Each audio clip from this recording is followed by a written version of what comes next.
first time our first try this time, huh? Alrighty, get this going. We got one in the roughing machine right now. And I got another one right behind it. So once that thing's about done, we'll throw this thing in and we'll swap the one that's in there into this. So yeah, should be good. I'm excited. It looks like my camera's a little tilted though. I need to fix that real quick. Hey man, I have to get this on TV. Trying to fix this real quick. Looks like we got some kind of funky angle. There we go. Oh god.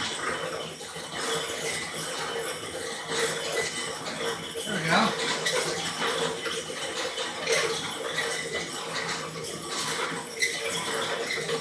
How's it going, Romania? Good to see ya.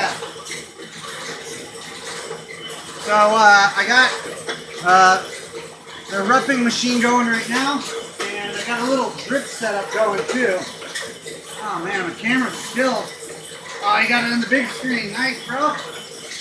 Here, let me fix this camera. Sorry about that. I can see it's kind of at an angle.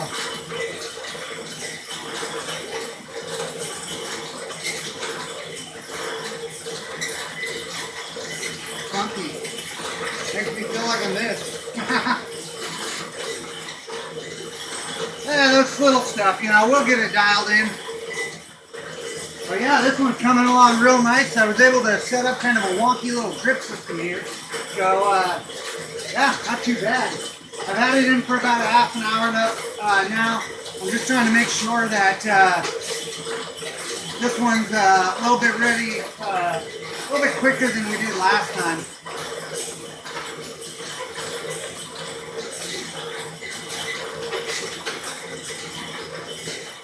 So yeah, we're looking good. Yeah, I hope everybody had a great holiday weekend and is ready for the new year. It's going to be a good one, I tell you. I'm super excited. Let's see, there we go.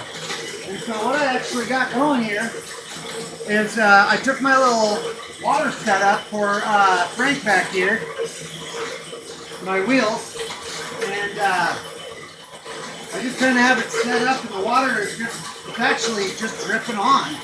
Not really having to do a whole lot, but here soon we're going to be able to get the water set up where it's not quite as wonky, you know. Hey, Rockin' Lady, how you doing tonight? Good to see you. Thanks for joining. We got nice ones tonight. Big balls. So yeah, we'll be once this one's done, we'll swap this one over, and then we'll get the machine running. Unfortunately, I still didn't get any extra shims. That's all right. I think I got a little fix for that. We got these grooves down in here, and I figured, you know, we could slip the dowel in the groove, and it can just kind of hold it up, you know. So we'll test that out. But worst case scenario, we'll just keep using the shims. I'm also thinking it might, you know, going back to last week, somebody asked what's up with the chains. Well, I'm not using the chains on this one, and I think I actually might try that out this week. It does pull it forward and straighten it out a little bit more, so yeah, I think we'll be good on that.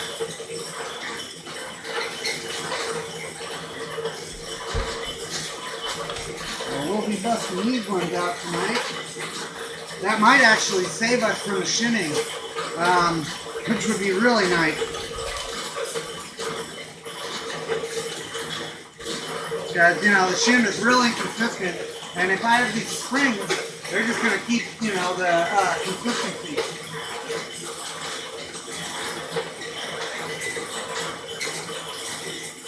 But yeah, I've had this one in the bowl, in the roughing machine for probably about, I don't know, 30-40 minutes now, so it's getting pretty close to done. But I also went out and found some more material today, and so I'm hoping that, I don't know, well, I'm going to go rock hounding tomorrow and shoot a little bit of video there, But I'm thinking maybe like, Monday or Tuesday if it's nice, I'm going to start core drilling some new rocks that I got. But yeah, I got to help some family members move. They just built a new house. So yeah, it's going to be good.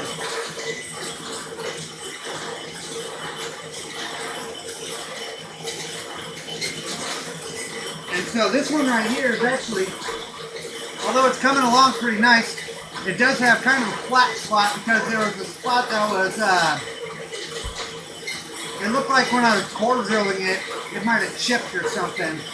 And so we had to grind that down a little bit, which kind of almost made it to where it's a little bit smaller than the rest of the preform itself. And so imagine like if you got a divot in here, and if I didn't grind enough of it properly, then it's just going to have to go a lot longer to really, get down to that perfect spherical shape. Other than that though, it's coming along, looking good. I'm just happy to not have to do a little squirt bottle, Pretty nice. Did everybody have a good Christmas? Get what you wanted? Santa take care of y'all?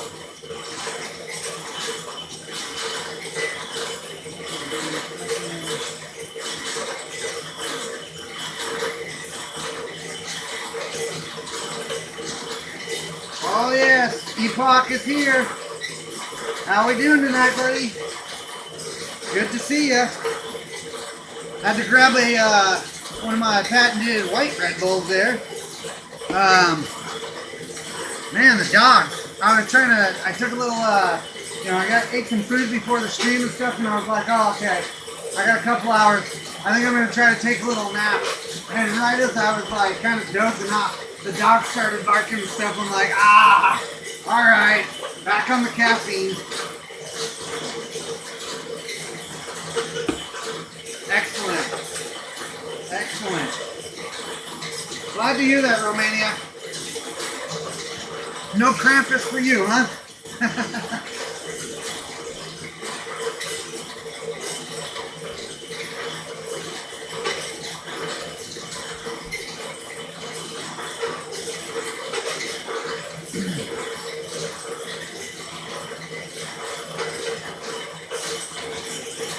Yeah, and so that spear that I made last week, my sister ended up wanting it for her Christmas present, so pretty good.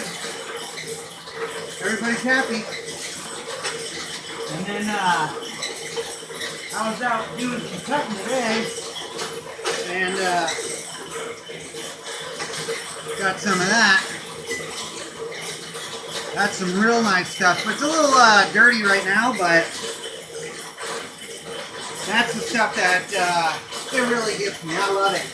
I was talking with Epoch earlier, and I basically came to the conclusion that this bowenite is probably my favorite material to rock down for.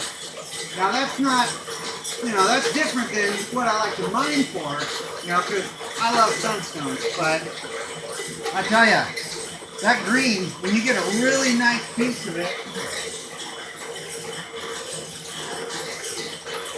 like this stuff right here, when you get a really nice piece of it like that, I mean, ooh, it's hard to beat, I tell you.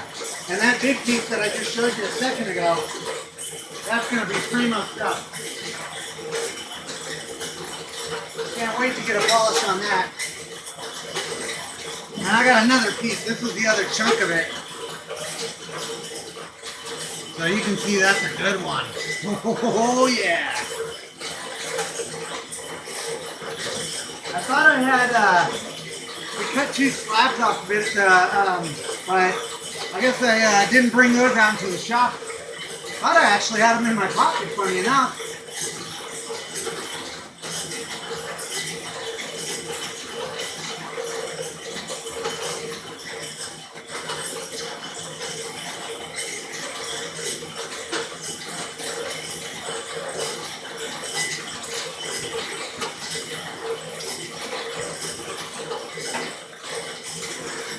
Had to warm the shop up a little bit today.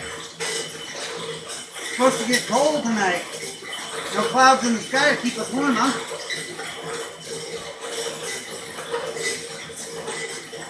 Santa has no balls. Hey, thanks, Tiger Eye. Appreciate it. Welcome to the club. Yeah, I can't wait to get these new ones in the, into the polish. It's going to be really nice. So I've only actually got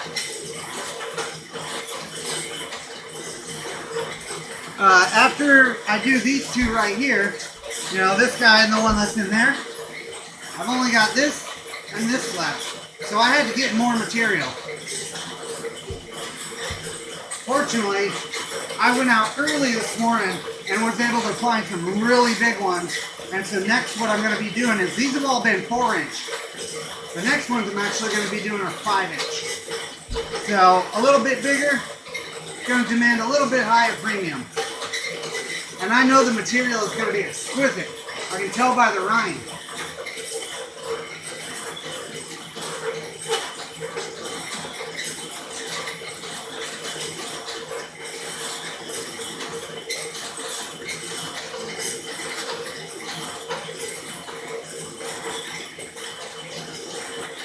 Yeah, so this one's nearly perfectly spherical right now. It's just working on that one little divot spot. And you can see, let's see, which is the one? There's one of them that I had that kind of is very similar, but we must have done that one before. But essentially what happens is every once in a while, you'll get kind of a softer spot like this. And so what needed to happen is we needed to grind that part down a little bit, and now it's just fighting it. That's alright. It's Saturday night.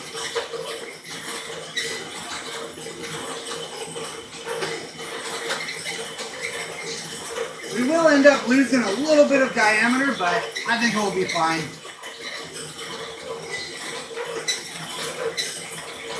46 degrees, yeah, on the high. It was not super warm. And in fact, when I got to the Applegate this morning, it was almost frozen.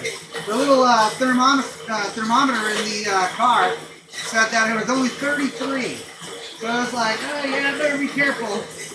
But it was nice because it's a little bit higher elevation over there. And so, while it was still kind of foggy in the valley here, it was nice and sunny up there. And that morning sun really wakes you up,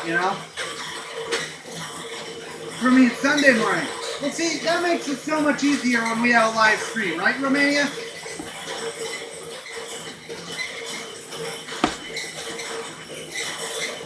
Oh, yeah.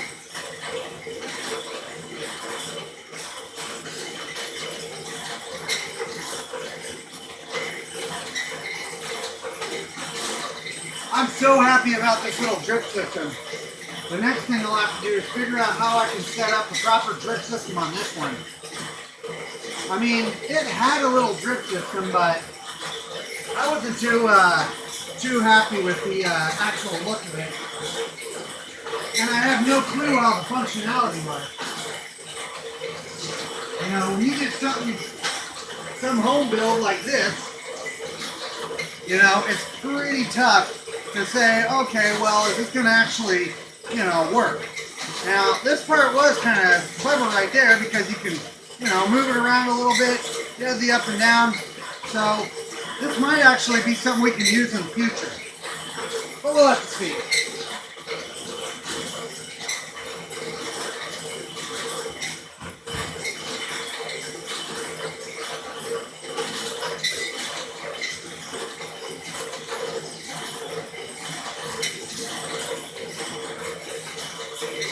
I am super excited for these ones too. They should be really nice. Of course, I always save the best for last. And this one right here is going to be exquisite.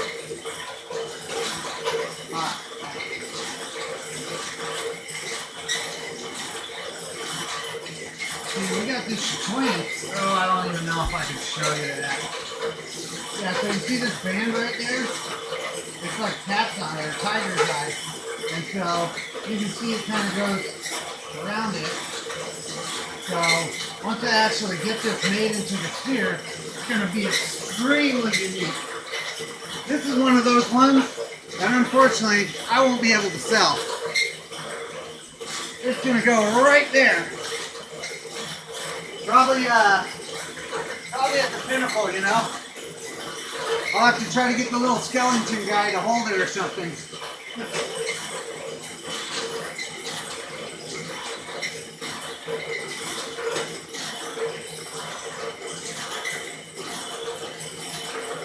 Where did I put those slabs?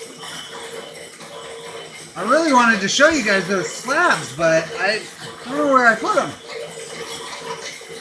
Kind of weird. I mean, they're two big slabs like that. Where could they have gone, right? What up, Nate? How we doing tonight, buddy? I was just telling everybody about that super awesome bow knife we were cutting today. The bomb stuff. Woo-wee. It's funny too because Nate and I were out there. This was, I don't know, maybe a month ago or so. Actually, I think it might have been a little longer, maybe 6 weeks ago.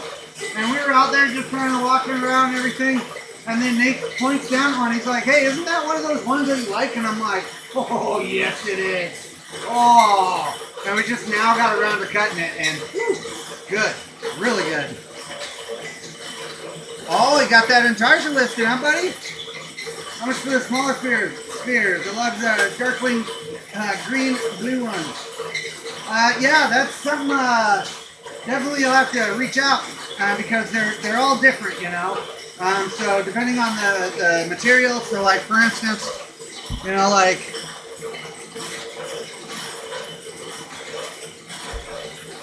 this stuff right here is not going to demand nearly the premium as this stuff right here with the chatoyant bands in it. And so it's just kind of like tough to say, you know.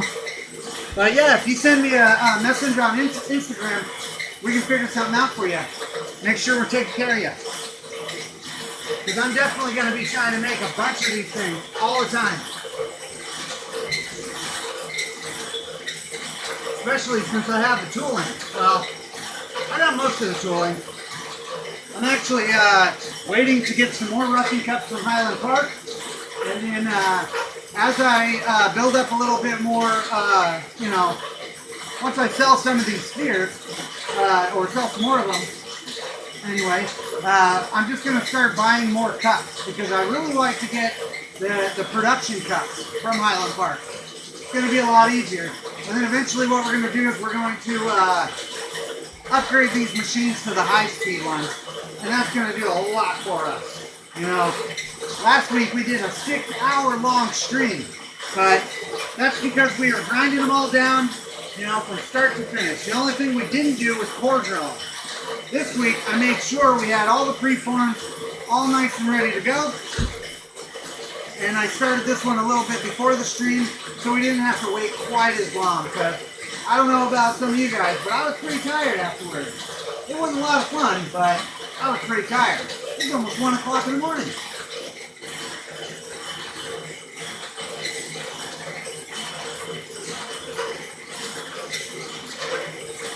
But this one is coming along, so once we get that guy set up, we'll pop it in here, and we'll try our chain gang out again. Now what's cool is these have 2 notches per motor, and so hopefully that should keep us nice and tight. We'll see though. Now that I'm not so freaked out about the motors overheating, I'm a little bit more willing to take, you know, or use the tools that were actually given to me. But in general, I am really excited about how well this stuff is done. One thing I forgot to do though, is I do need to change the water out. We do not have snow yet, Tiger Eye, but I heard at the end of the, middle of next week, end of next week, we might be getting some. But in the Rogue Valley here, we don't typically get a whole lot. It might snow once, everybody loses their mind, the next day it's gone. So think what I'm going to do real quick, we're going to empty out our reservoir here.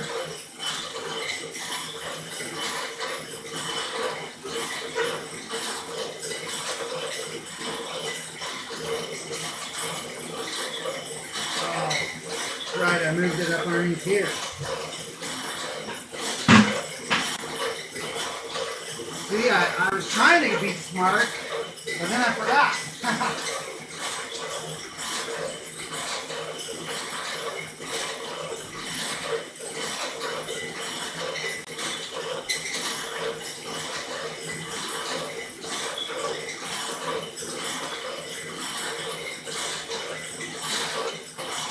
And Ratu, there is a lot of, definitely a lot of metal down in the bottom of this pan.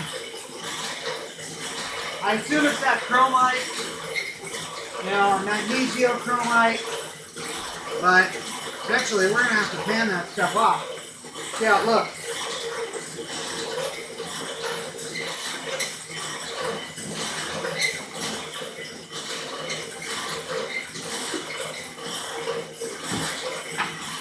Alright. Slap this baby back up. There we go. It's got a good view of everything. Perfect. Perfect. I'm learning.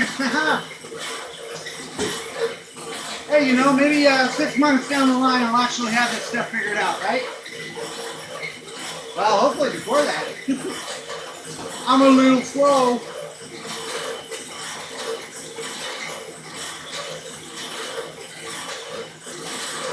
I also do have a bunch of videos on the way.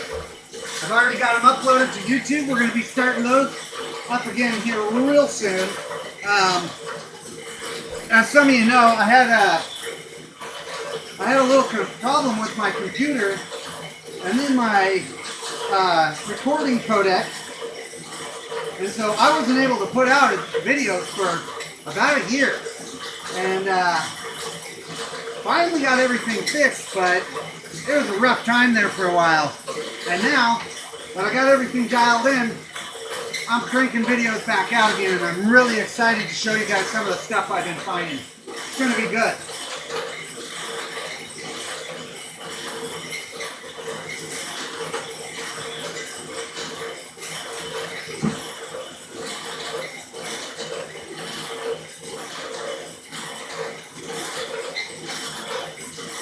So this one's got a really nice pattern going on it right now. Nice irregular movement, but we still have that flat spot.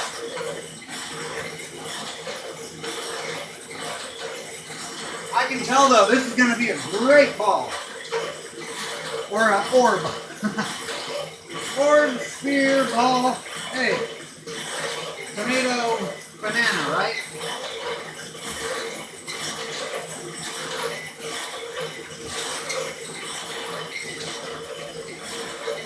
And then we've got all of our stuff already lined up, ready to go. That way we're not trying to climb over the table and figure stuff out and look for Allen wrenches and, you know. Need to fix the string title. Really? What was wrong with the stream title, bro?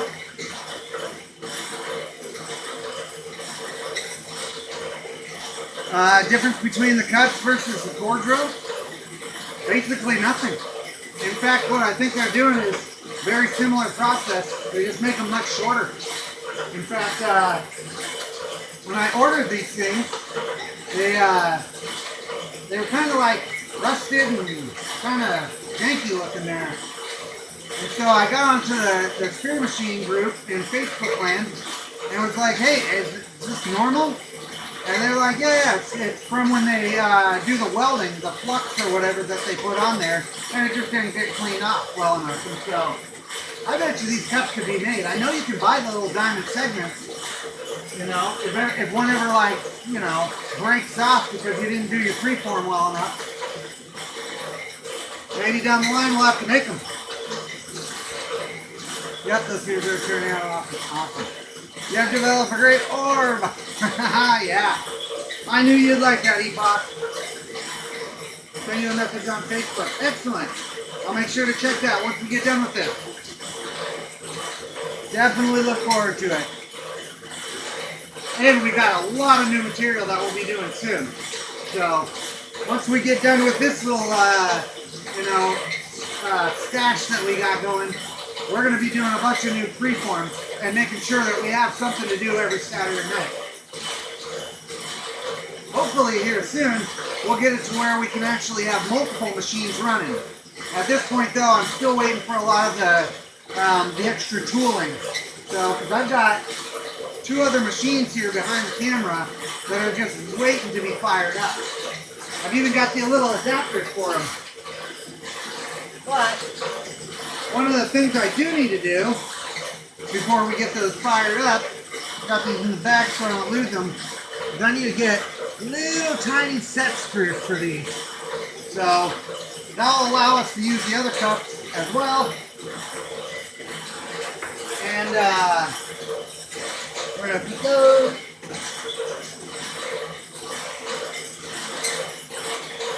It will also allow me to use these smaller cups.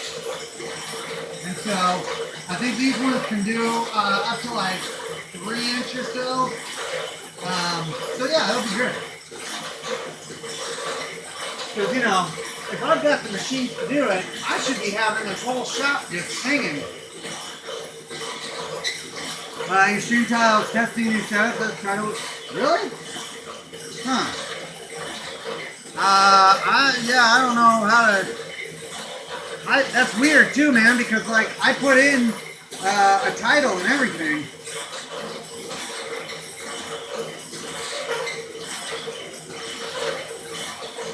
Oh yeah. I wonder what, I don't know if I can, how I changed the title. When I was setting it up, I had it set as making spheres tonight. No, that's Alt F5.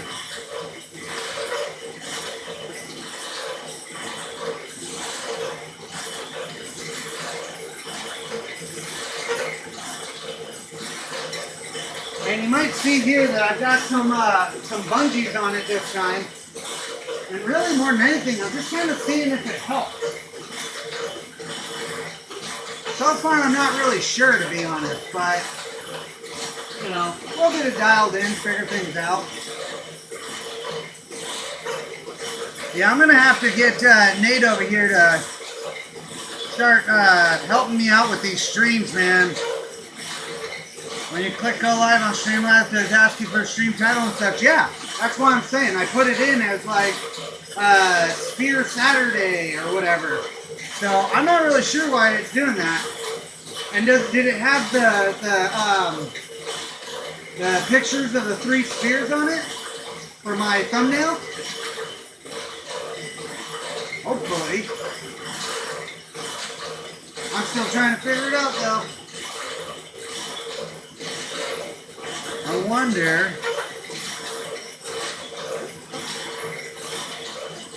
There might be something in here. Yeah, I'm not sure on that.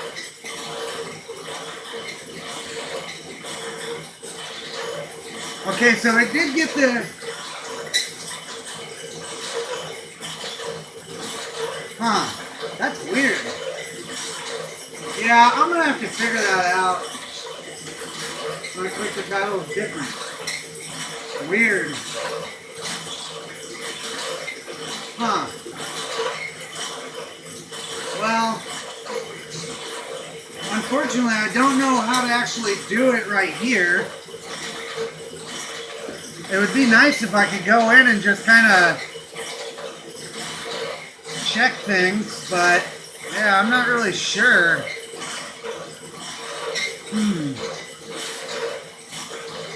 Oh yeah. This is why I'm into it. We'll get it dialed in, buddy. We'll get it. All good things take time, right?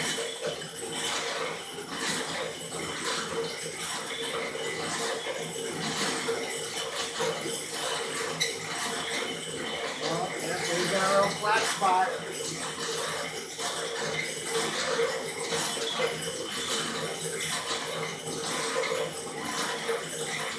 Oh yeah, coming right along.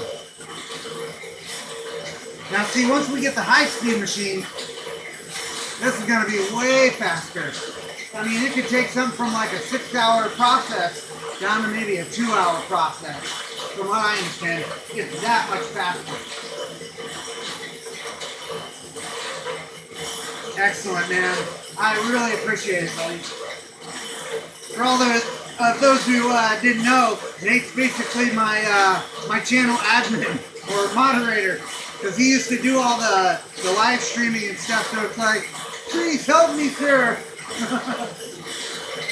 And we're getting it though. Gotta start somewhere.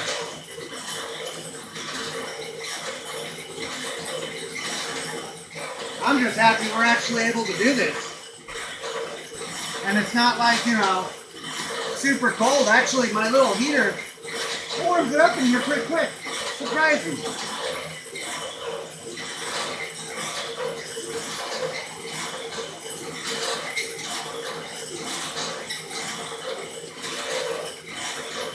I'm thinking we might have to do like a New Year's thing as well.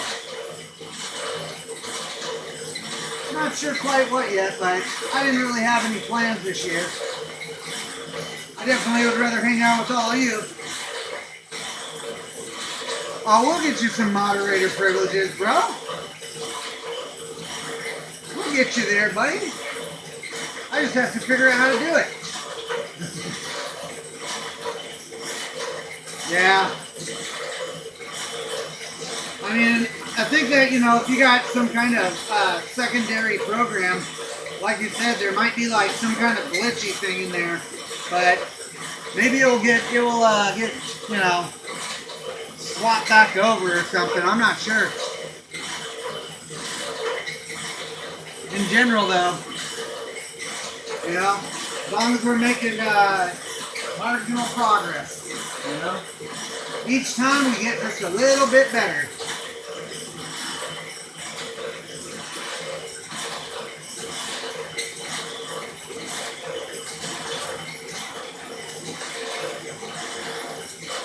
You know, what's really cool is I got the drip set up to where it's just enough, where we're not making such a mess with the cup.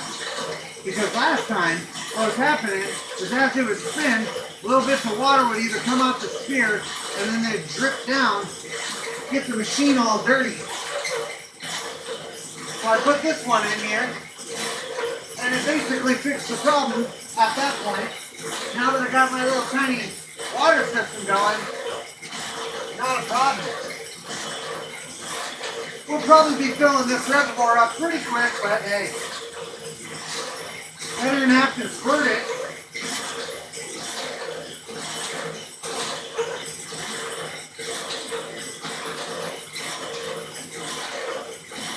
So it looks like that flat spot's about as big as a dime, so it's just a little bit further to go.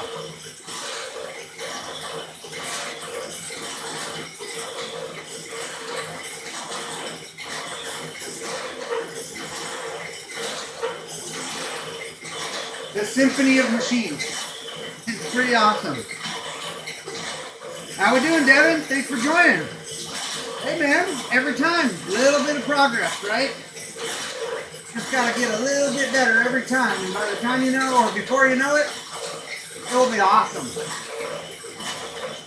I'm super stoked about it. You know, we got a little bit of room in here. I'm gonna try to get some more maps and stuff, you know. It's gonna be good. In fact, that's something I did need to put up before too long.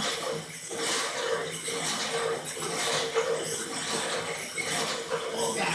Sorry about the wiggly camera. I'm thinking like... So, by the way, you can get these at rockhound.com. Nate sells these. He makes them in-house, 100% American made.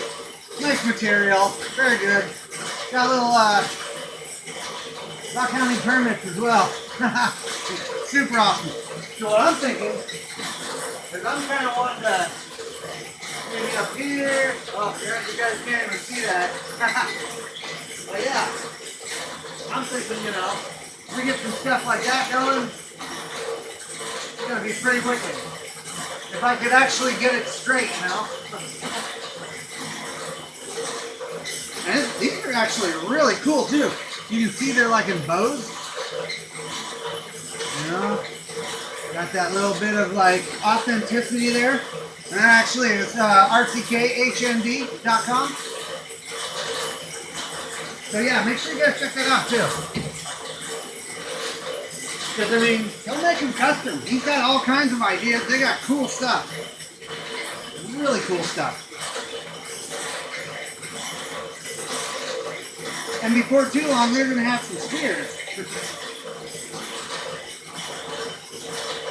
Oh yeah, it's pretty sweet. And I think he does the full-size ones too. Because I mean, yep, there you go. Rode for 15% off, guys. Make sure you check it out. They got some really cool stuff. And like they're an S-Wing dealer too. And so one of the things they're doing is they'll like engrave, you know, like the name or whatever, you know, into your hammer. Super cool. That way nobody will ever take it either.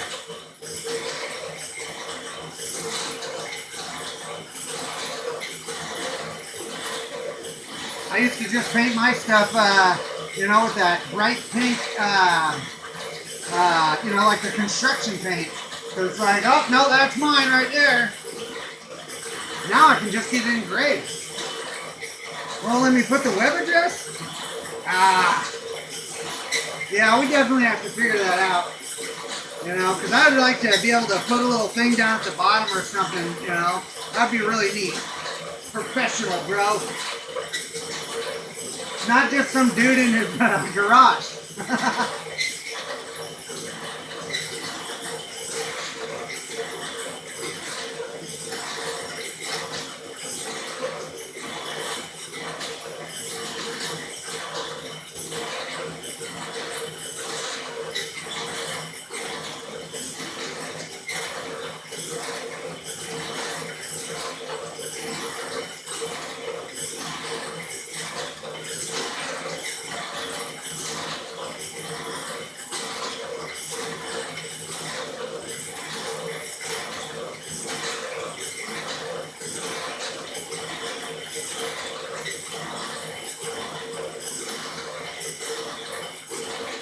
Oh yeah, getting close, getting close. I'm really excited for this one because even though that spot was a little bit softer, it's bright green.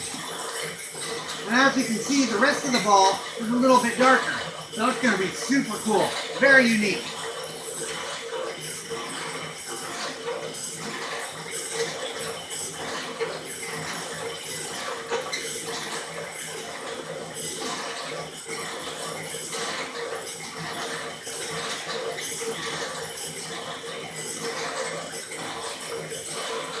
I'm buying it. I need the site. Oh, Epoch, man. You love these things, bud. I told you, man. You're always welcome in my shop. You come out here, bud, we're on it. I'll take you out. We'll go get some. I'll have you running the core drill even. That's the fun part. I like the core drill. It took Rock Dude and I quite a while to get that thing built. And it is a beast. I mean, I can do these spears or these cores like that, you know, and it only takes me maybe 40 minutes. It's really not that bad. If I tried to do the same stuff with agate, it'd take me a month. It takes forever because it's so much harder, you know.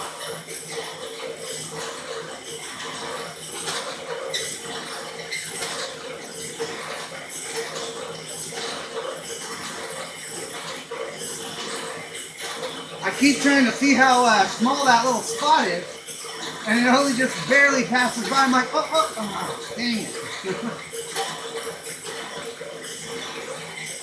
Thunder Egg Drive, that's what I'm talking about. Well, we're going to need actually is we're going to need some sunstone ones, bud. Exactly, sunstone lane. Chase the rabbit, man. Rabbit basin, something like that. Oh, and for you guys who have been watching the stream for a minute now, or watching my streams, before I was putting up the little thumbnail was just a rabbit, you know, and it was like fiery rabbit and stuff.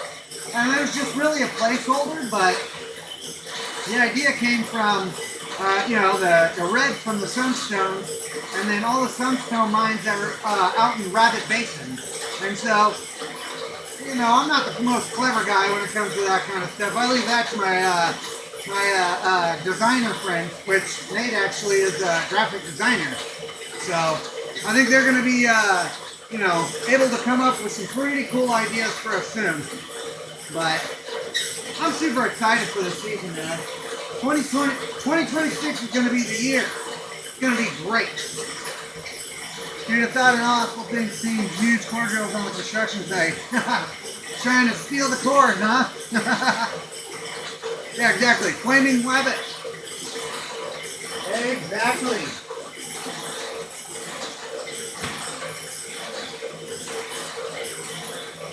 I even prepped a little bit extra this week and made it to where I don't have extension cords all over the ground.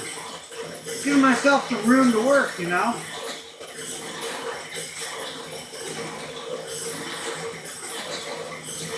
Not bad. Before you know it, it's going to be a full-blown ballroom or ball mill.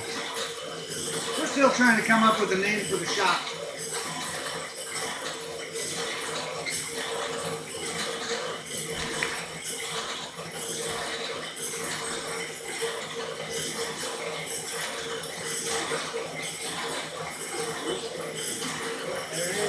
There he was.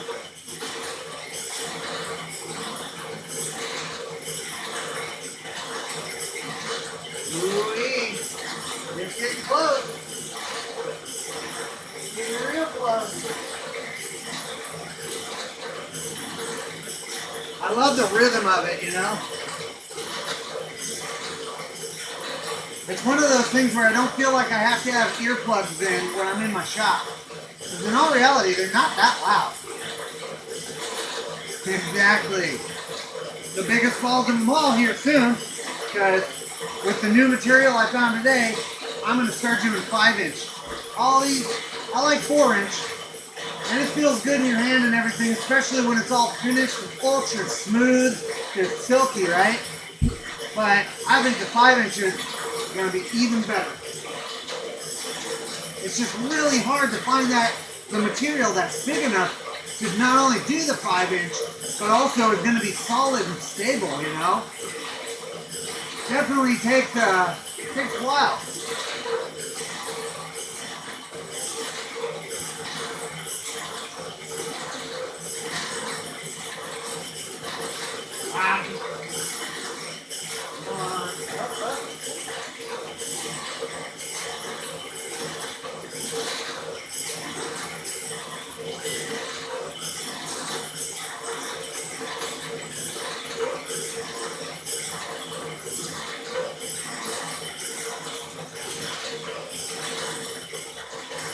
I think you should try to make some 20 inches. Yeah, bro. Full ham. Just absolutely put the helmet on and go. That's what we're going to do.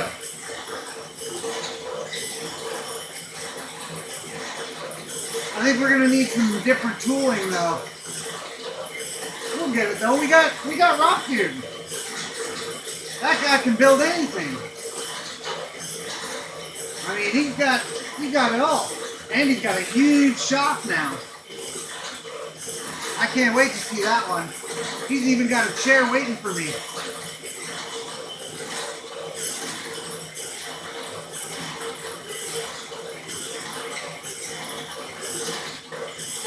Oh yeah.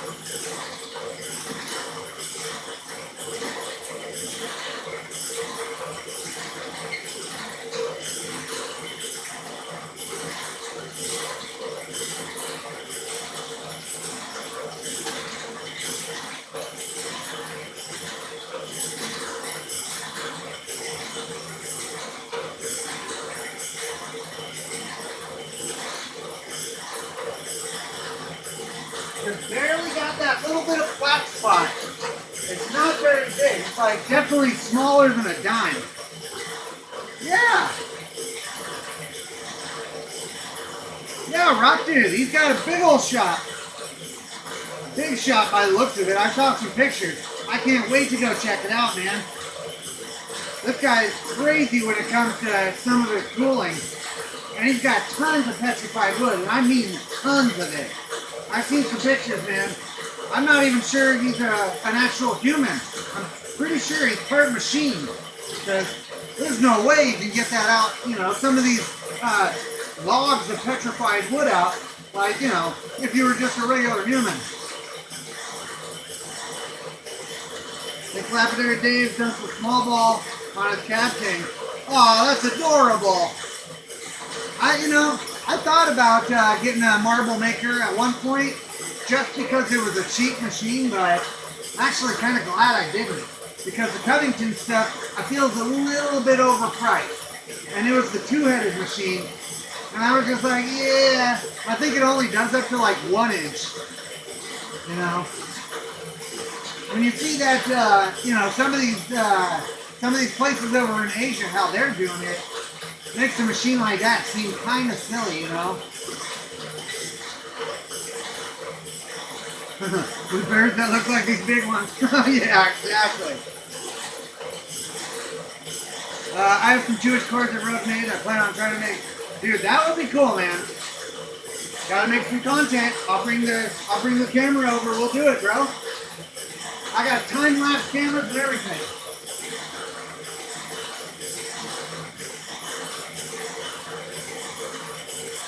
This is a 1080p time-lapse camera. And then I've got the 720 as well. They're both the same brand. Absolutely amazing, hands down. It might seem a little overkill, like why do you have two time-lapse cameras when your phone can do the time-lapse and everything, but I'll tell you what, these make a world of difference.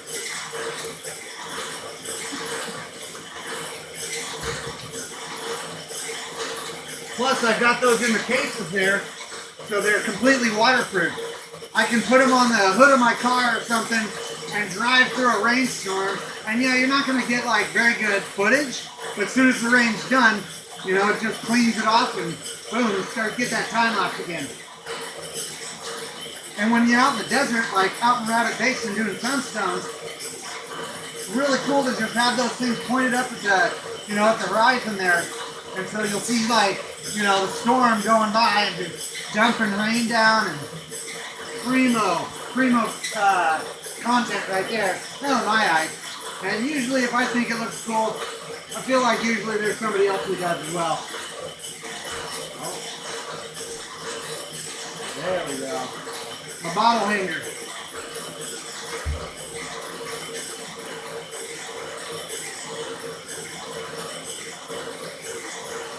Oh yeah, buddy. We're making a good team here. We're building up a really good team.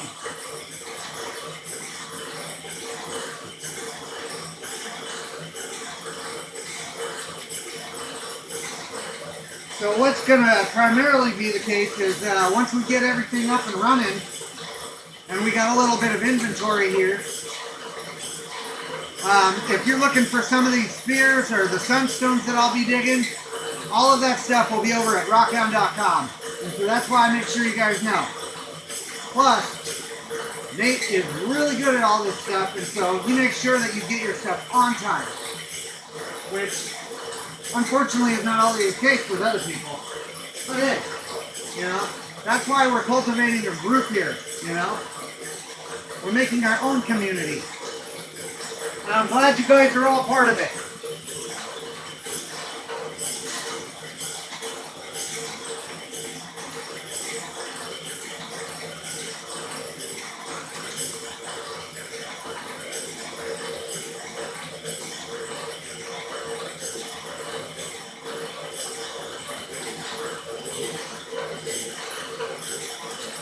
Yeah, minus the space. Indeed, bro.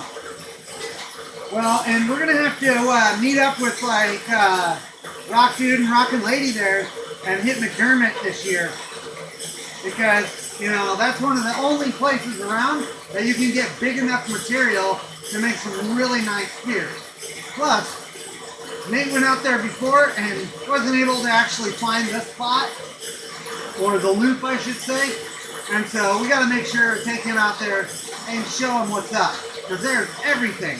You can get petrified wood, agates, all kinds of fossils, crazy amounts of stuff. And since Epoch is going to be out here, we'll make sure to get him over there too.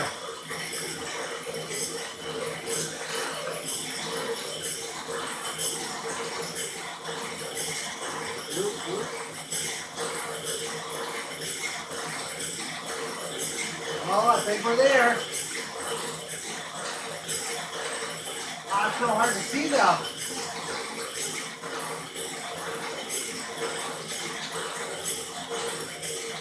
Okay, just a little bit longer. You know, patience is a virtue, I suppose, huh? Lots of pet wood and powers. Oh yeah. We were actually talking about you earlier, Rock Dude. And because we were talking about, you know, petrified wood spears. And it's like, you know, would it be better to go to McDermott to get it? Or do you get better stuff over at Powers? And ultimately it was like, well, we need to talk to Rock Dude.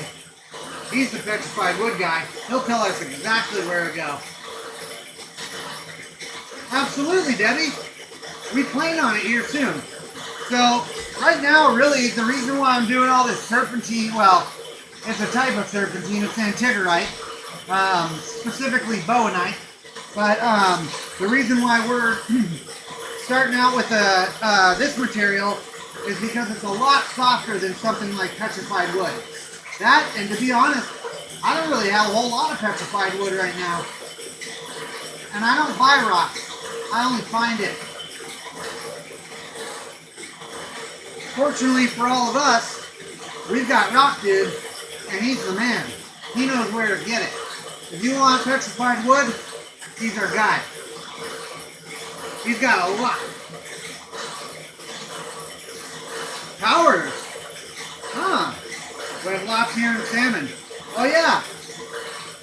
Idaho's beautiful. Hey Chad.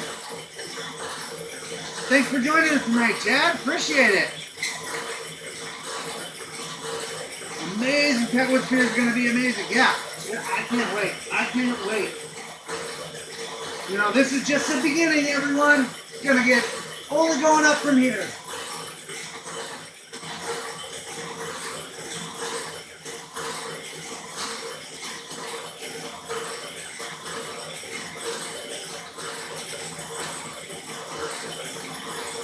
Barely see that. There's that light.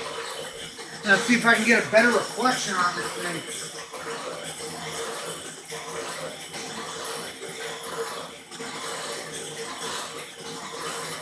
Nope.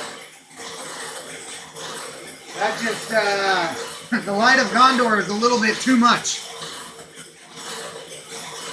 How large of a piece do I need? It kind of depends. So, you know, primarily what I'm making is, yeah, well, my range is going to be from about 3-inch up to about 6-inch. And so, as long as I can get, you know, those numbers cubed, we're good.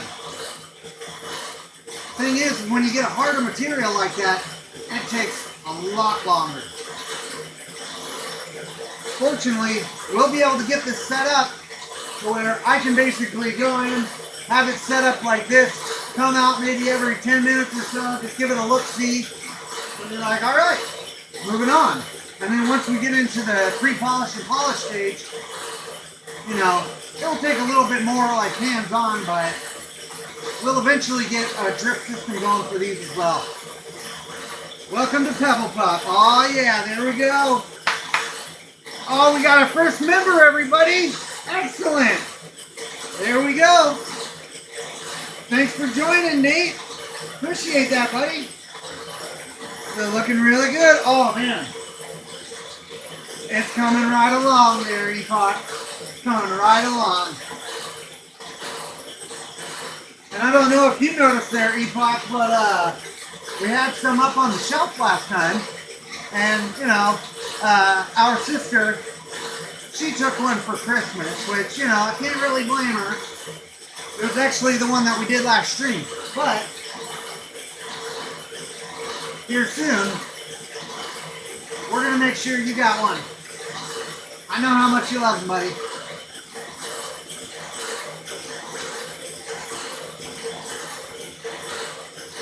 And then, when you get out here, first thing we're going to do is have you making the spear, buddy. Oh, sweet, Debbie. That would be excellent. Well, you know that I'll definitely do my best. Oh, we got members. Look at that, bro. We got all kinds of members now. Oh, look at that. I'm a real boy now. Woo! Excellent. Yeah, so I did just set up my membership just to let you guys know. If you like, you know, support the channel or whatever, or whatnot, maybe consider checking it out. I am going to eventually try to do some member-only stuff.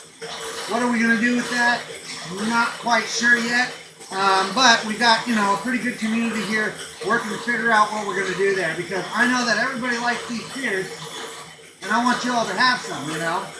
So maybe we'll figure out something sooner rather than later. I'll give you a piece of pet wood from Powers. Oh, yeah, bro. You give me a piece of pet wood from Powers, man, and I'll make you a spear with it.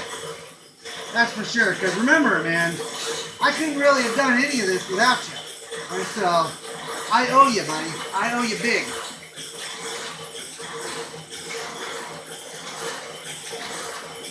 Come on, little ball.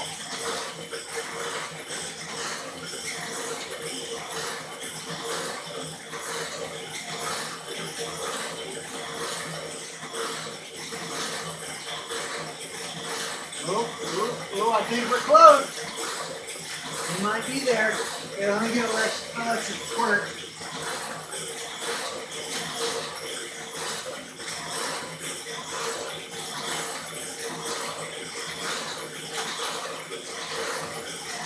It's funny, because like, you see it, and the ball's moving, and you're looking for this little spot on there, and you're like, okay, it's going to come there, but it's an irregular, you know, pattern.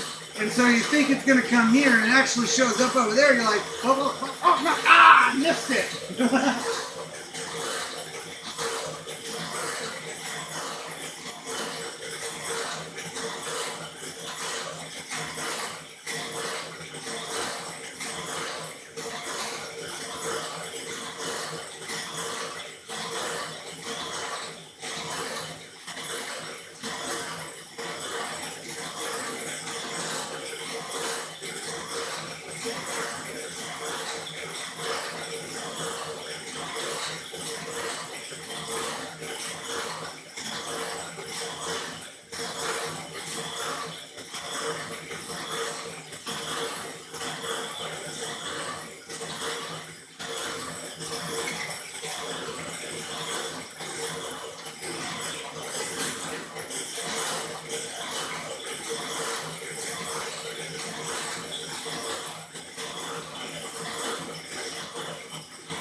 I think we're about there, to be honest.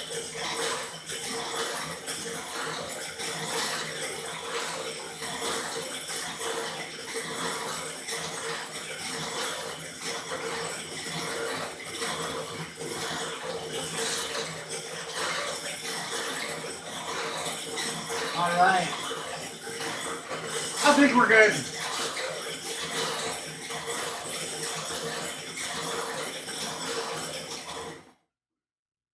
Ooh, I stopped it. Perfect. Perfect. And we are good. So I'm going to just take all these bungee cords off that I kind of got wonkied all over the place. I'm not really sure how necessary they are yet. But actually, we're going to just set these over here for now. Go.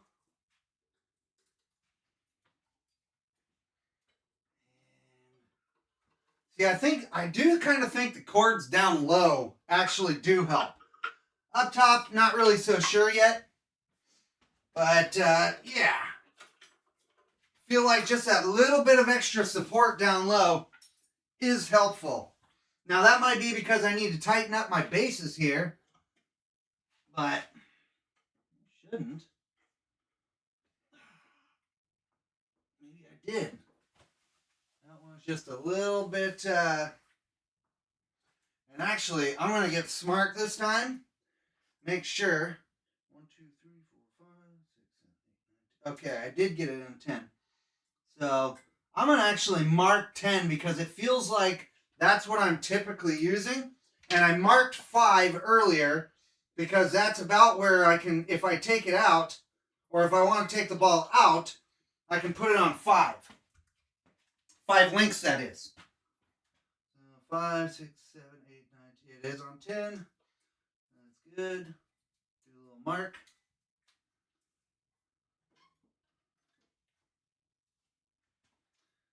That going. Oh, oh, don't fall. And last but not least, yeah, okay. Perfect. All right. So, let's give this a little.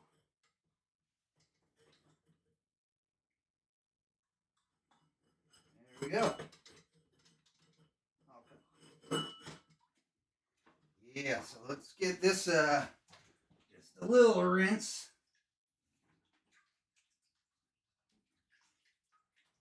All right, you can see that pretty well already. Yeah. See, that's the one I was chasing, seeing what's going on.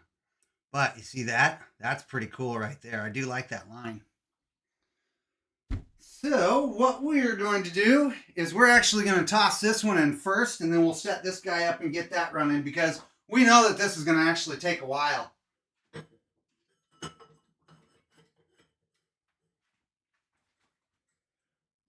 pull this back into 10. Oh yeah, that is so much easier when you mark them. Oh man. What a concept, huh? I'll have to count them every time. Brilliant. Got a water drip. We got markings on our chain. Oh my God. I'm evolving.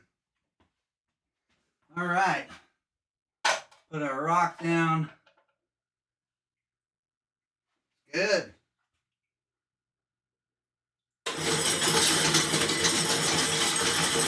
Oh yeah. You can tell that's I'll give this a little love.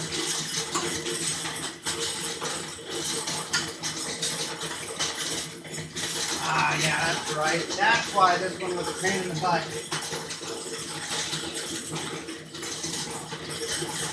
Yeah, Chris, you know what?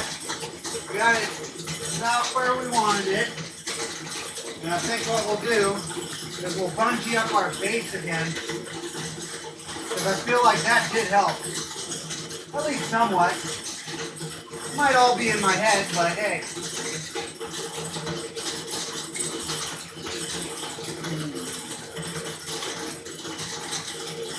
Okay, this little wee guy.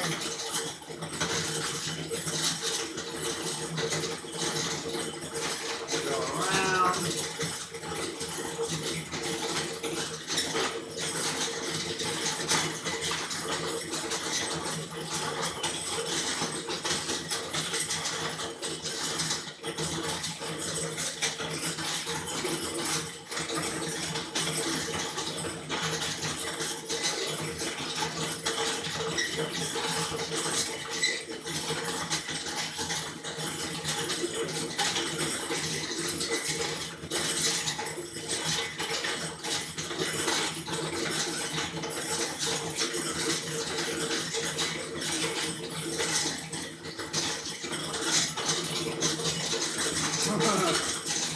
Yeah, that one's kind of grindy right there.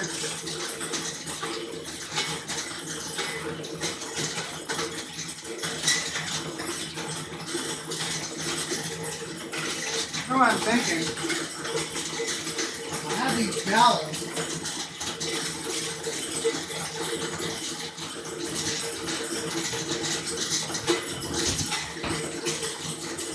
wondering if I might be able to slide these behind it and give it a little bit more rigidity there.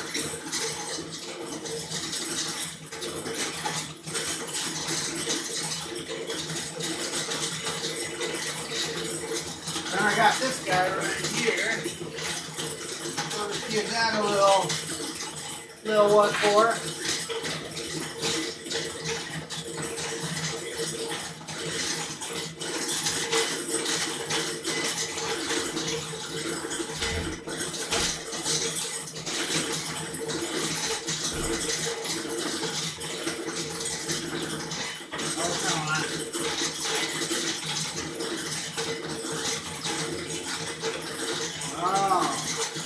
Got a gnarly tooth on that.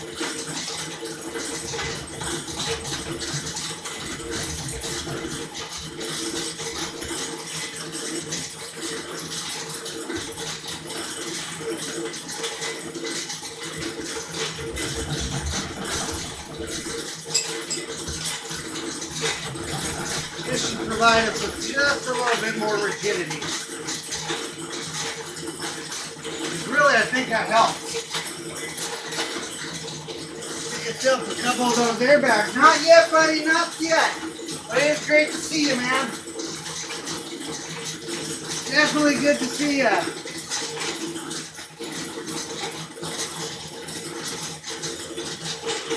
Alright, there we go. Just give us a little bit of rigidity. That one's going to be funky.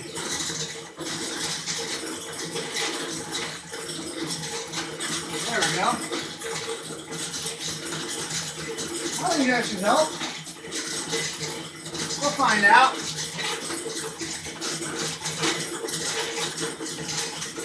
Alright. Moving on. Get 100. We'll get these all set up.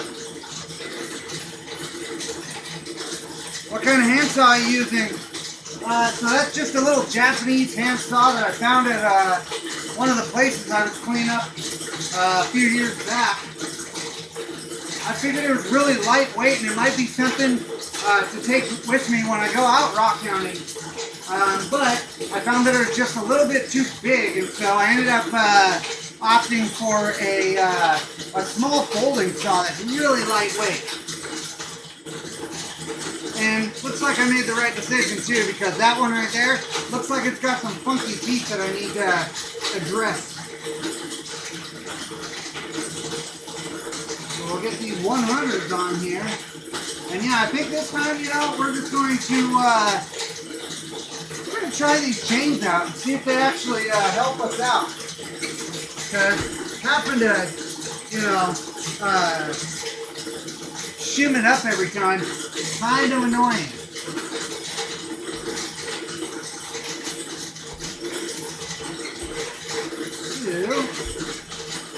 I have this one stationary. Yep. Just pop that little guy in there. And just barely tighten it for now. So I think what we'll do is we'll just kind of get this, for the most part, kind of in place. And then we'll see about getting these going.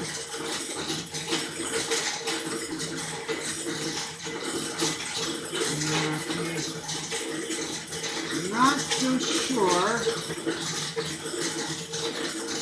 but give it a shot. Alright.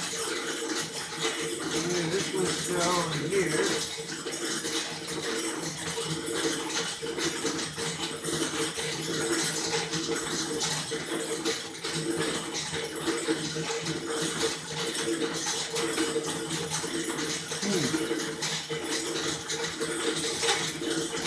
Oh man, come on.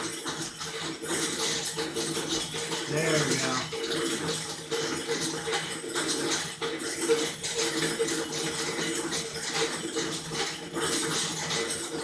Here's that little shot.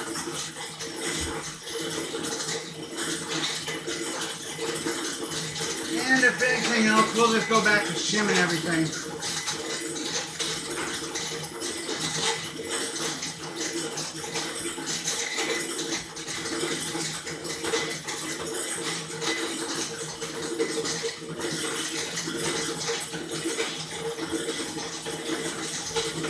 So I'm just going to give this a little bit of extra love tap in there.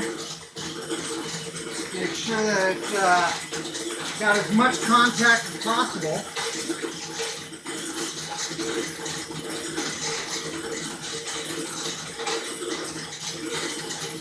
Give it a little bit of squirt. See, we're getting, it's just going completely vertical here. So I'm thinking,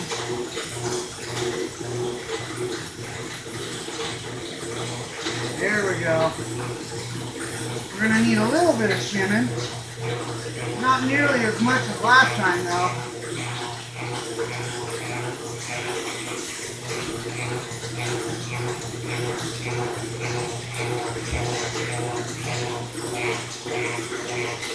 There we go. Check that out. We're not actually having to use a million shims. Oh man, thanks one of mine. Good to see ya. Oh yeah, yeah. What kind of info is that? Yep. Oh yeah. Look at that. We're getting some good coverage now. I'm wondering here.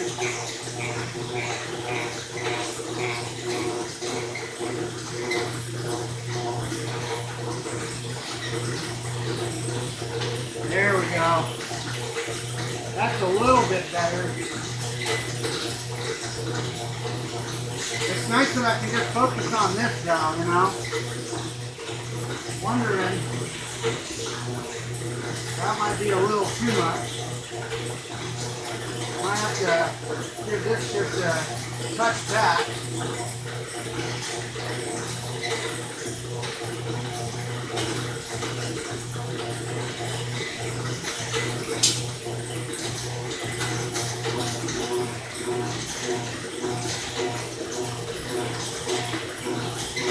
There we go. I think that's looking all right.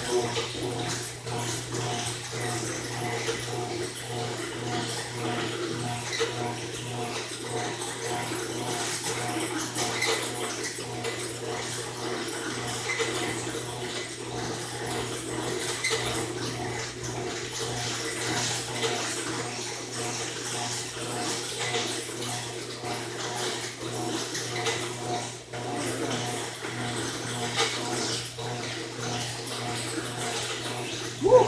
Almost dropped it there. Hey man, thanks one of mine. Much appreciated, buddy. We'll put it into the fun.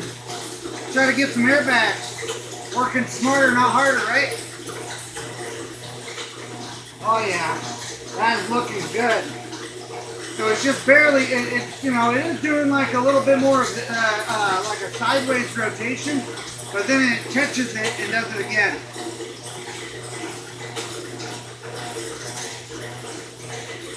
'26 is going to be big, guys. Real big.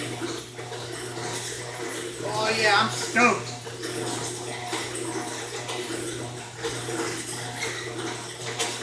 I think I am going to throw just another one of these on there though. Just to try to give us a little bit more.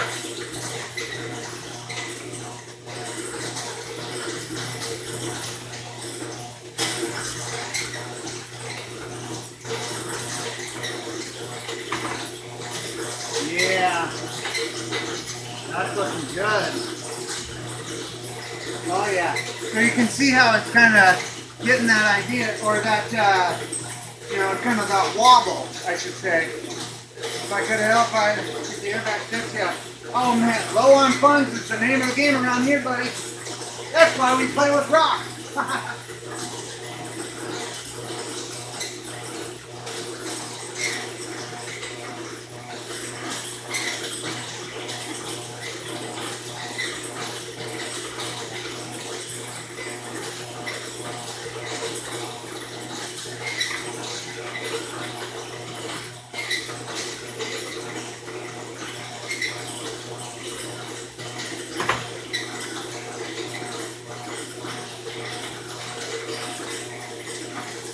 Yeah, look at that. It's cutting.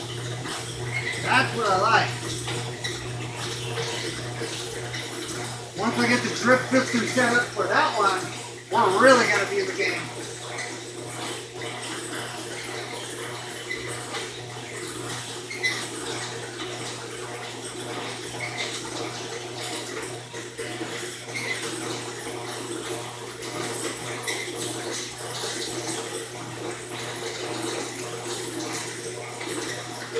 There we go. You can already see that, you know, from when we put it in there at first, it's already calming down a lot.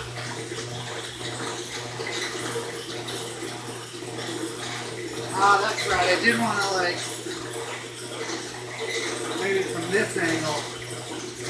Don't want to really be squirting the electrical box. Not the smartest thing, huh? It's looking good though. This is going to be a really nice one. You know, it's actually kind of funny. I was hanging out with Nate earlier, and he was actually grinding away on this one, getting all the little edges and stuff down. And I did that one, and it looks like maybe Nate could teach me a few things, because it seems like his ball was way less violent than the one that I've got in there now.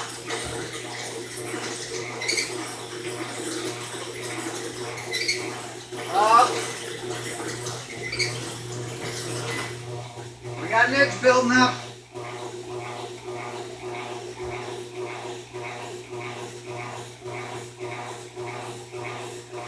Of course, right when I get all the cords and everything set up, huh? So I'm not sure what happened there.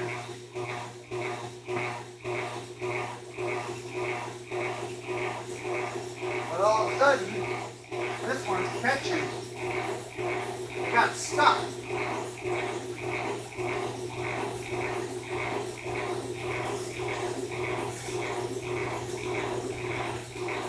Yeah, you can see. I'll clear it off for you.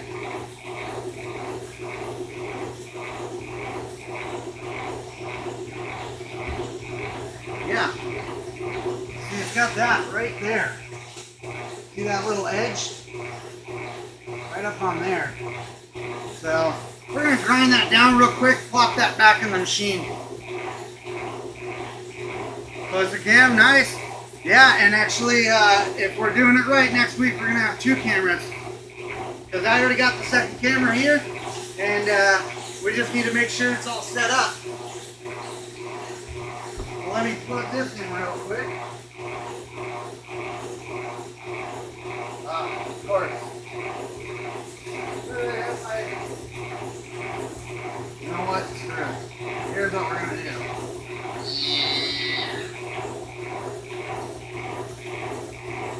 This time we're going to make sure that it doesn't dump onto the floor. Jeez, what a mess.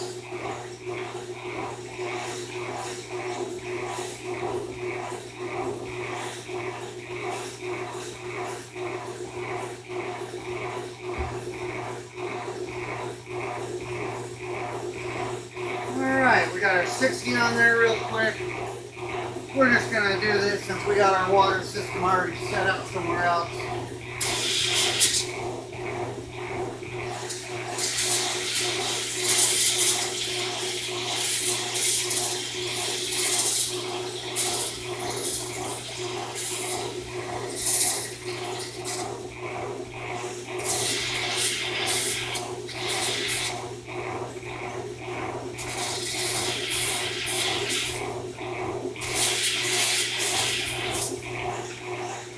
That's some multitasking right here, jeez. Woo.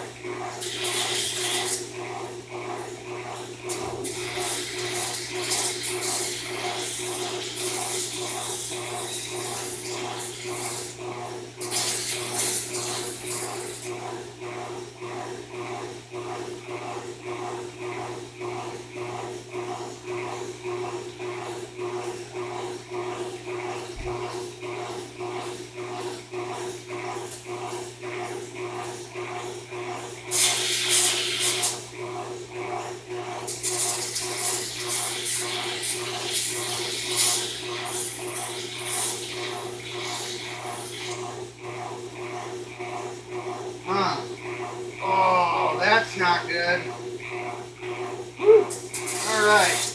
Well, you know what? I think this one actually is going to have to wait because I don't know if you'll be able to see this, but we got some major dips right in there. It's not good. Like I said, maybe I need to learn from Nate. That's all right. We can focus on this one for now. We'll come back to this. That's definitely going to need some work, though.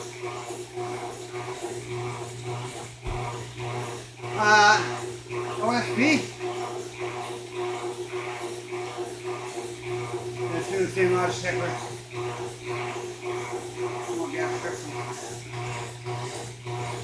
Everything needs to be spherical. Yeah.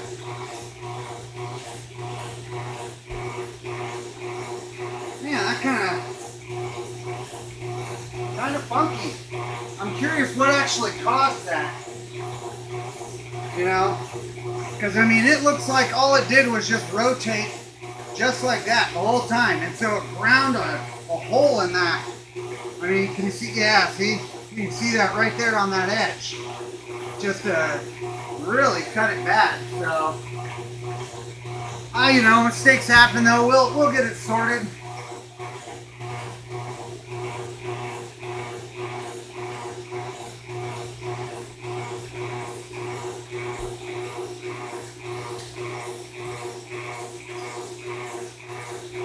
Fortunately, we have the machines to be able to take care of it.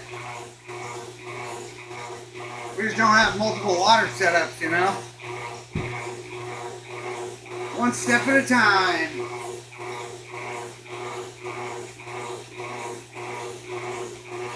Do want to see.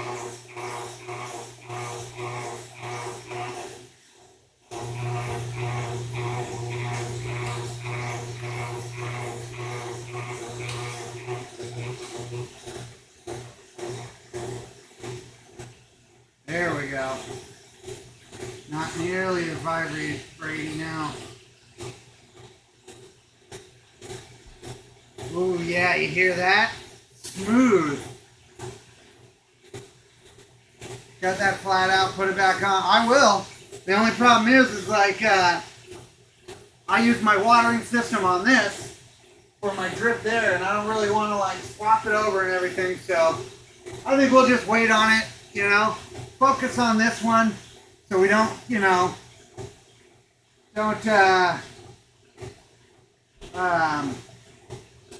you know, we don't want to neglect this ball. That one we can come back to it, you know. I'm just curious. Kind of weird. I thought I did this one pretty well, but maybe I missed a spot or something. I don't know. It's going to be smaller, but you know, to be honest, there's a lot more of the magnesiochromite in there, or magnesium, or whatever it is, so might be density differences, too much of a density difference or something, and I wasn't paying attention, didn't get it clean enough, you know. We'll get it, though. It's going to be a good one. The big thing is we need to be making sure that we're 100% on par, so when we're ready to do this one, we don't mess it up.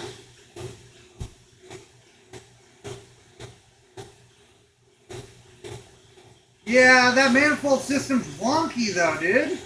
Like eating a whale, one bite at a time. Yes, sir. Yes, sir. 100%.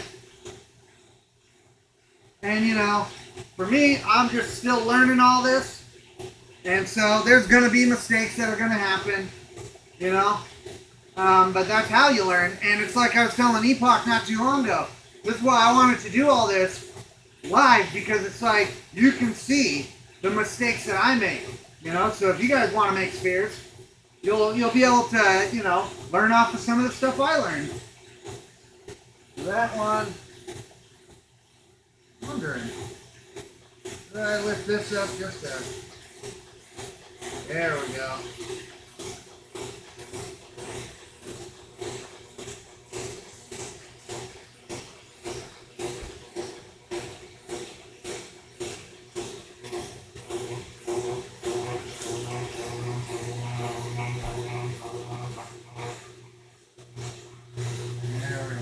Prevent that vibration.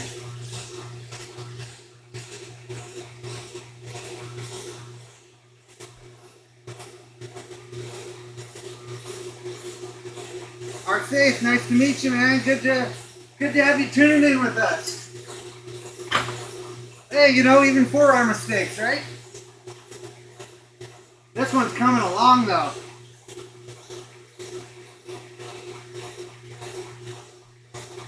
And look at that. We're having to use way less shims. Apparently these are actually pretty good. Who would have thought, huh? Some of these home build machines can actually be pretty cool.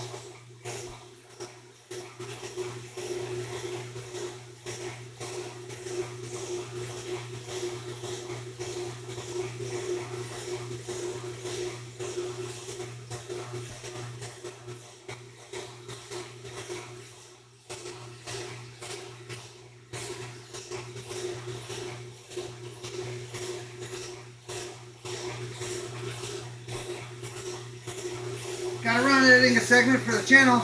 Awesome. I hope your video does well, man. Thanks for tuning in. We'll see you here soon.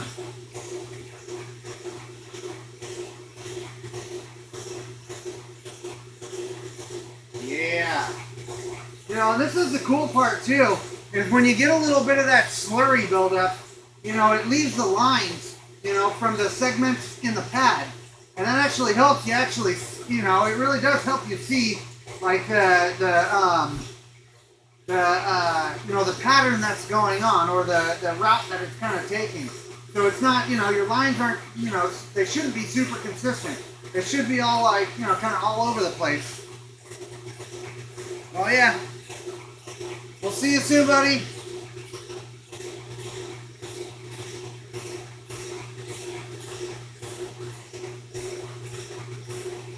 Oh yeah.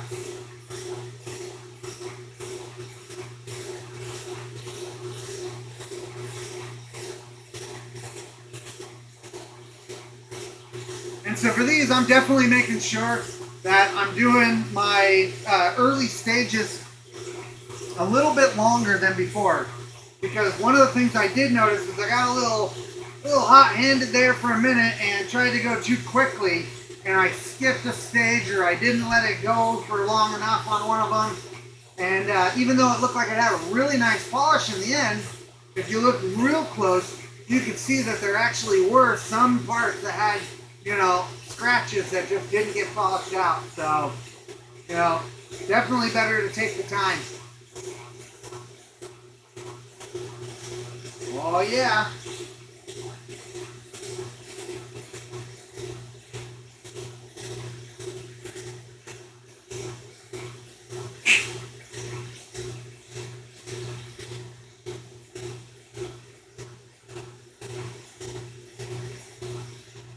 Man, that slurry is building up quick tonight.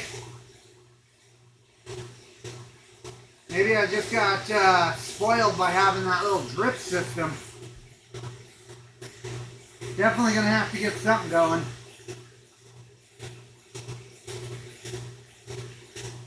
Really what I'd like is if I just had, you know, like one of those bendable arms like on this guy, but, you know, maybe a little bigger, or longer I should say. See, I bought, here we go. I bought a bunch of these things a while back for cheap, super cheap. And they work pretty well. But as you can see, they're really short. And so, kind of limited. If I had longer ones, then I could set something up and just, you know, have it like, oh yeah, drip, drip. But, you know, that's all the thing. You gotta just progressively build up your tooling and everything. Yeah. Check that out. And another one right there. No, oh, yep, another one right there. Hey, check that out. Even have another fish pump. I should be setting this up. Lazy rock hound.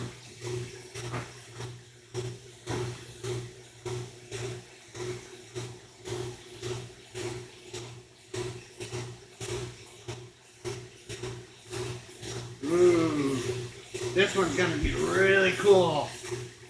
that spot, that really bright green spot is going to be awesome. I am super excited. What is this one, 220? I don't know. Yeah, belts and all kinds of tools, just different random places. I need to go through some of this stuff before too long.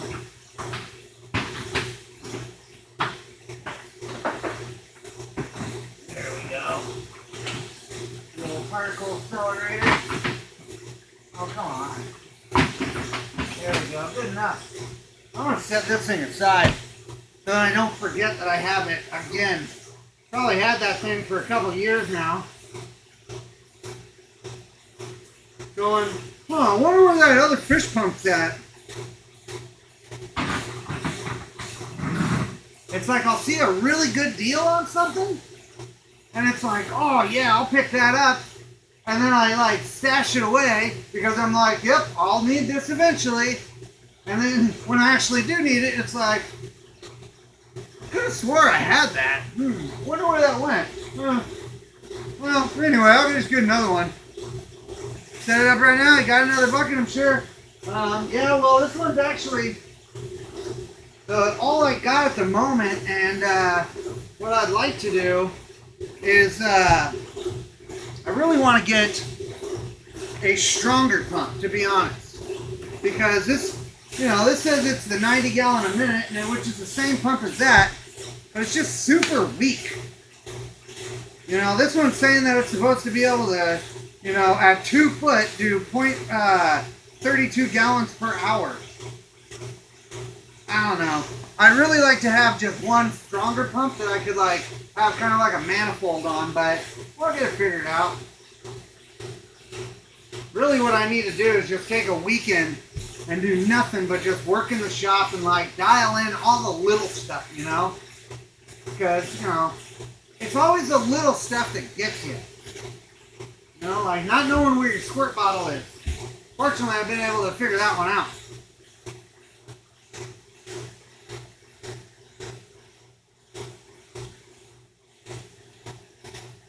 They snap on and off and can make them longer. Yeah, how far take your time with the last? Yep, exactly. Yes, sir.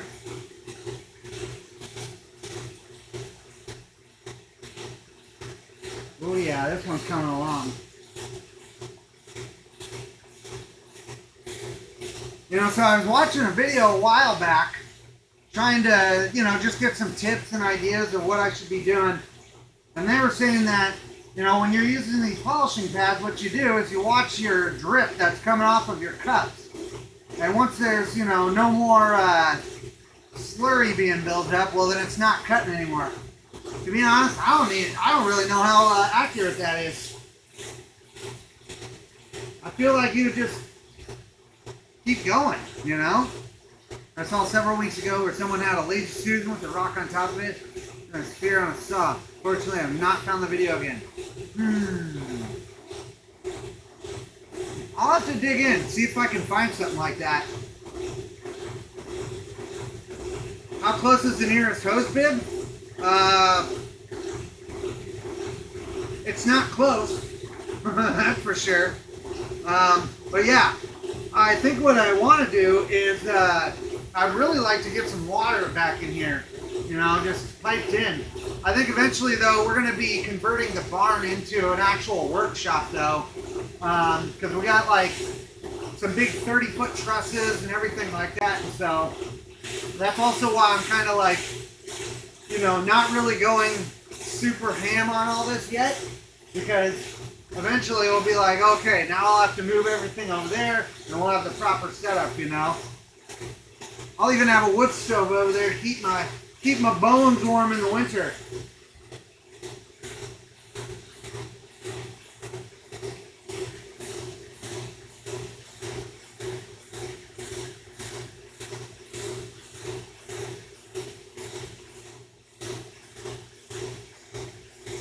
Rock the video. Sounding really good, bud. Well, hey, man. Thank you, sir. Much appreciated. I'm excited that this one, it's got some really nice color going for it. And that bright green spot is going to be just wicked. Add some character, you know, because all of these, you know, if you're doing it right, find the good material, it's actually more of an art piece, you know. Plus, I'd much rather watch this than do cabochons. Ugh, I just can't do it. And I wasn't very good at tumbling. Seems like I always got contamination. And after you do that a few times, pretty frustrating. So I sold those off and never looked back. Yeah, Jade Fever, man. Was there other Jade shows? Yeah, you know, I think there was, but Jade Fever is pretty much the main one. But I tell you, that big saw that they use, and then all of a sudden, boom! Oh my God! See, that's the stuff. It's killer. And that BC Jade's pretty good. I mean, it's no, it's good for nephrite. Pretty awesome nephrite. But some of the jadeite that you see down in like Guatemala and stuff, or over in Itagawa, Japan, I think that's what the name of it is, Itagawa. But you'll get blues and purples and just like really just unique colors. Plus, it's really hard. Super hard stuff. Yeah, the rope saws, man. Crazy, isn't it? Actually, we've talked about building something like that. You know, eventually. I think it'd be cool. And I also think there's some people who would probably pay to have you cut some big rocks. It'd be super cool, though. I just wonder how much it would like actually cost to like build one of those things, you know? And then they have that big, massive, it's probably like, I don't know. It's probably like a 6-foot diameter actual saw blade. Runs on that gas and they just like hang off of it. It's crazy. I also saw a guy, it was like an Instagram reel, and they had an attachment for, like an excavator or something like that. And they're just like, it's all hydraulic, and so it just cuts the rock right then and there. And you don't have to worry about any lubrication or anything. Well, I'm sure it'd help, but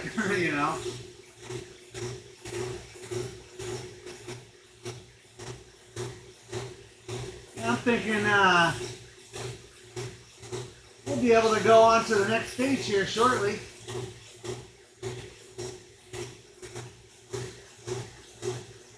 I am definitely digging these. Should have used these before.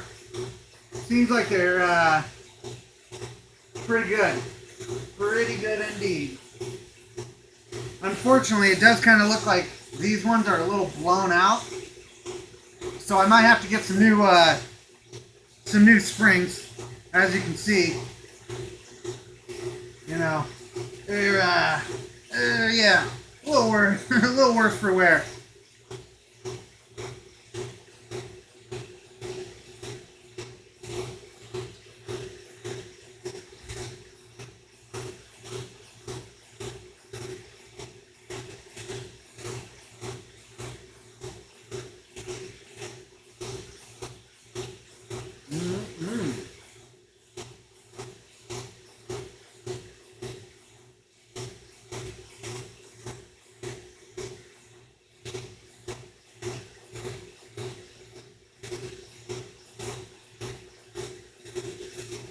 I looked and I can make it for $2,000 40-foot cable saw? No way! That would be crazy cool. We might have to do that, bud. We might have to. Let's start getting into the countertop business and the headstones.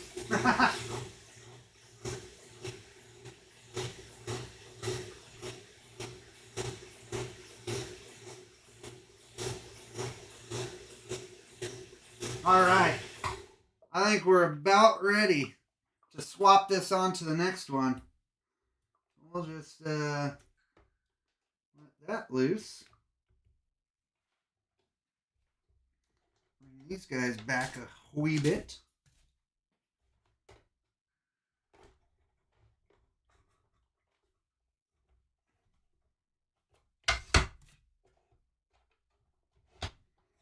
You get a little rinse.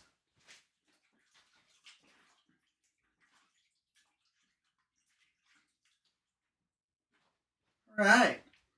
Yeah, see, that's what I'm talking about. That is pretty sweet. Yeah, this is going to be a good one. It's going to be a good one. So let's get these off real quick and move on to the next stage.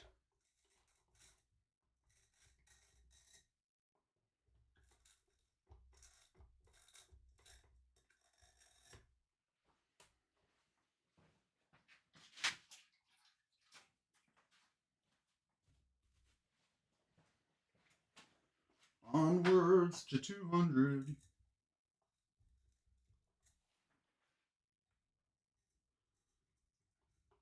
Go. These 200s actually kind of feel a little soft. So I think I might have to pull out some of my polishing pads and maybe cut some new ones. Hopefully I can get them as clean as they had them. We'll pop that. Like that. Oh yeah, that's going to of course be difficult. There we go. Let's give this a little twist.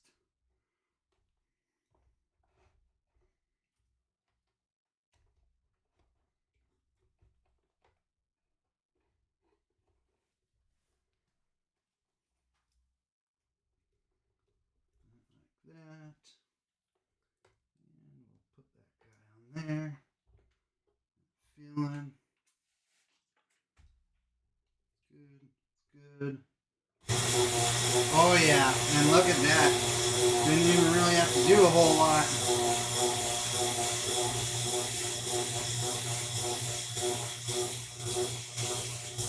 I think what we're gonna do.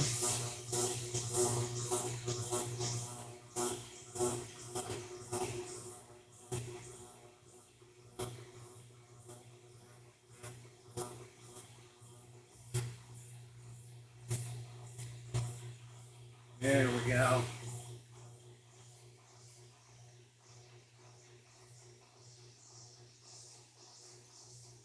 Yeah. Okay, yep, definitely looks like we're touching. I think we're gonna give this just a chicken hair tap. Maybe do the same for this guy.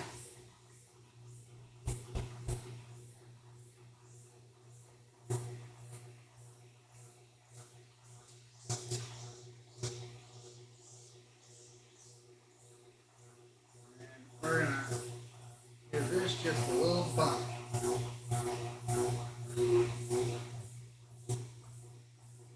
Although I think that is working pretty well.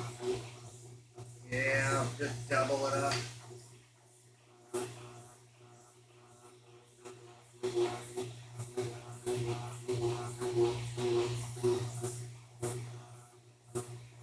That's alright.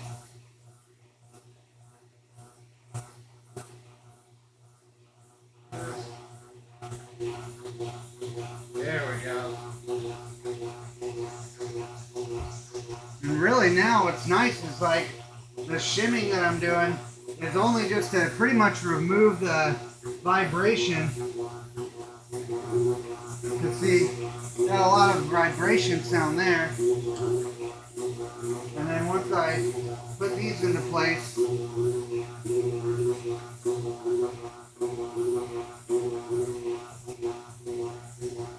it definitely cuts back on that.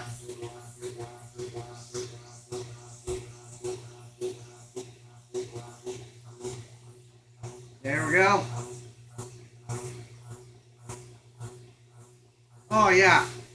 Hey, thanks buddy. Thanks Deepak. This process incredible. Most of all, you make it fun to watch. Hey buddy, I tried to. Daisy's is awesome. I found that Daisy's is super good for their selection, and then surprisingly, Coastal. They tend to, whenever I'm looking for just some kind of weird, little funky set screw or something, it seems like Coastal usually has me covered. Daisy's is usually one of the first spots that I go, though. I just like it there. Plus, usually there's a cute girl there working, and, that's always nice. Hey, thanks, Oregon Territory Adventures. Good to see you, buddy. Takes does a little bit of everything. Oh, yeah, buddy. That's what they do. Oh, hey, Raymond. Zipadelli. Nice to see you, buddy. Thanks for joining tonight. Yep, a sharp X-Acto knife.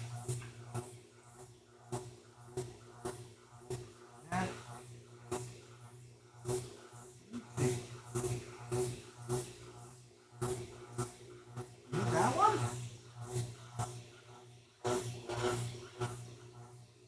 Wondering.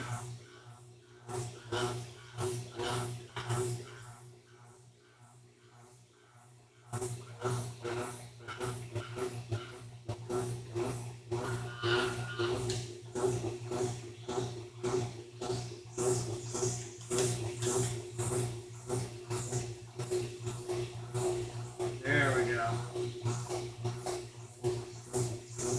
I think that's actually a little too much. There we go. Okay. There's our abnormal pattern again. I do want this to not vibrate as much. That's on low, link. Wonder maybe this will help. Because I think we actually didn't have it quite on the one we did before. Oh, come on. There we go.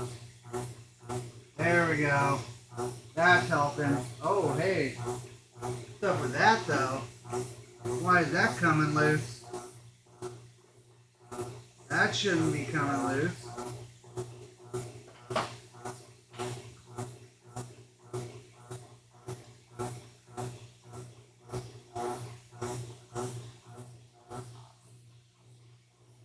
There we go.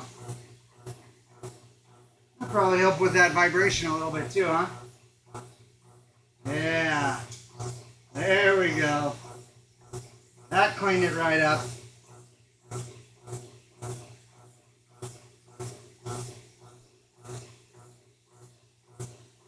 See a little audio ran out. Couldn't hear it. Coastal has the best price with bulk buying. Oh yeah. One of the rare Saturdays I'm not doing anything. Going out and exploring again. Soon. Definitely soon. In fact, let's see, I'm thinking,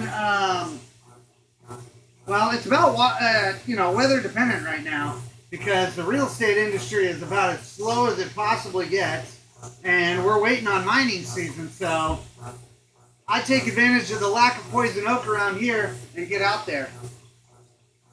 How does a setup handle harder stones?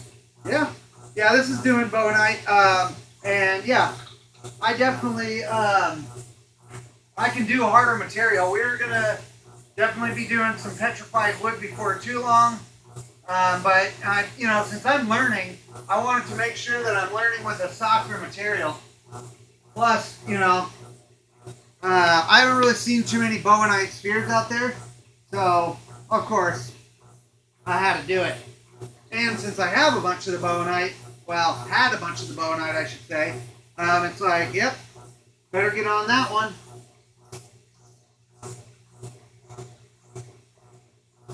This one's going to be really nice too.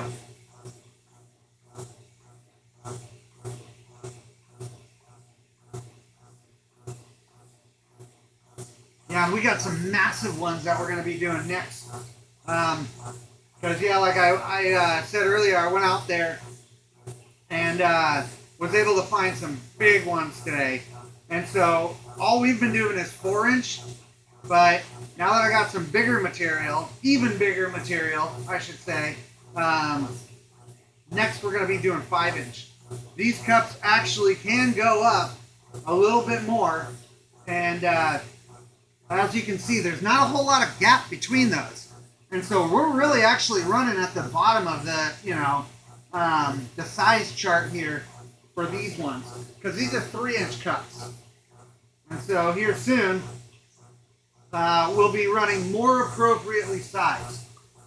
Because from when I was, looking at the Highland Park website, and they've got a whole chart on there, it seems like that, there's the bigger you go, the more tolerance there is for how big you can go. And so, I'm really looking forward to doing bigger. Because, of course, bigger ball is better than smaller ball. Of course.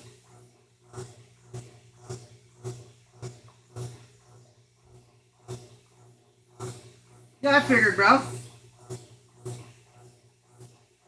You should be, is that your channel name, dude? Is Zipadelic? We did some hunting up by trail and found some agates. Pics on my Instagram feed and Facebook pages. Yeah, dude, I'll definitely have to check it out. I was looking at Angels earlier, and man, it looks like he's killing it lately too. So I think we're all gonna have to put it together and go do a hounding session.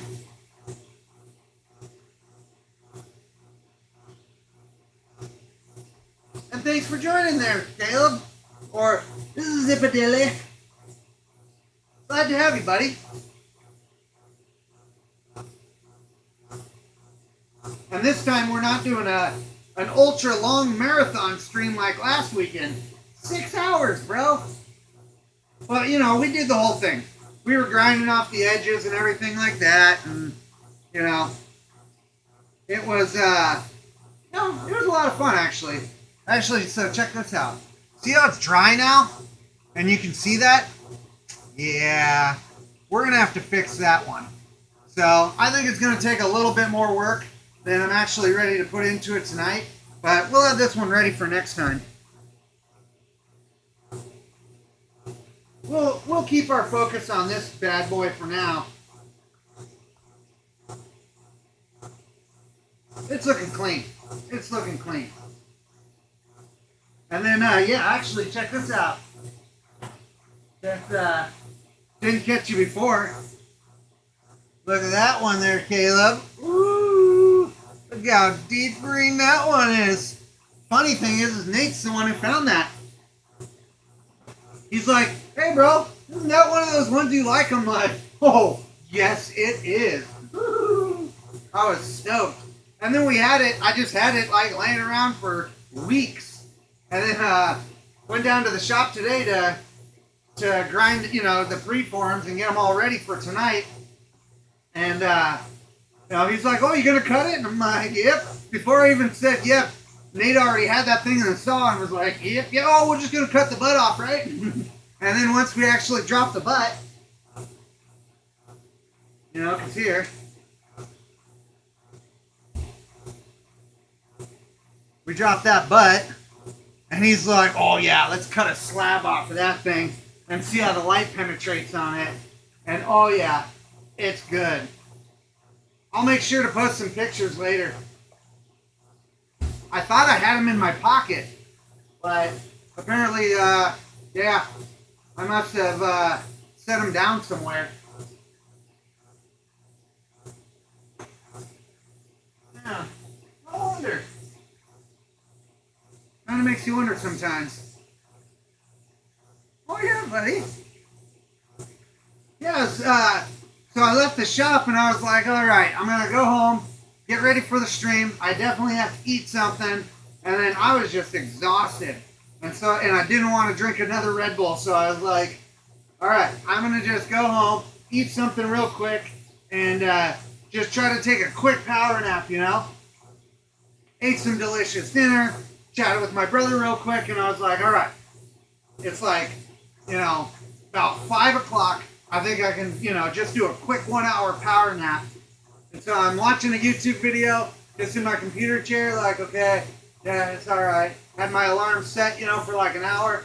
And then right as I'm kind of doing that, like dozing off, the dogs are like, bark, bark, bark, bark, bark, bark, bark. And I'm like, oh, God. Oh. It's like, I swear, my dogs watch me and they're like, is he about ready to fall asleep? Look, he's sleeping. Bark, bark, bark, bark, bark. Every time, man, I swear. It's killing me at this point. Lady down at the gas station, I went there to grab that Red Bull because I was dragging ass. And talking with her, and she's like, my neighbor gives them CBD. I guess you can go to like Mini Pet Mart or, you know, one of those pet stores, and they have CBD drops for your dogs. I was like, you kidding me?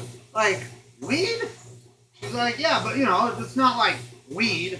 And so she's like, yeah, you know, because like, you know, during fireworks and 4th of July, New Year's and stuff like that, when they're launching fireworks off, freaks the dogs out. So you give them a little bit of that CBD, and I guess it like just... And so I'm like, really? And what store was this, you say? I tell you. After about, you know, a month and a half of getting woke up every single night, you're just like, okay, I gotta do something. I gotta do something. Crazy dogs, because, you know, got the fat chihuahua, and then you got well, she's a mutt, but like, I think she's got some husky in her because she's really vocal. She likes to bark. But, yeah, I tell ya, I'm just like, because what happens is, the little dog, you know, I assume it's because he's closer to the ground or something, he hears something, and then all of a sudden, the big dog's like, whoa, you're barking? And then they just go off and crazy and run out the door and start barking out what the hell ever it was. And I was like, oh, God, you crazy dogs. But I swear, the big dog, I'm like, it's almost like, you know, her barking is like, it's like it builds up and like steam, and so eventually she's just like, bark, bark, bark. Okay, I feel better now. Okay, and then eventually it builds back up and builds back up, and she's bark, bark, bark, bark, bark. It is absolutely hilarious. Hey, Easy Money. I was wondering if you're gonna make it again. Good to see you, buddy. Yeah, we got another one going. Unfortunately, we had this one in the roughing machine, and you can see that yeah, kind of got something going bad there. So I just ended up taking it out. I'll fix it later, and we'll get it going for next week. You know, I'll keep my focus on what's actually working, right? Speaking of, this one is working great. I'm digging my little chains too. You know, because if I get bored by myself, it's bang, bang, bang, bang, bang, bang, bang. No. Luckily, I got all you guys here tonight. I don't have to just, you know, play funky chords by myself.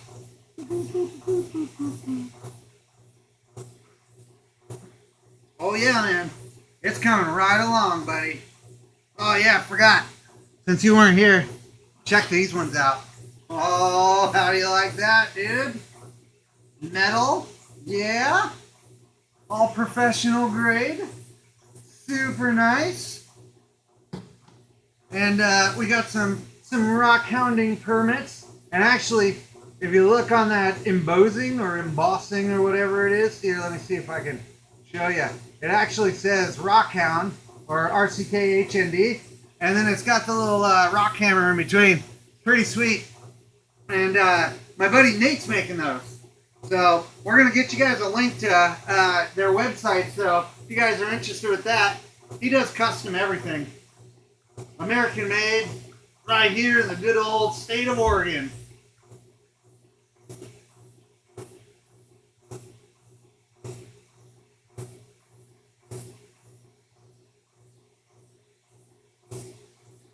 I like it when you get the sound. It's just super cool.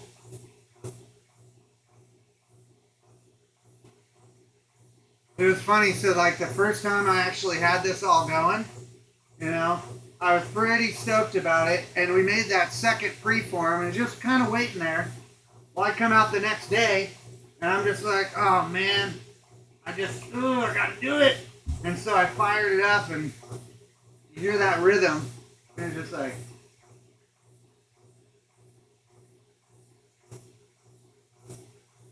yeah, tend to get silly sometimes in the rock shop by myself. I don't think I'm actually gonna need these ones, so probably actually gonna set these aside so I can take them over to the Daisy's Hardware there and be like, I need these. Oh yeah, I think we're about ready to go into 300 right here shortly.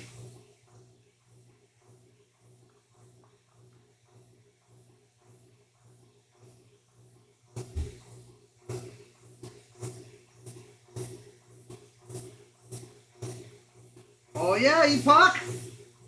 Remove the spaces. Yep. YouTube won't let me post the link because I'm not admin. We're gonna get you set up on that stuff here soon, bro. Because yeah, I think because you know all this kind of social media stuff as well, and so it's gonna be really helpful to have like the on-site help, or the real-time help, I should say. We'll get it figured out. Remove the marks. Yeah, exactly. Yeah, the last time you had some good rhythm going. Oh yeah, buddy. I'm digging it. Actually, that last one that we did, my sister ended up deciding that was her ball now.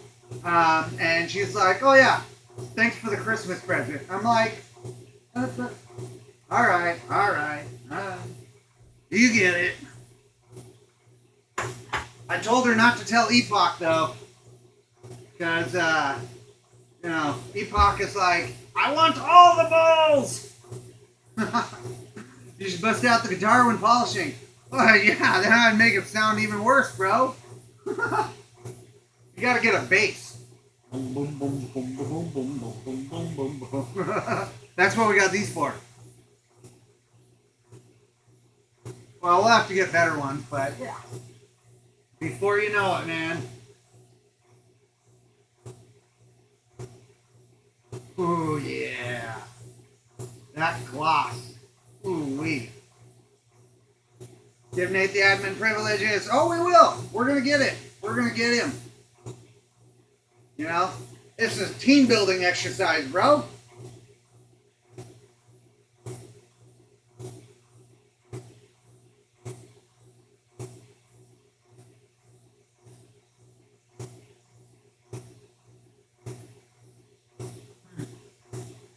I'm wondering, kind of funky. Wonder why.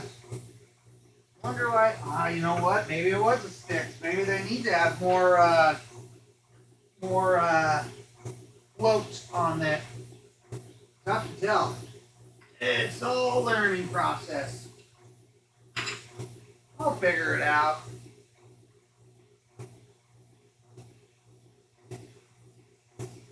What we did figure out though is these spring chains are really nice. I don't have to do near the shimming as I did last time. So yeah, apparently the chap who built these things originally knew what he was doing to a degree.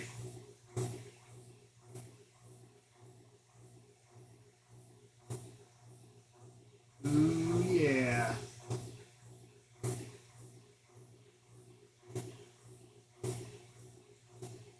Seems like it is building up still pretty quick, so we'll let this run for just a bit longer, and then we'll be able to jump on over to our 300. I'm thinking I am going to have to, because these ones do feel a little soft, so I might have to cut new ones soon, which, yeah, that should be interesting. Be nice if there was like a punch, kind of like a leather punch or a hole punch or something. Be really convenient.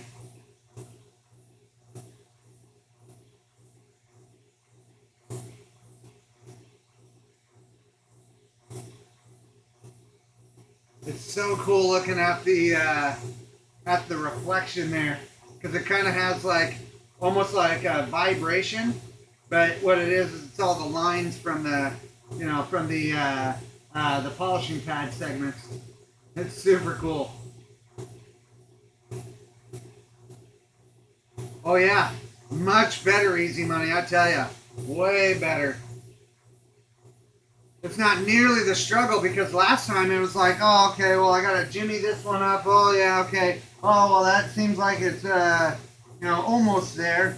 But now I've got these chains going, which actually they came with it, so I should have been using them the whole time, apparently.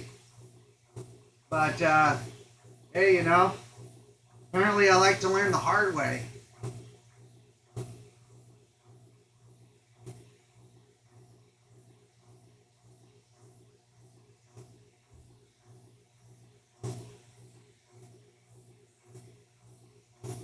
Tell you what, though, that gold pan up underneath there, brilliant.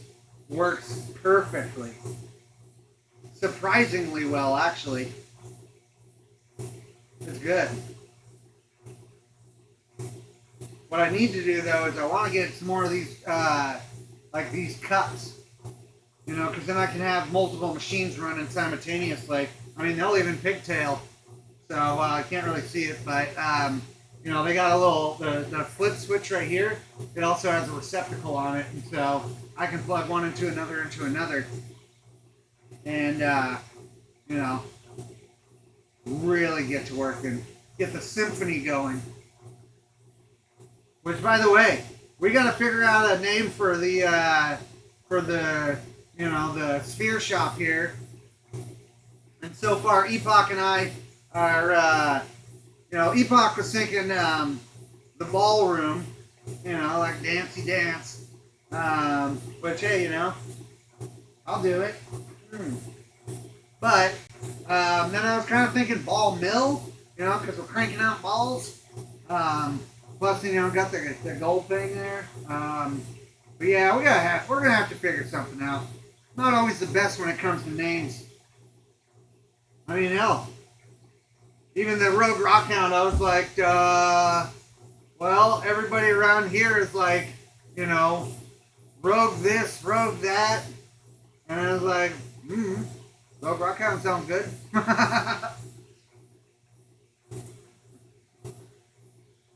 Yeah, more you know, buddy. Epic balls. Rogue's House of Balls. Exactly. Yep, the Rogue Spheres. I think it will work, man. Definitely have to come up with something good. Ooh, I think we're getting close.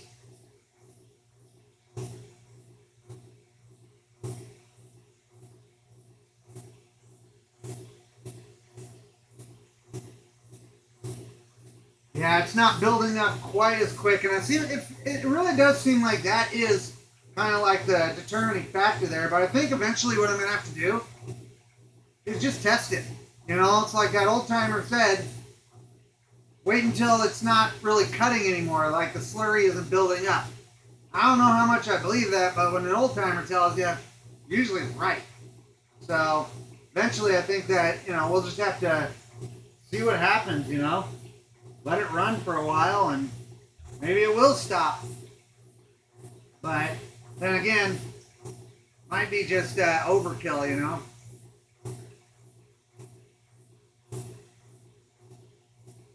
Orbicalism? Oh my god. Orbicalism, Jesus. This guy. Yeah. Sphereception. Yeah. Gold Hill Lapidary. There we go. Right there. Gold Hillbilly in his balls. The Gold Hillbilly Ballroom. Oh man. Oh, Gold Hillbillies. I tell you. We like to play with rocks around here.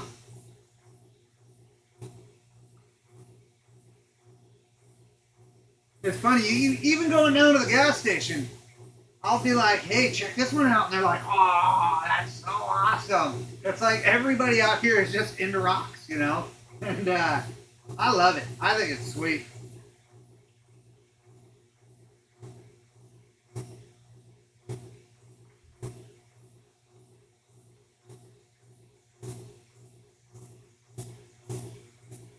Easy Money, are you down there in Tonopah right now, man, doing that turquoise?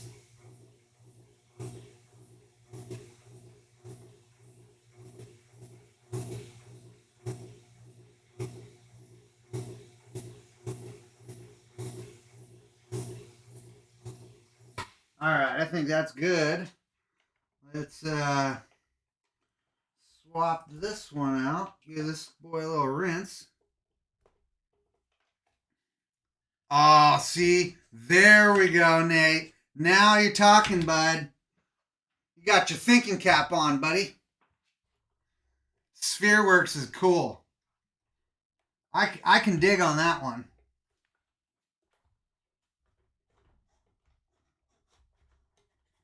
Oh, come on. Don't fight me. There we go. Ooh, see, this is where I really like, is when you can start feeling just the ultra smoothness. You know, it just starts getting really silky feeling. So check that out. You got that nice green spot right there. See, I don't know how good you can see that one, but oh yeah. That's a good one right there. That's a good one. Woohoo! It just doesn't get old to me. I love this stuff. And the nice part is I don't have to hold a little stick with a, rock glued to it for hours. Because, man, I just cannot do the cabochon thing. It just stinks. Actually, Nate just did some really nice intarsia today. And definitely we'll have to check that one out. Because that stuff is bananas. He does a really good job on it. All right, on to the 300s. I did try to make everything set up here tonight. Make sure I could at least, make it a little more streamlined. As opposed to our marathon stream of last week. Which, that was a lot of fun. But I tell you what, I was pretty tired by the end. Alrighty. Let's throw this guy in here. Draw that a little bit closer. Get that just held in for a sec. Seems like it'll be quite alright. Probably pretty good. Give this just a little love tap.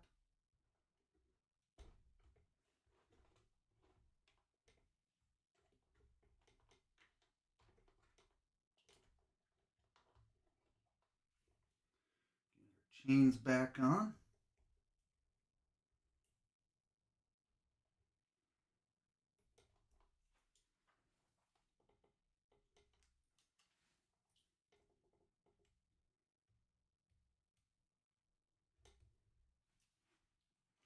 Squirt, squirt. All right. So, looks like we need to do a little bit of our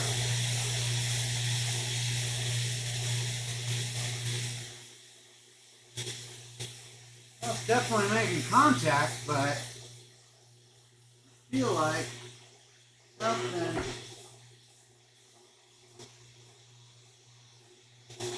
just a little off. There we go.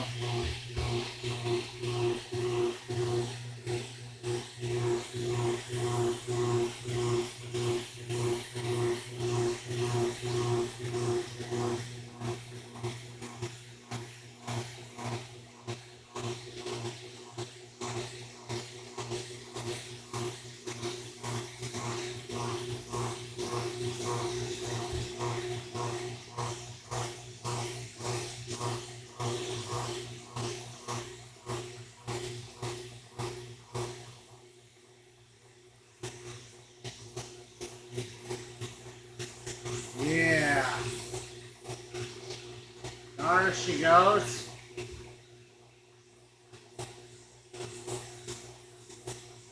Yeah, that is moving it right there.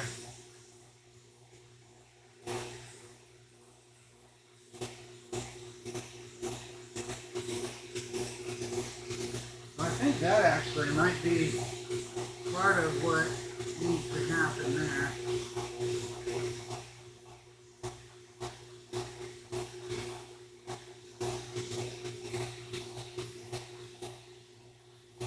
There we go. I might be able to.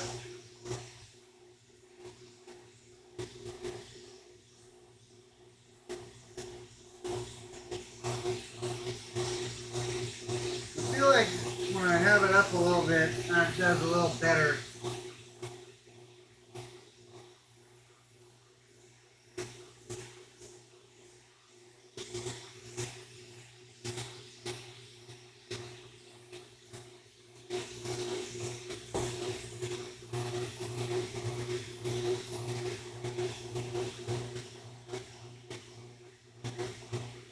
Yeah, that's definitely, that's eating it right now. Definitely cutting it up. So, and it does look like we got some pretty good motion going here. This one's not even really braced. So yeah, I think that's good. I think we're good. Got it locked in.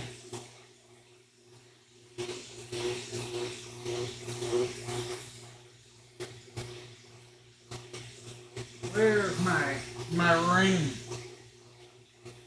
That's what I had last time. That worked really well. There we go.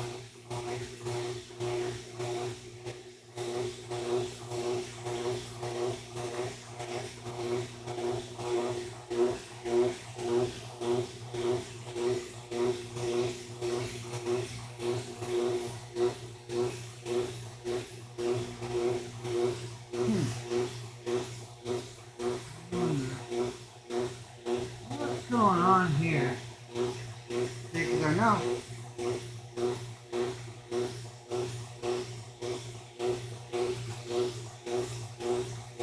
It's definitely this one.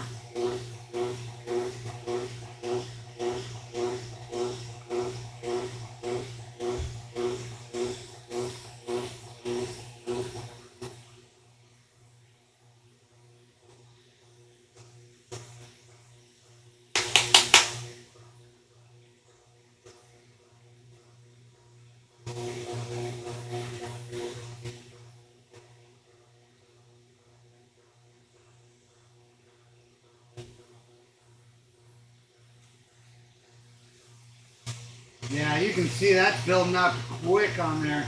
So it's cutting it down. Good.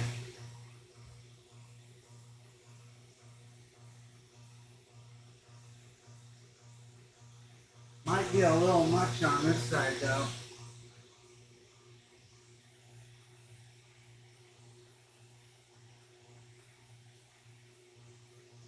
Thinking, there you go.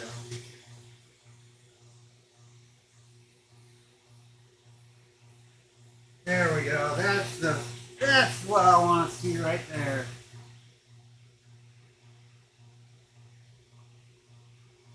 Oh yeah, it's a beaut. You're up in Salem, business and family right now. It's good, buddy. It's good. Family's number one, buddy. Ooh, for 2 days. Hopefully, I'll start. Yeah, man. You gotta get on your faceting. But I can only do one that sounds many times. Yeah. Yeah, so Epoch just got his faceting machine in the mail the other day after waiting, what, like 6 or 8 weeks or something like that. I think you got the V5 machine. Is that what you got there, Epoch?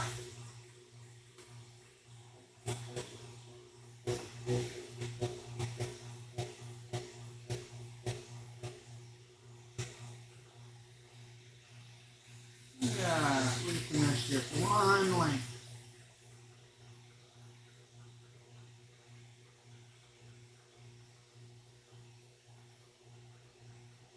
I'm really looking forward to the faceting of Epoch Eclipse. The VL. Ah, yeah. There you go. The VL. Basically, really the same machine that like Ryan Lucy's got, and yeah, he'll be learning from him before too long. All he's got to do is actually get it set up now. Kind of dragging his feet, saying, "Oh, well, it's been the holiday. Family's been here. I can't set it up with family here. I've got to cook and spend time." Just kidding, Epoch. I know. Yeah. So what is? I feel like I'm getting some like the inconsistency, but just not exactly as much as I want.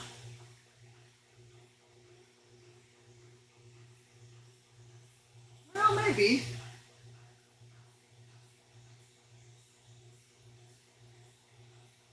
Might be alright. Might be alright. Maybe I'm just tripping. Not many different 6-step dials and stuff. Looking very forward to it, bro. Looking very forward to it. It's going to be good.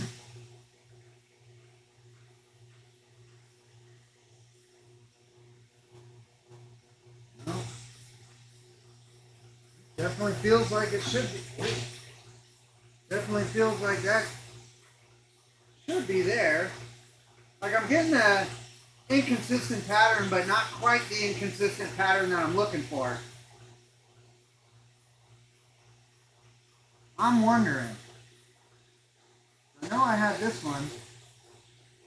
There we go. That's actually more of what I was looking for. We're going to take that, brace that up just a second here.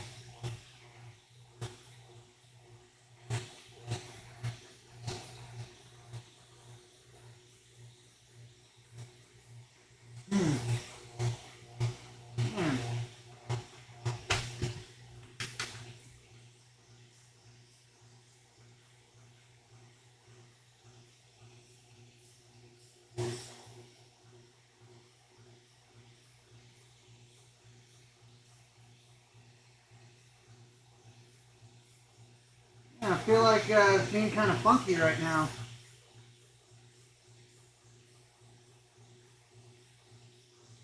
Crazy part is I really haven't changed anything.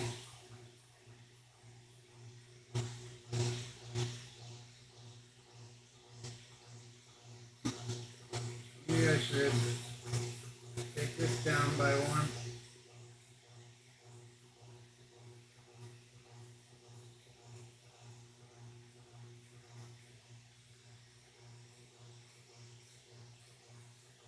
I'm a baby dowel, so.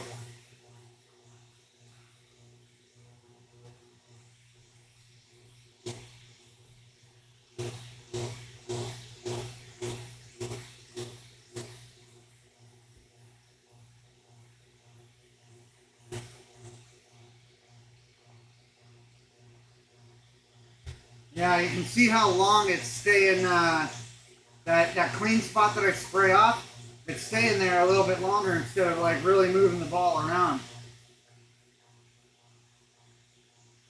Which, I mean, it's definitely getting this coverage, but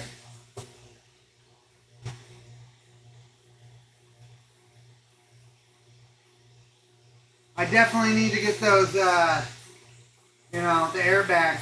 Definitely thinking that's going to be the ticket.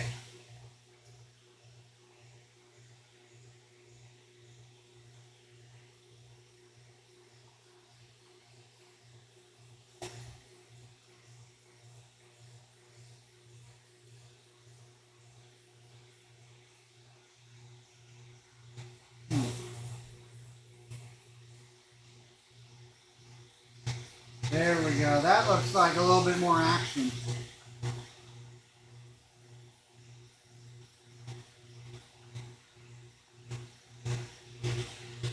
And this one's definitely staying more stationary now, so it looks like This is really what's moving us.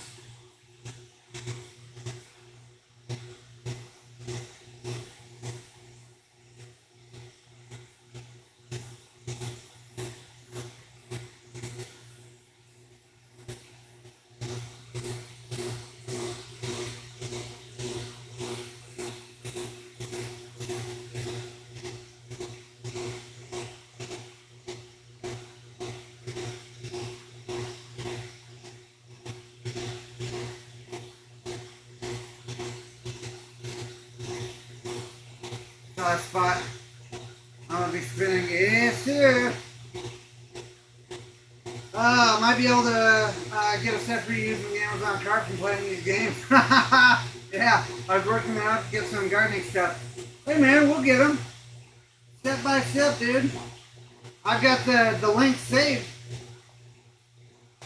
Just, you know, with the holiday season, it's been, you know, Christmas and everything. Just been kind of a little distracted on things. But I was able to go see, I guess it would be my grandniece on Christmas. And I gotta tell you, she is about as cute as they come. Tiny, she's got her front teeth missing right now and everything, you know, because her baby teeth is falling out. And oh my God.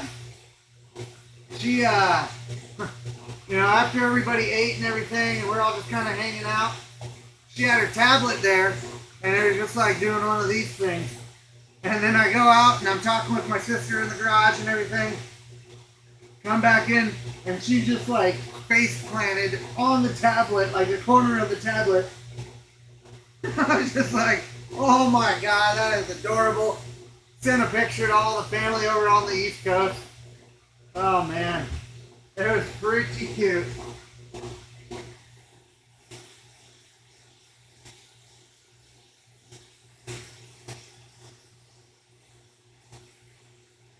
I think that really is our ticket there.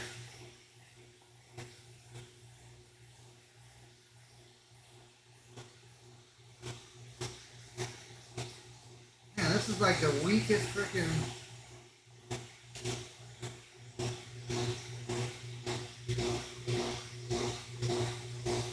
Yeah. Get that cut. Ooh-wee. So the airbags we were talking about before. Oh yeah, easy money. We'll be back, or we'll be here. So Epoch, yeah, we were talking about the little airbags before.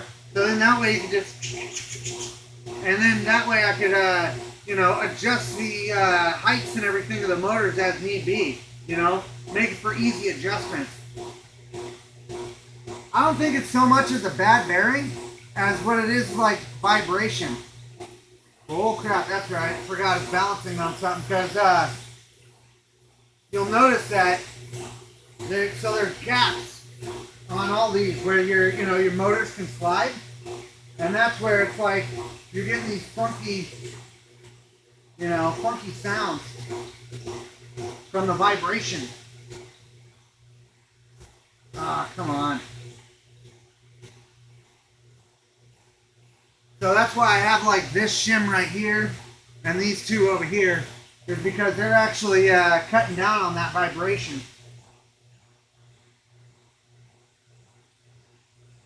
Might be a bad bearing though. You never know. I'll have to check it out.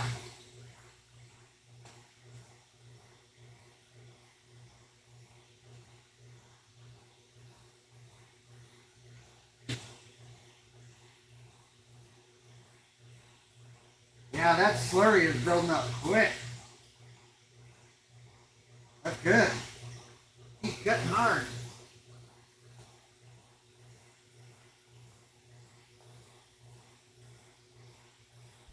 Good. Yeah, and once I get some more shims and everything, I'll definitely be wanting to, keep them in the sides there to really reduce that vibration sound. Because I mean, I don't know. To me, it's just like I like it when it's just True Grit, Laboratory, Patience makes polish. Yes, sir.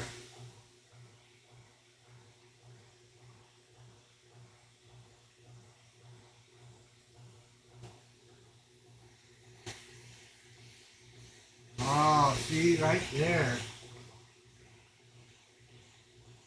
That suddenly started moving things. That's the other reason I eventually want to get a high-speed unit from Highland Park, is because this has too much like play in it, and so that's where we're really having to shim stuff up to make sure that it's doing what it wants to, or doing what it should be doing, I should say. Like this right here, as soon as I adjusted this, it really cut back on that noise.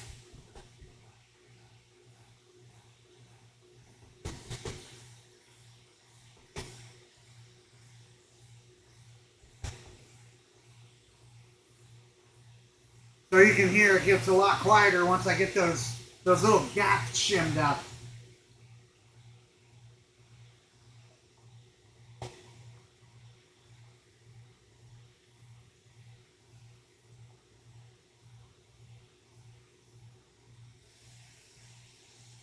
See, it looks like I've got a little bit of an issue there.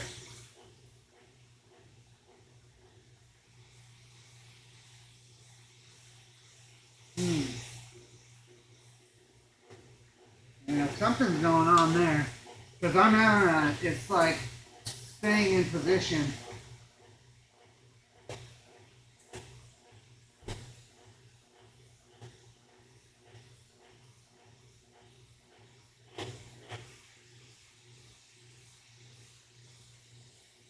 I wonder.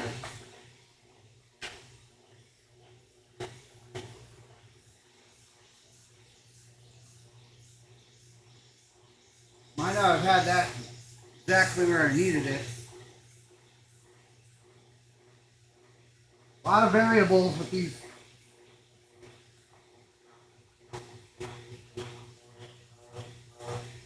There we go.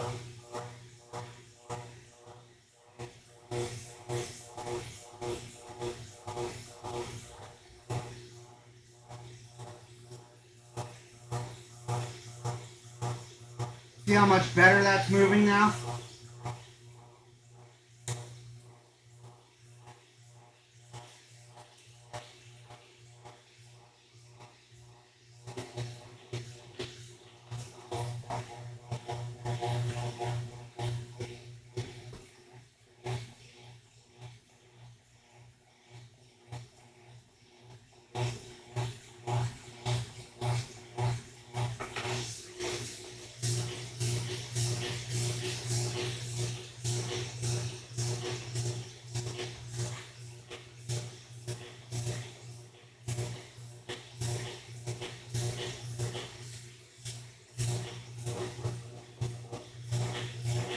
Yeah. Something's funky.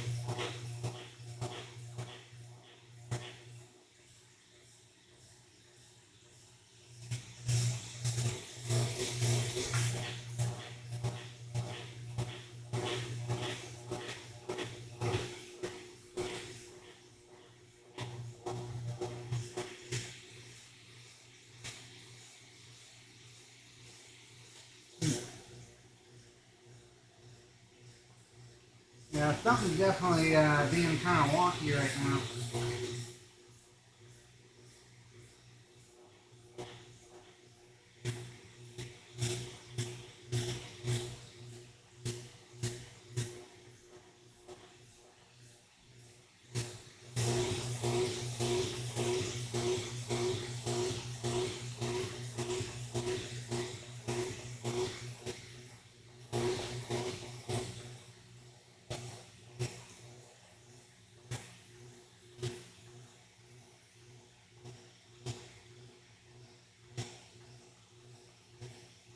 Yeah, something's definitely wonky. I'm not really sure what's going on there. I think it's the motor sound when it's sending the vibrations from the cup moving to the cups, yep.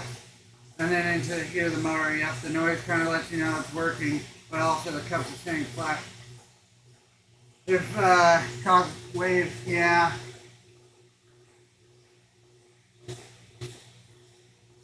And so what's happening though, I'm also seeing that it seems like on this side right there, it's kind of like favoring this side.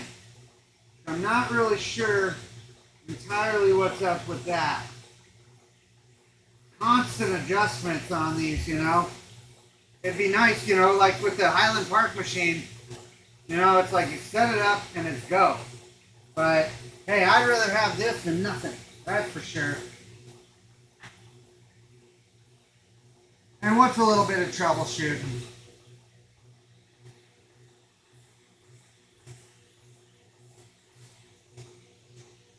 Yeah, I think that's all right. But yeah, you can see like there's a line right here, and it's kind of going like this, but not nearly as much as I want.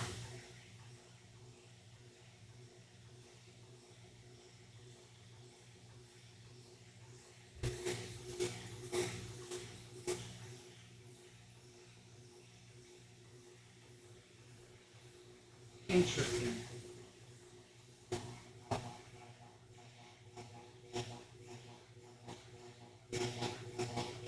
See, because now we're getting a lot more, you know, motion, but we're not quite getting as much buildup.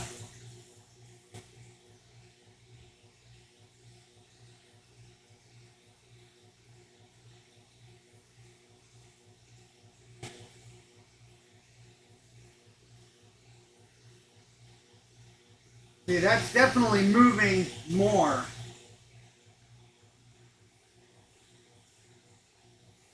And then when I bring this up a little bit, if I try lifting this just a little bit, it kind of goes right back to where it was. So I'm wondering, maybe what I should do is just bring that back a little bit. That looks like a much better motion.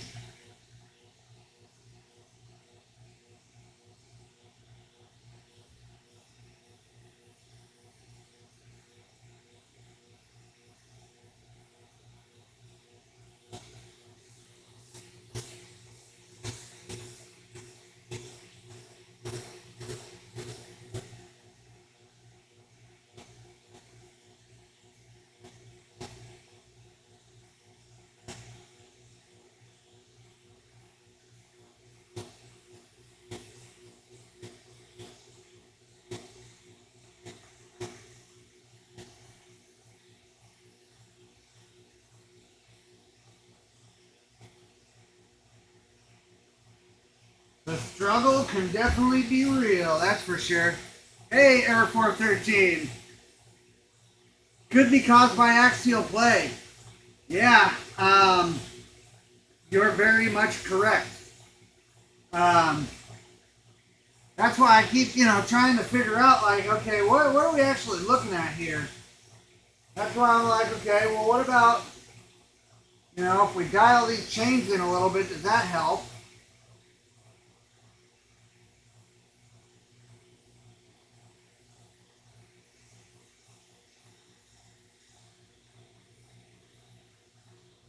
Yeah, I think that was better like that.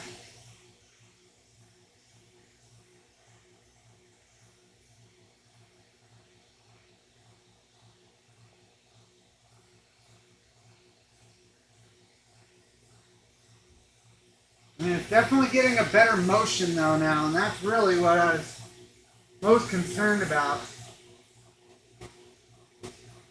It's just weird because, like,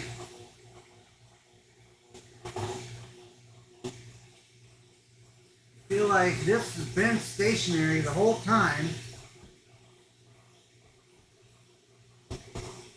There we go. That looks much better.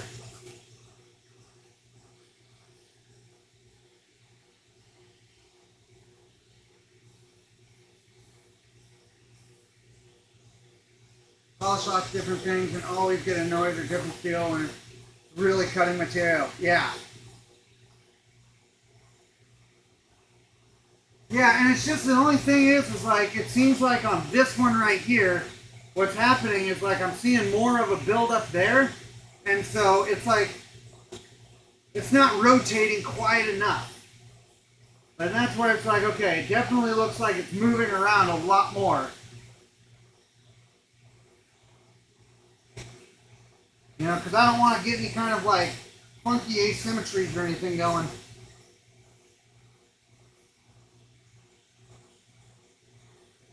See that pretty well. I think the airbags will keep the motors from rocking, which will, yep, exactly.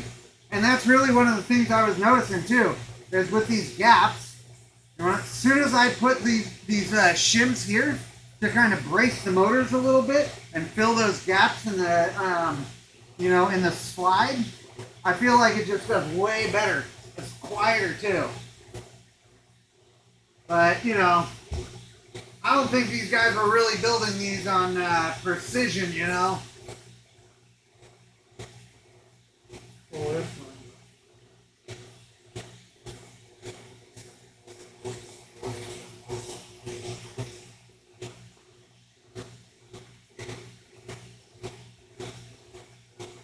Hey, Dougie Doo. Have you ever been around Cripple Creek or the mountains west of there? You can sometimes find turquoise. I haven't, man. I definitely want to, though. If I had my 3D printer still, we'd talk. I'd make a motor brackets and alignment adjusted. Oh, man. Well, maybe we'll, you know, have to find somebody local here that's got a 3D printer, see if we can dial some stuff in.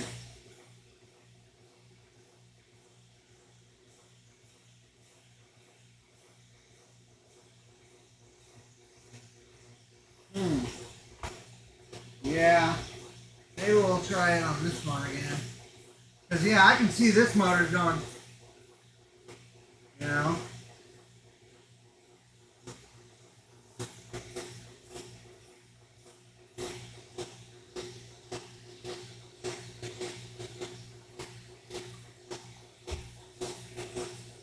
And I did have this little, you know, post-it note up underneath here before, which absorbed a lot of that bounce, but seems like that benefit has all but dried up.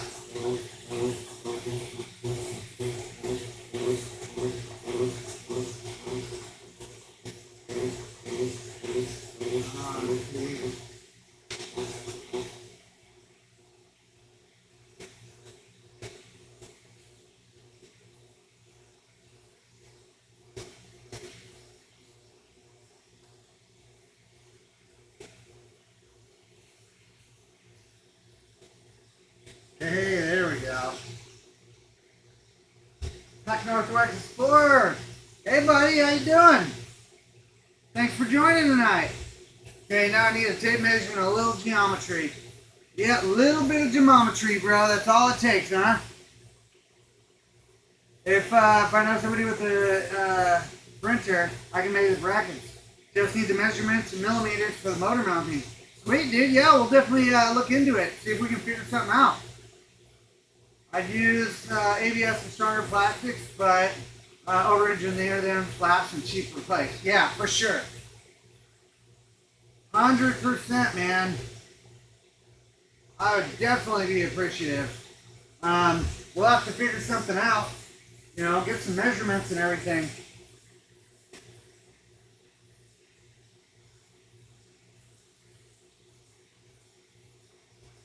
Yeah. So there we go. We got some good motion on it. And you can definitely see it's cutting.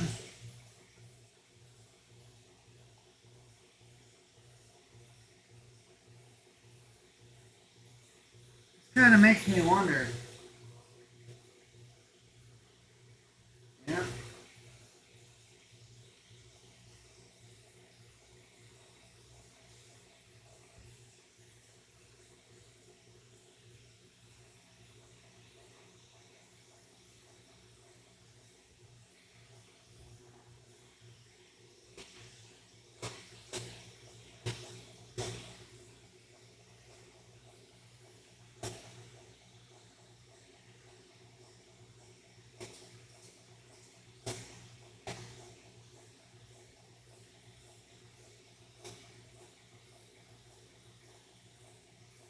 You're definitely losing that vibration now.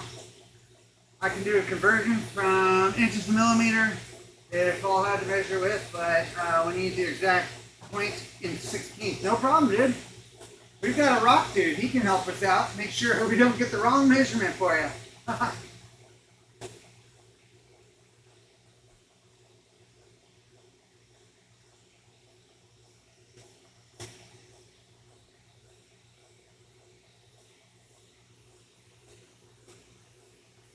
Definitely sounding a lot cleaner, that's for sure. Not nearly as much as that, you know, kind of almost grindy sound.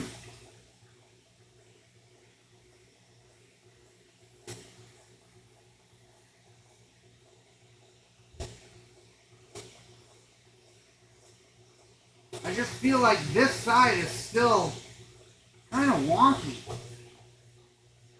There we go. Maybe there's just too much of a gap there.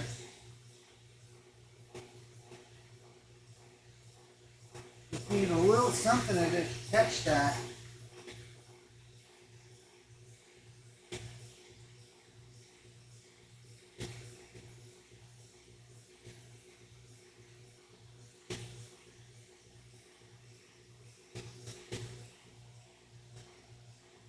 There, I think I got this.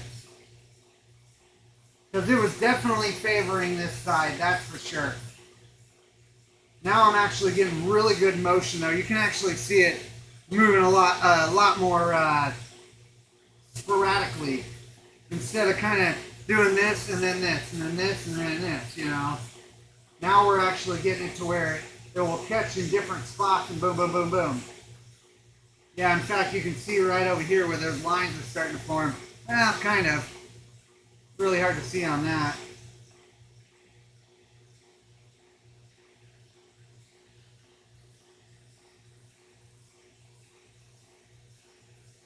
It's like constant micro adjustments.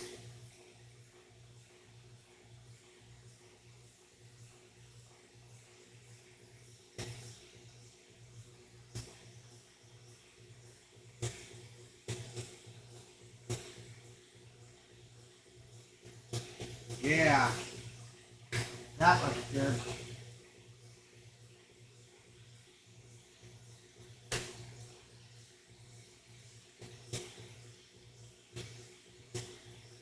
Stay like right there.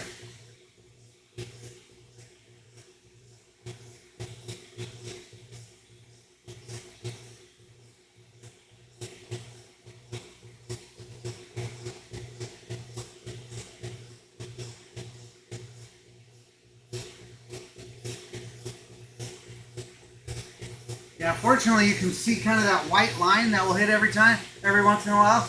And you'll see it's kind of showing up in different spots. Exactly where we want.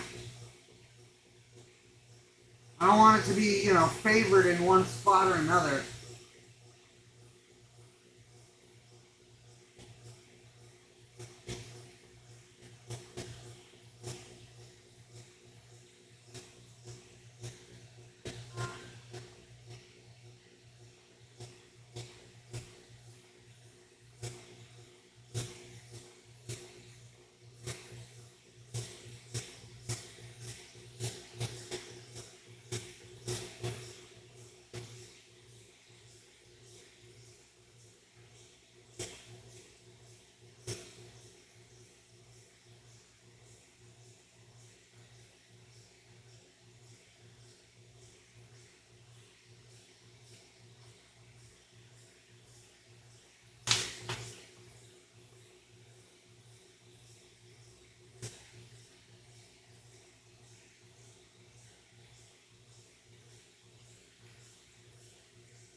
I mean, it's still cutting pretty good though.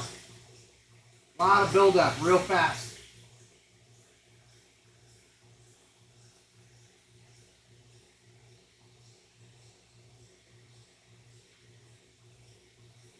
And I'm filling my pan up pretty quickly tonight too.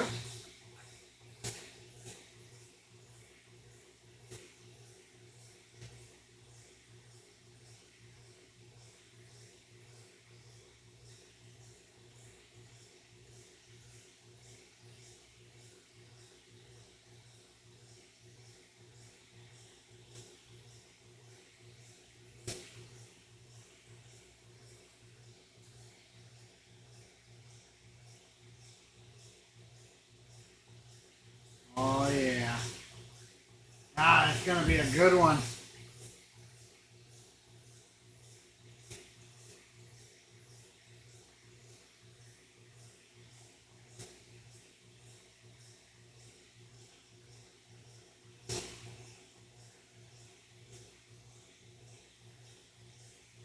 Yeah.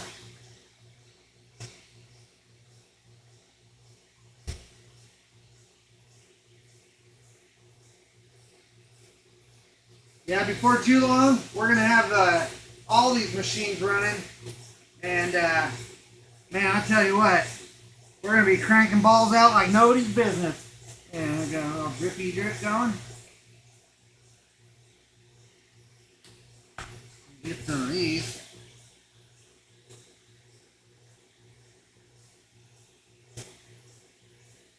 Clean up this slurry mess right here.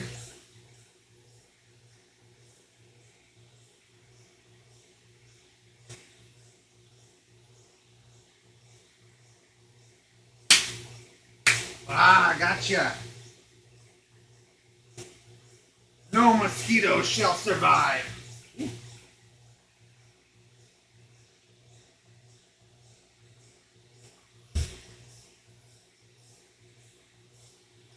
I swear the autocorrect doesn't know where to put the in ownership word of hardness. Hardnesses? Hardnesses.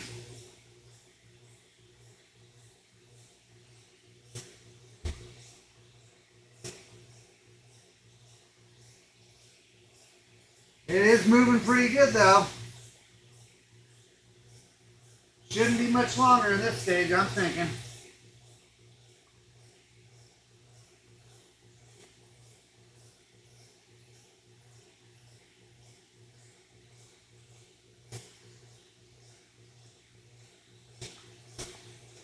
Oh yeah, buddy.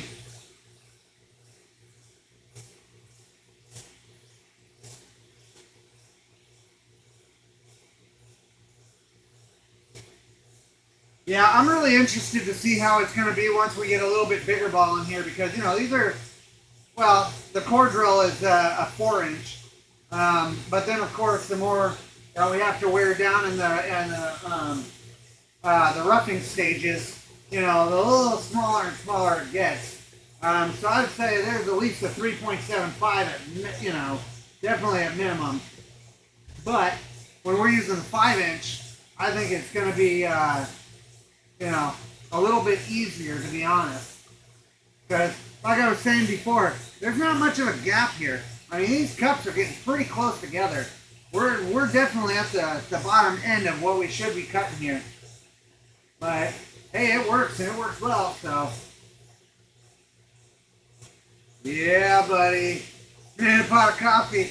Well, hopefully we won't be going all crazy like we did last time, but, you know, looks like we're at about 3 hours in, and we're on the 300 stage. And if my memory serves me correctly, we're going up to 3,000 last time, so, you know, we're getting a really nice polish on the 3,000. So it looks like 1, 2, 3, 4 more stages after this, and we'll be good. You know, fortunately, it seemed like the 3,000 and the 1,000 didn't really take all that long. It's really these first couple stages that, you know, really, you know, take the effort.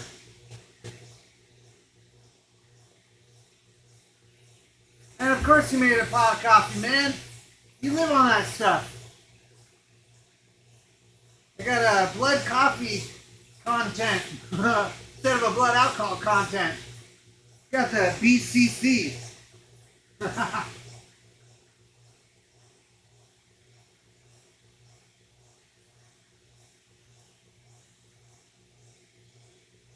Yeah, it's definitely cutting. I'm actually surprised because it's been in there for a minute now. I feel like we're still building that slurry up really quickly. The roughing is toughing. Yes, sir. I mean, it's coming along. And like I said, all good things take a little bit of time.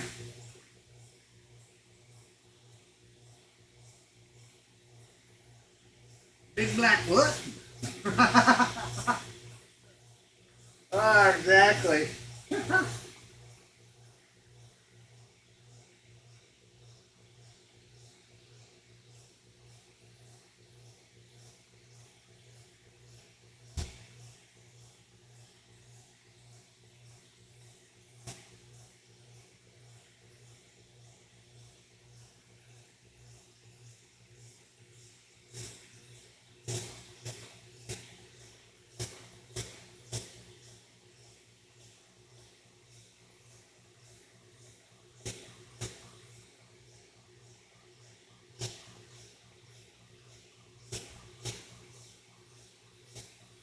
Yeah, I think we'll let this one go for maybe a minute or two longer and swap out to our next stage, Le 500.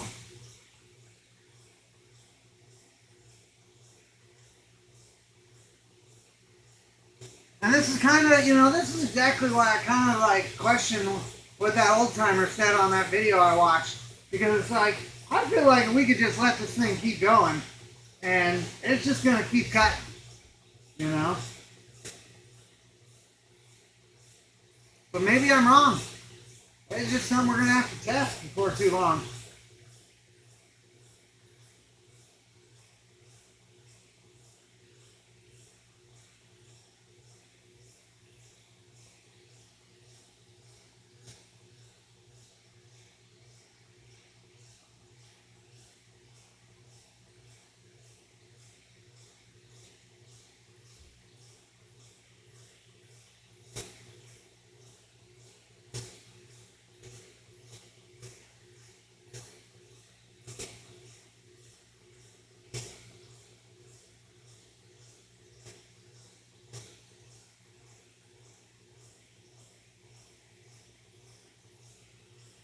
Yeah. I think we're going to be about ready to move on.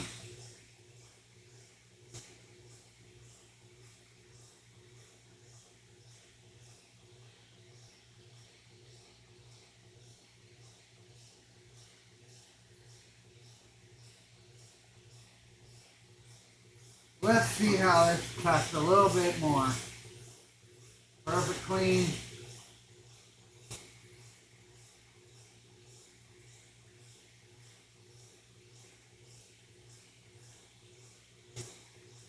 Yeah, it is building up pretty quick.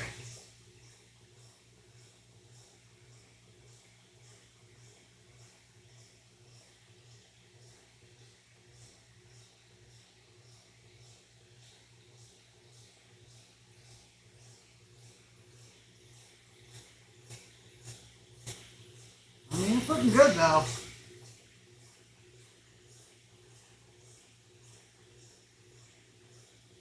Alright, let's give it a good spray and then we'll move on to our next stage.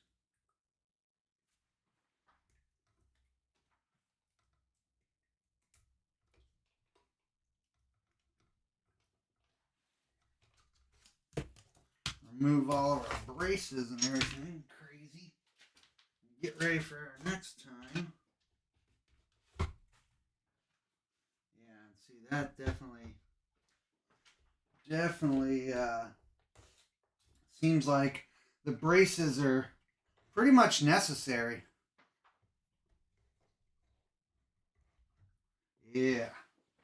Kind of feels a little small, but still a good size.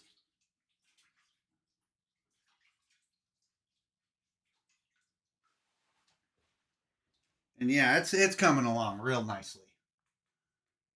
We're getting a good shine on that thing. Slowly, but surely. Let's swap these out and move on to the next stage. Yeah, because I think we go 500, then 7, and then on to the 1,000.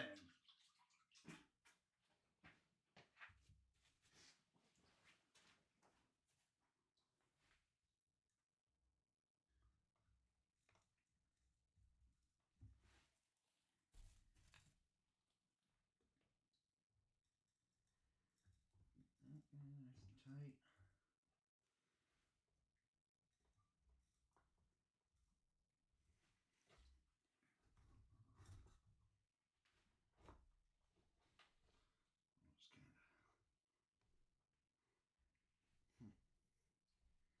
Why does that seem like it's so much harder to slide than the other one? Let that go. That's second link. Put this one. That's second link.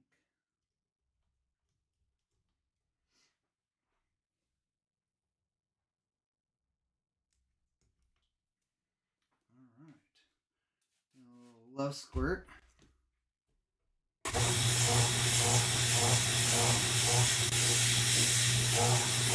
This one.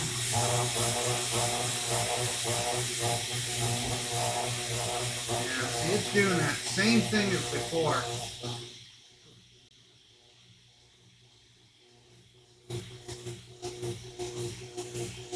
Where it's just kind of rolling this way.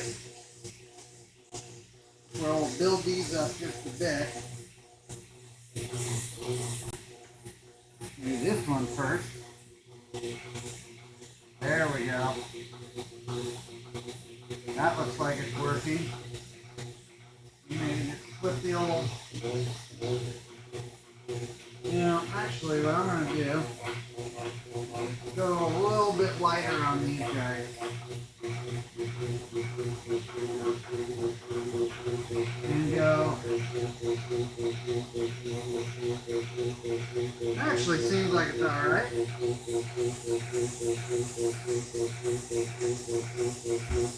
Get a little bit of these braces going.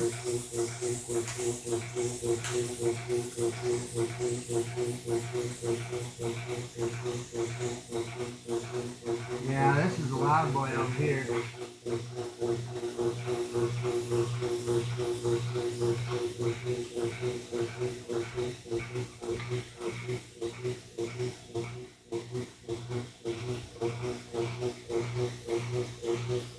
Looks like it's moving pretty well. See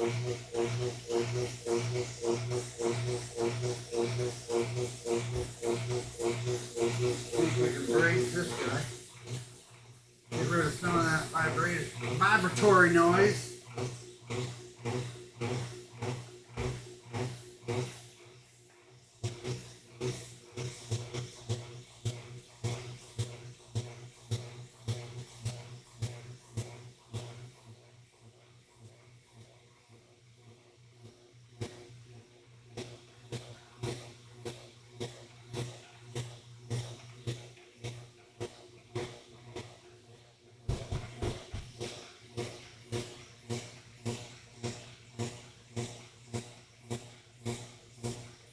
Yeah, those micro adjustments, man, I tell ya.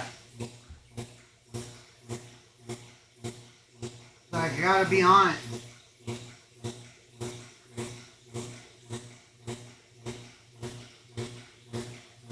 I'm wondering.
because that seems like the stuff right there.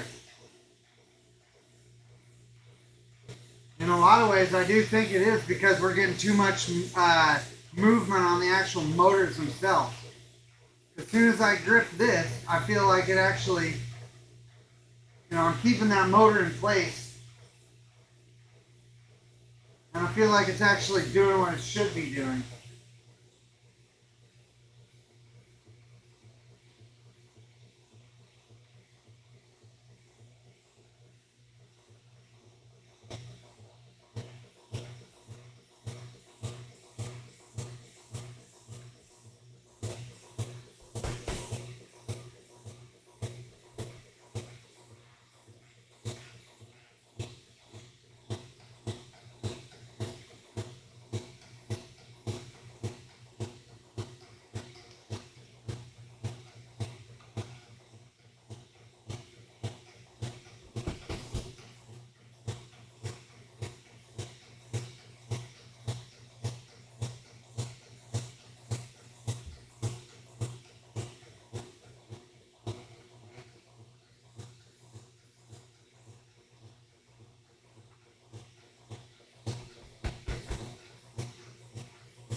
Man, definitely feel like I'm doing extra troubleshooting tonight, that's for sure.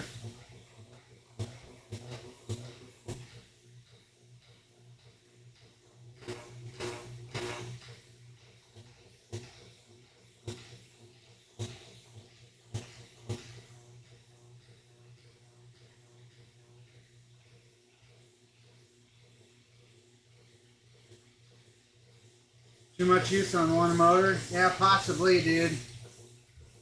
Looks really good, man. Appreciate it. Yeah, I mean, I definitely feel like I'm doing a lot more, because I feel like I just keep having to do these micro adjustments, which wasn't really having to do last time.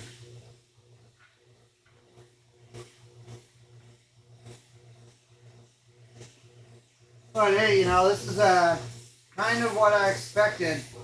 Is constant, gotta learn stuff.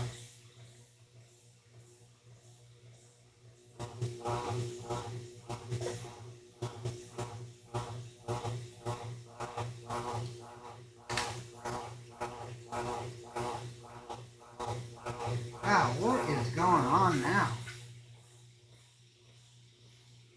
Okay, let's put that like that for now. Really not sure. Here's what I'm gonna do though.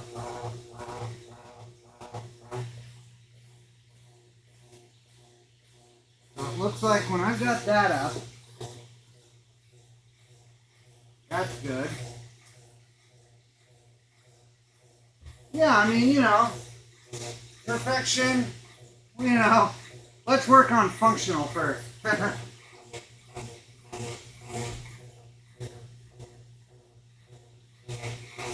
And of course, this is going to be pretty helpful for once I actually do upgrade and get it to where I'm, using actual production machines, because then I'll know, I'll have a better, a more of appreciation for all of this.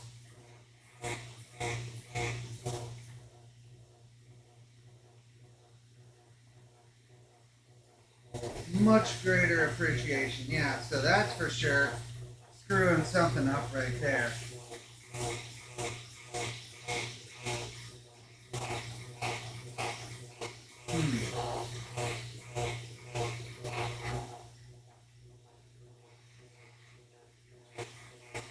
Kind of feel like I didn't have this much of an issue last time, and the real difference here is those springs.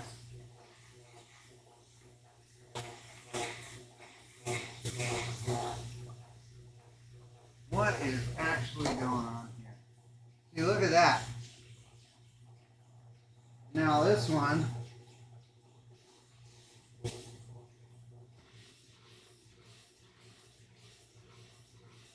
That's what I want. Look at that motion. That's what I'm actually trying to achieve. Now, looks like this has got just a little bit of a gap.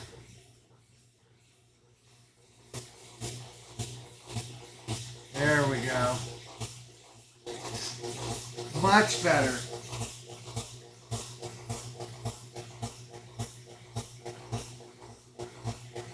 Huh. Hey, you know, troubleshooting. Gotta figure this stuff out somehow, right?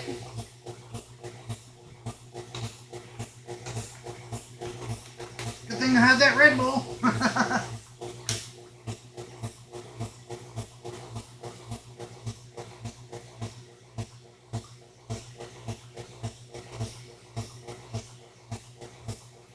Now I think if I just lock these in a little bit.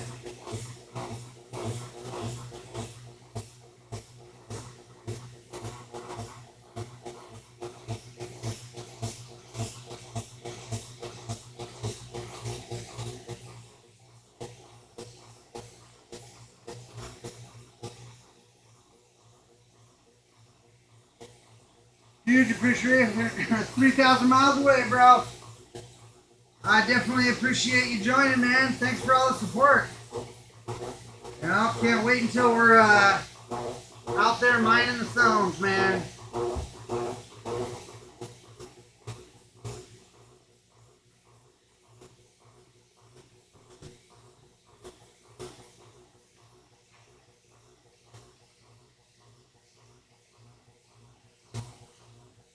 Hey, if we're lucky, you know, and it keeps staying as warm as it is, we might be able to start mining season early this year.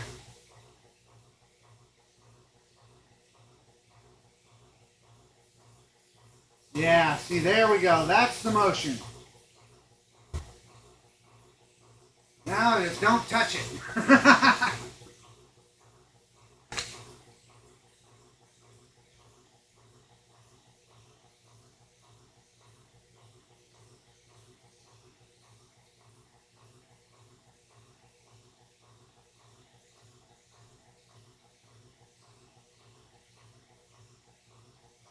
This is why you don't build machines out of wood, huh?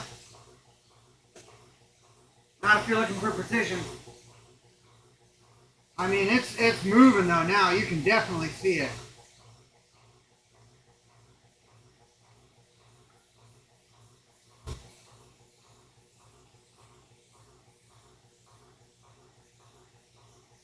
Awesome.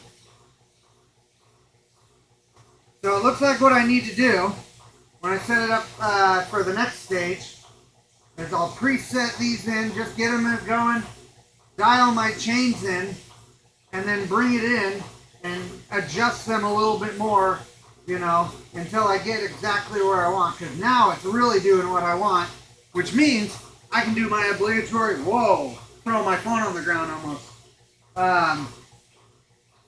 You know, you gotta do your, the slow-mo for the Insta. Let's see, slow-mo. Woo.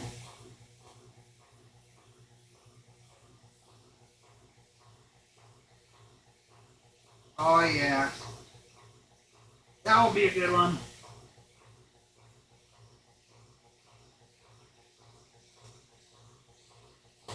Hey, Mr. Dunham. Thanks for joining us tonight. Making some spheres, you know. Well, we're troubleshooting. Had a little bit of vibration going on here. And I wasn't using my chains before like I should. My chains and springs. But seems like I got a pretty good idea of what the problem was before. And so now we got really nice rotation on here. Everything's getting, you know, full coverage on there. And we got full contact on our pads, you know. And you can see the slurry's actually building up rather quickly, you know, for a 500 grit. And next we're going to be hitting up to our 8, then 1,000, and then our 3,000. I don't think we'll need to go up to the 10,000. We haven't on any of the previous ones, so you know, I think this one's going to turn out pretty nice. We'll get a nice high gloss on it. I mean, fortunately, this type of material doesn't really even need to go, you know, cerium oxide or anything like that. You know, we can just use these polishing pads and it works great.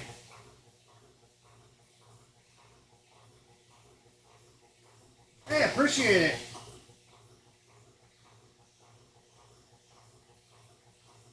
Appreciate you joining in.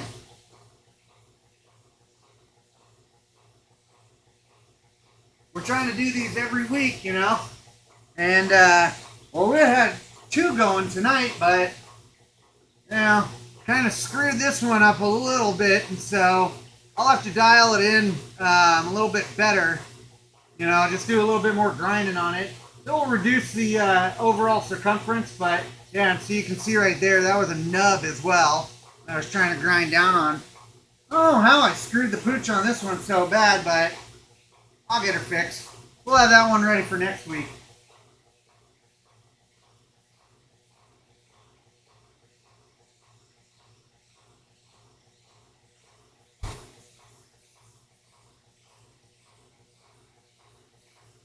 Might actually have to empty my pan after this one. Definitely going through a lot of water tonight. Fortunately, it's nice warm water.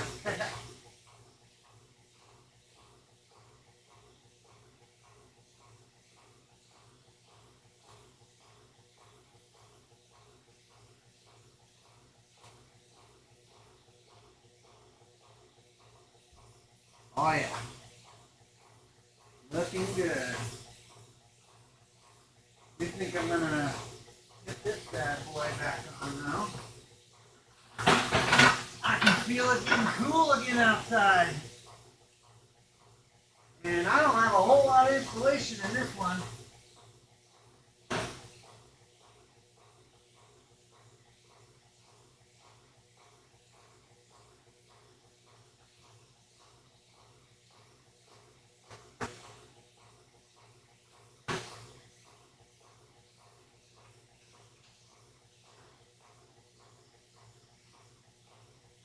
Huh. Apparently my heater don't want to work anymore.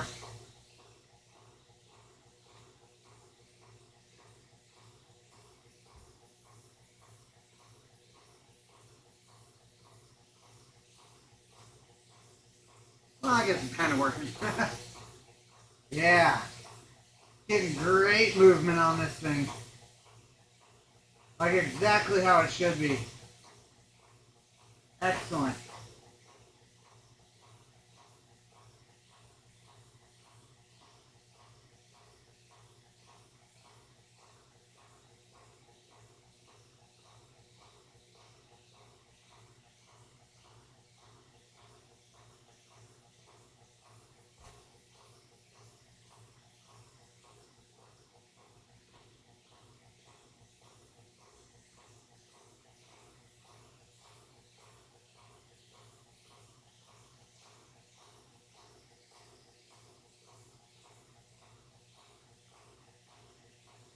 Yeah, I don't think it's gonna take much longer either. That's always a good feeling.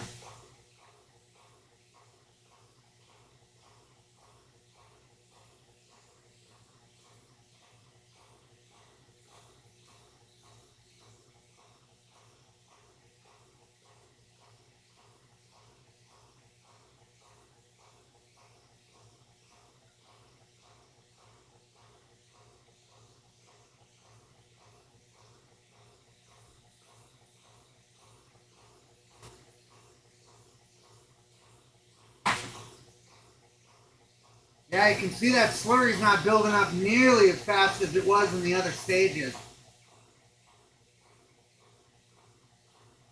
That is super, super nice.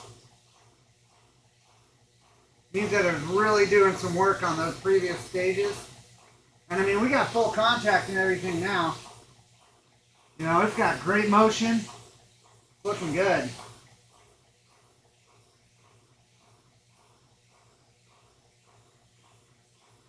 Sometimes I like to stare at the little reflection there with the light above me, just kind of zone out.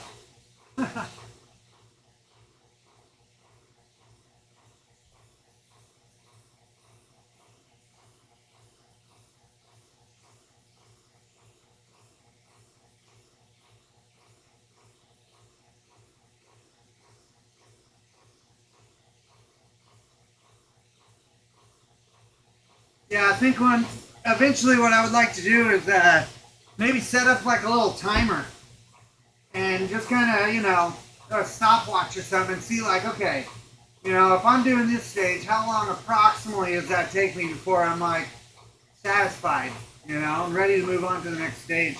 That way I can just kind of get an idea of like, what I'm actually looking at on my time frame.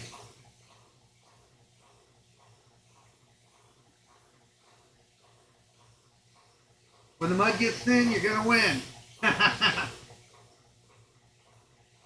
There you go, Epoch.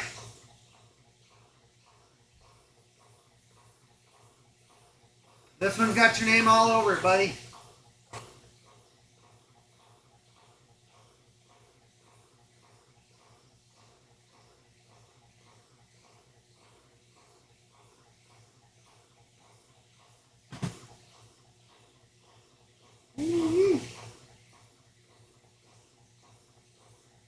Man, it's such a good feeling when, you get a machine that actually does what it's supposed to do.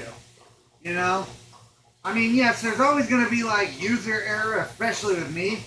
But, when you actually get it and it's just doing its job, I don't know. I find that very satisfying.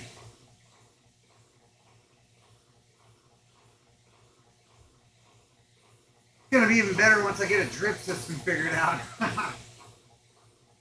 I got these little buckets for drip, but yeah, I just got to take the time and actually do it. Get something set up. Fortunately, I found my other fish pump tonight, so yeah, I'm thinking that I might get maybe instead of a 5-gallon bucket, I might have to figure something else out. And yeah, maybe we'll get to where we can set up like some kind of manifold or something,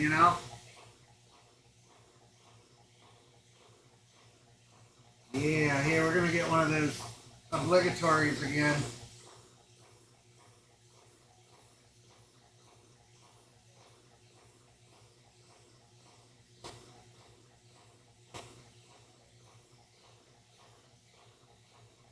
Yep. Oh yeah. Gonna have to check the Instagram one out for that. Oh yeah. Look at that. It's cutting. It's still cutting.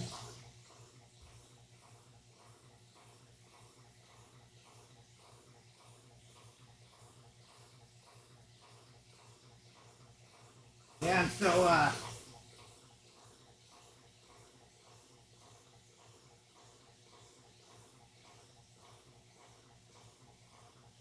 I'll show you this stuff here there, Dunham. This is some of the stuff I was cutting down at the museum today. Probably clean it up a little bit, see if I can get a little bit of a cleaner image for you there, since we're still working with webcams over here. But that is some deep green bowenite right there, I tell you. This is really quality material. And this is actually a similar material to what we're running tonight, but this is like AAA grade, and this is more of like A grade, B grade, high B grade. And if you get really lucky, make sure I don't got my little fingerprints on this one. This is some of my favorite. So it's the same stuff. You got the bowenite, right? Really, really cool characteristics in there. But then, see how it's got this metallic flecks in there? When I shine it? Yeah. Those take a really nice polish, and so it gives it just that extra bit of depth, The wall of bowenite. I'll have to take pictures for you guys sometime. Maybe get it on a video. Maybe I'll do like a little shop tour or something, because, you know, on the webcam, you can't really see a whole lot. I mean, you can barely see my maps.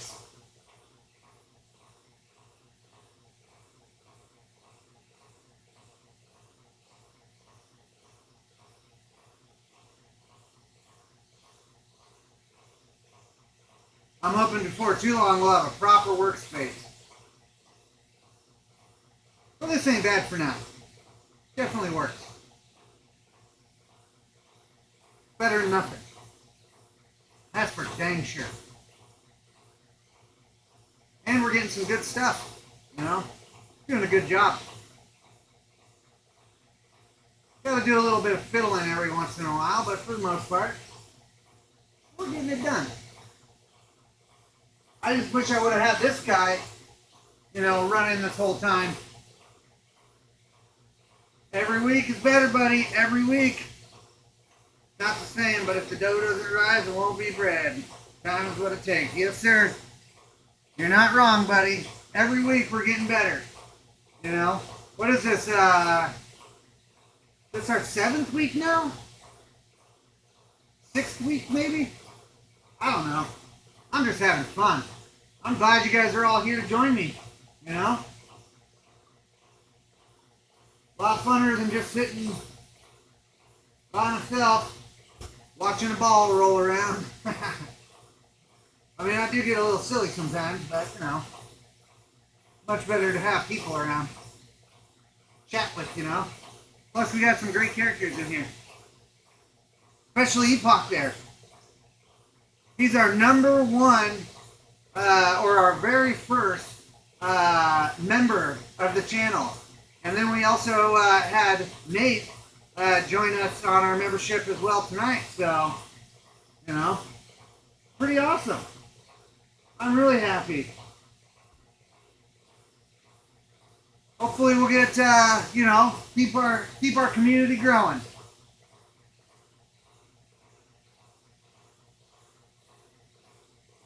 I thought I had like another towel around here from last week, but apparently I took it inside and washed it. Being responsible and stuff. Yeah, we're definitely going to need to empty our water. That thing is full. Got the lines on there now. I love these slow motions. They're so cool. Especially when you get the segment lines in there. Really neat looking.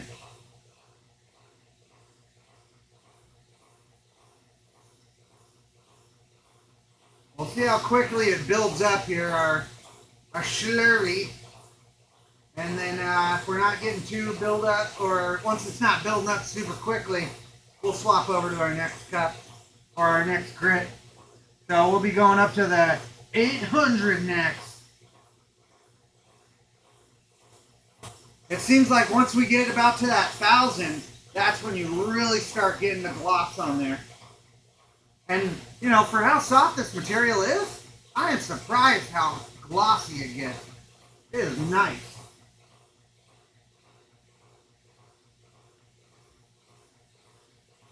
Let's see, where is my paper towel roll?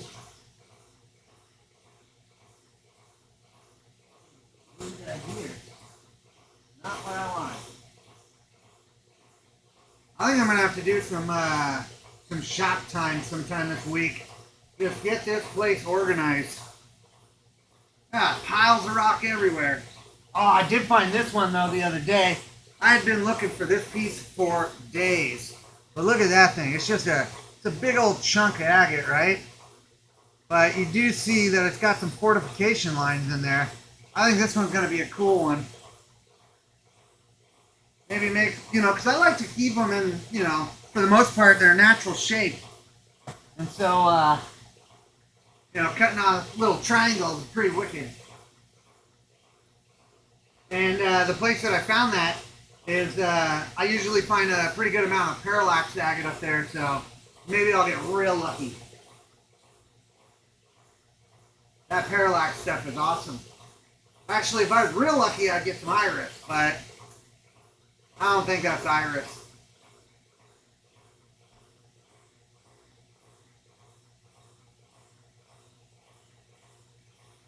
Yeah, you can see it's still building up pretty quickly, so we'll just keep letting it run. I would have gone for the higher tier, but I just figured no little mark, no little mark next to my name makes me more of my brother. Yeah, dude. Hey, man. It's all good, dude. I appreciate it. You know? Actually, when I was setting up, because, you know, YouTube was like, set up memberships. I'm like, I don't know what membership does. So I did a little reading about it, and I just tried to make it as cheap as possible, you know? I think it was like, what, $2 or something? Ain't nothing crazy. But, you know, the next thing I'm trying to do is I want to get something for the members. You know, maybe I'll do like, I don't know, like a monthly sphere giveaway or something like that. You know, because if we're making, you know, a ton of these things, you know, there's going to be definitely some people who are going to want, you know, get their hands on them. And if I'm selling them all, then I'll have to set something aside for the members, you know.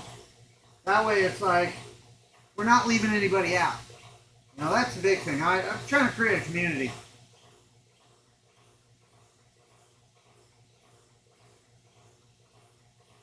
This is the time when it like gets to a point where you want to dance.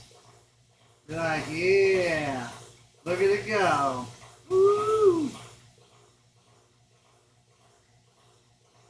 Plus that rhythm starts getting to you after a while.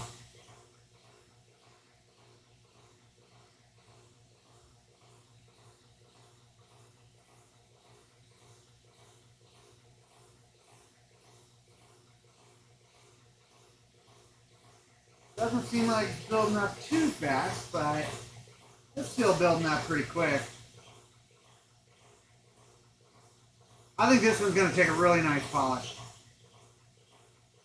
I mean, this material definitely takes a polish, you know, high gloss polish, but I got a feeling this one's going to be really nice.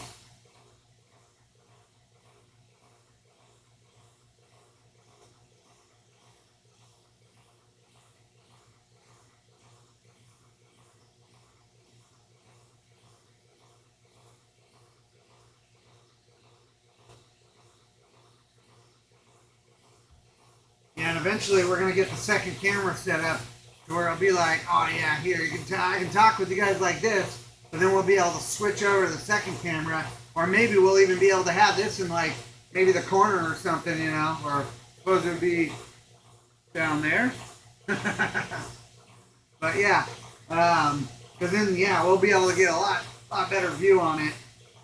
And plus we have two of these webcams now, so we just got to get them set up. A little more troubleshooting.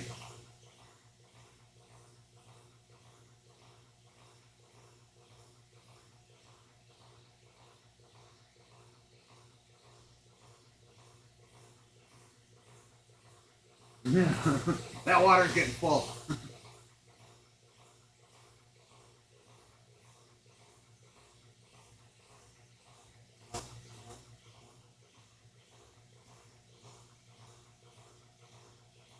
Ooh-wee. At least I got this nice pad down here. Concrete floor is not the best, I'll tell you that. I think what I might actually do, move this over a little bit so I keep puts there's a textured pad that I'm standing on. I keep stepping on this one spot and I'm like, what the heck is that? Yeah, it's going, buddy. It's going.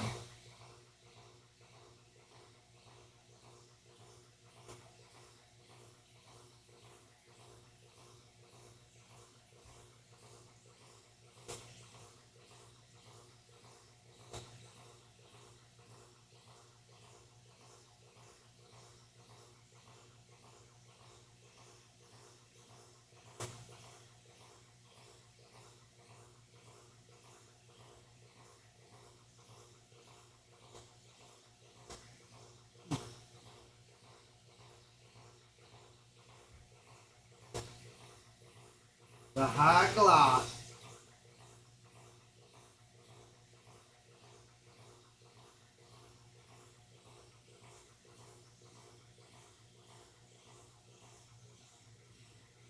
Yeah, see, when I hold it down like that, that sound goes away. Oh, funky. Oh, the funky home builds. Gotta love them. They've got character.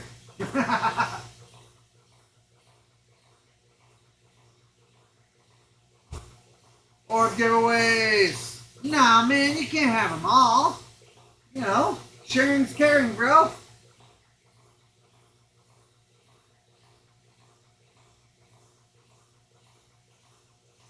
You know, before too long, I'll have all four of these things up and running, and then we're gonna be really cranking out some balls, man. It will be the ball mill.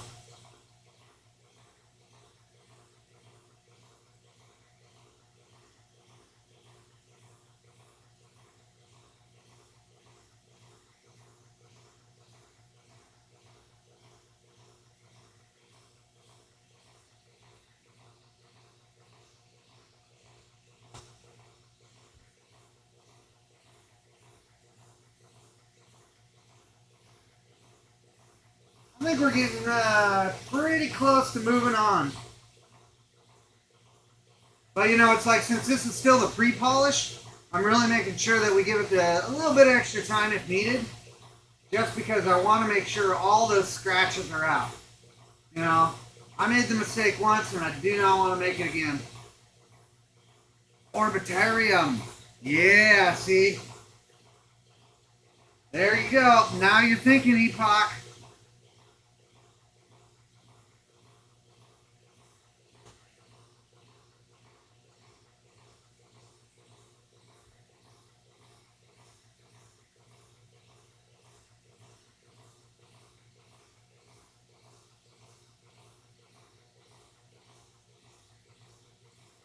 Man, we still got to come up with a name for the claim.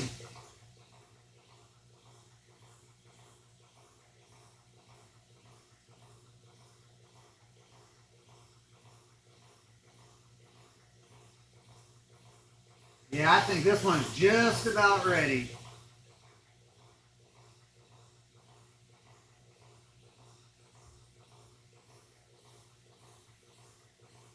Which also means I better have this set up.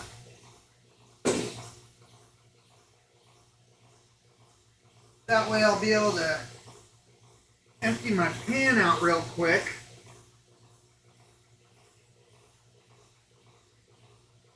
Alright, let's give this a little pull.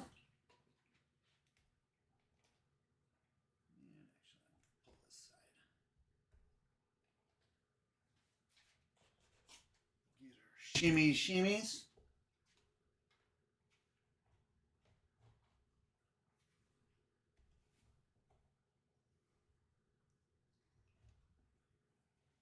Alright, let's rinse this guy out. Ooh. Yeah, that's smooth right there. See, it's really coming along now. You're definitely seeing a lot more of that gloss. That's for sure. Wait, was that a flat spot? No, that was where my finger was. I was gonna say, there can't be a flat spot there. All right, so we're gonna empty out our water real quick since we've been using a bit more than usual. Yeah, look how full that thing is. Whew. Definitely didn't have much more. Oh, oh.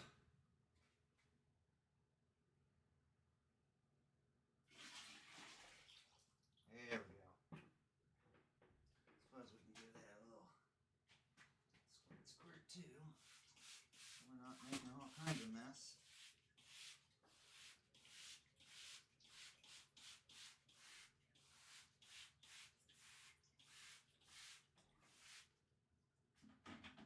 Eventually, we're gonna have to pan that stuff off that's in the bucket. and see if we got any extra little bits in there. Let's see. Turn that like that. There you go. There we go. Now we can see it. And we can move this one again. Let's get these guys off. And move on. 800.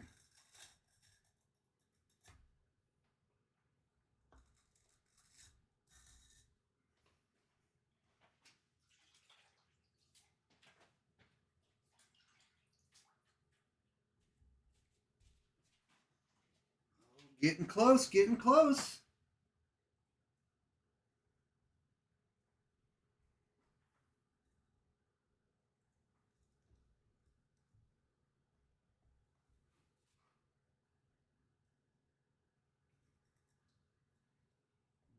Put them on straight. All right. So, last time, we learned that if we go like this, and just kind of, what is this? This one seems like it's a lot harder to actually get into position. I'm going to dial that in just a bit. We're going to get it figured out, though. So we'll set that like that. That guy to there. And there we go. Now, what we'll do is loosen these back up. Give our little love squirt. And now, yep, that is the ticket. So that's what we do.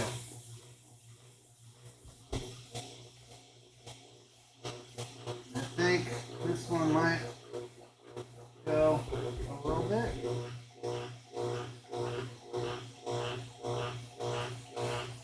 And then we had our shimmy shimmy Cocoa Puff in here. Maybe we'll go the other side this time.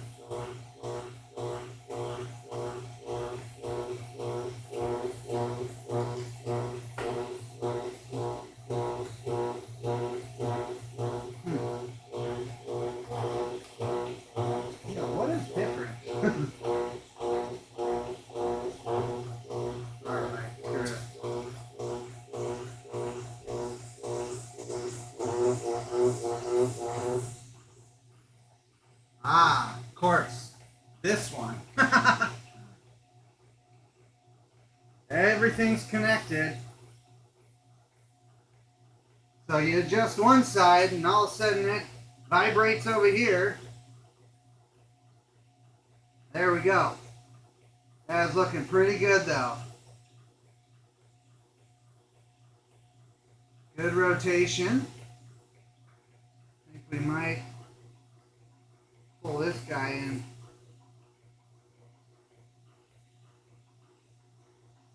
Maybe we did have it on that one. Crap. Oh, come on. There we go. Yeah, I think that'll work. You can hear it. It sounds good. Not getting all that crazy vibration and everything.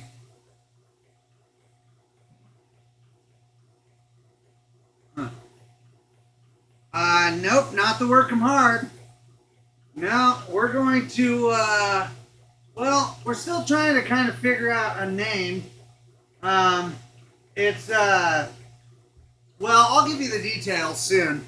I don't want to be, telling everybody where it's at yet, but, yeah, it's good. We're in the, as Chris said, Chris Rose, he said, you guys ever play Monopoly? Well, this is Park Place right here. And so we're in like the primo zone. In fact, there was only one claim available. And I was really happy to get it. But actually, it looks like, yeah, we're gonna be hammering hard come spring.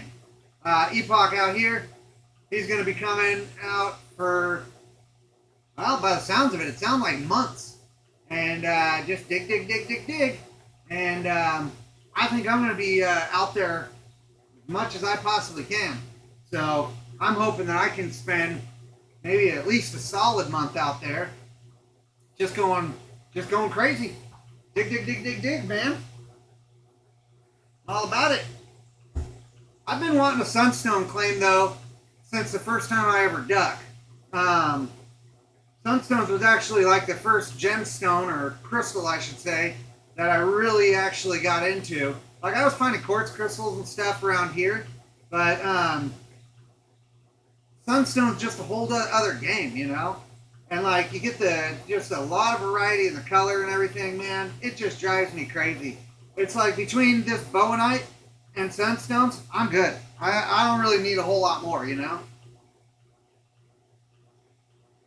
I can't type, dude. Maybe there's that little bit of coffee.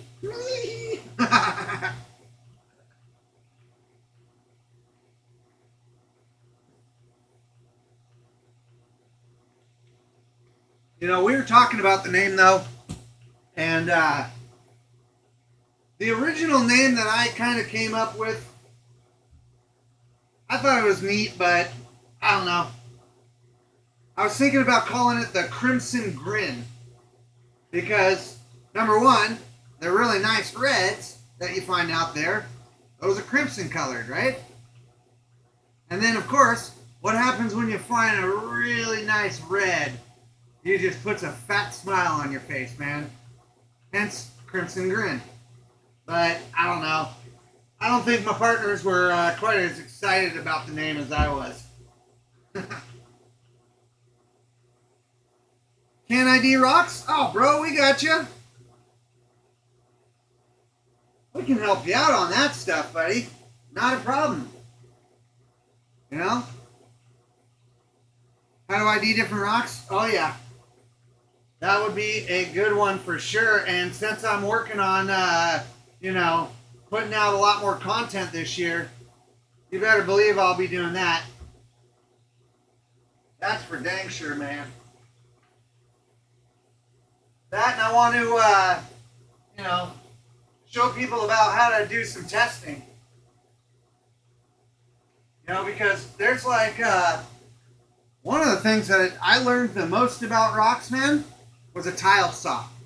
No joke. It's crazy. As soon as you start cutting open rocks, it helps you out, like, figure out what's actually going on. And so, you know, sometimes you'll get, well, here's a pretty good example.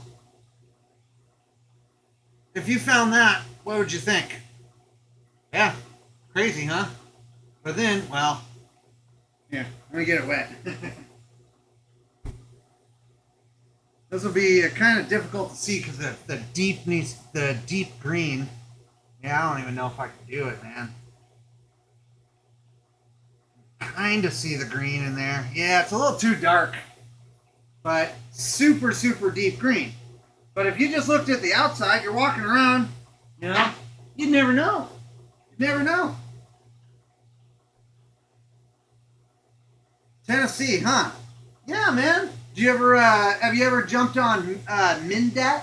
Mindat? They got maps for all the U.S. Actually, the whole world, buddy. It's a good resource. It's not. Don't get me wrong. It's not 100% completely accurate, but I'd say it's about 95%, and it tells you all kinds of stuff. All kinds of stuff. I do have a tile saw and a blade for my grinder. Yeah, man. Dude, I tell you, a tile saw is one of the most underrated tools in the lapidary world, in my opinion. I think everybody should start out with a tile saw because number one, it's fast. Number two, it's cheap. And number three, it's going to teach you a lot of stuff. A ton. You know? That, and it is a little bit pricier of a tool, somewhat. I mean, you can basically get it for about the same price as you can get a used tile saw, but a scratch test kit. I think they're like maybe $100 to $120. You can probably have it your entire life, you know what I mean? But that really helps you to determine where you're at. You know, what are we actually looking at here? I will say, though, that when you do have a scratch test or you're doing scratch testing, start from 10, work your way down. If you go from bottom and work your way up, you get inaccurate results. And you might wonder how I know this. Well, I learned the hard way. I was thinking that, I was like, man, this stuff that I'm finding is way hard, man. Are you sure this is bowenite, guys? Sure this ain't nephrite? Because, like,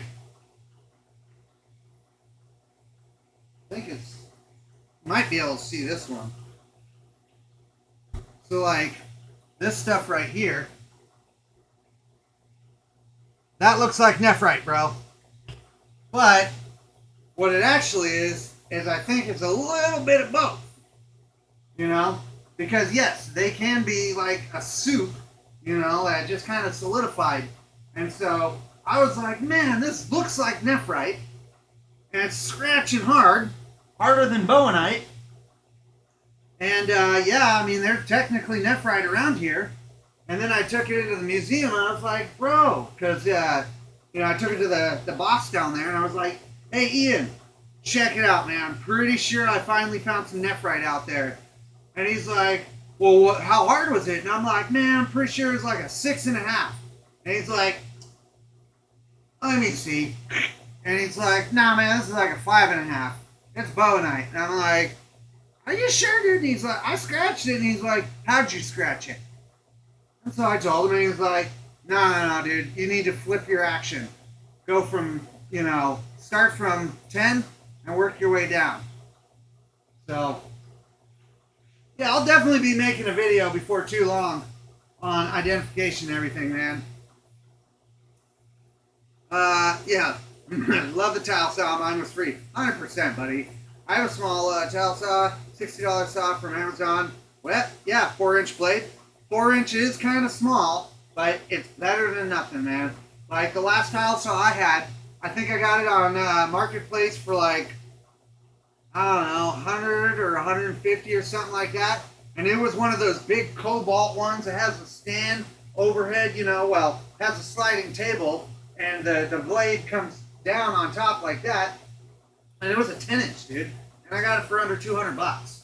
And I ended up later on, because I was just like, yeah, I'm pretty sure I'm done with it for now. And so I sold it to some guy over in Selma for the same price that I got it, and I gave him 2 blades with it, And so it's just kind of one of these things that it's like pretty accessible, and if you're really just watching the marketplace, you can typically get a really good deal on it, Did have a customer try and give me Cobalt tile saw from Lowe's, 8-inch blade. Yep, that's the one, man. But I didn't want to trade the work you wanted. Yeah, I don't blame you, dude. Because trades can sometimes be one-sided. But yeah, those Cobalt saws are great, and they're so fast, man. They are just absolutely lightning. Lightning jack, man. And actually, the nice part is your blades are super cheap, and if you need to, you can dude, actually, check this one out. Oh, hold on. It's a little bigger than I thought. I cut that on a tile saw because it's fine for the blade, and I had that, the sliding table, so it's just like, yep. Oh, geez, look at that, In fact, I need another tile saw.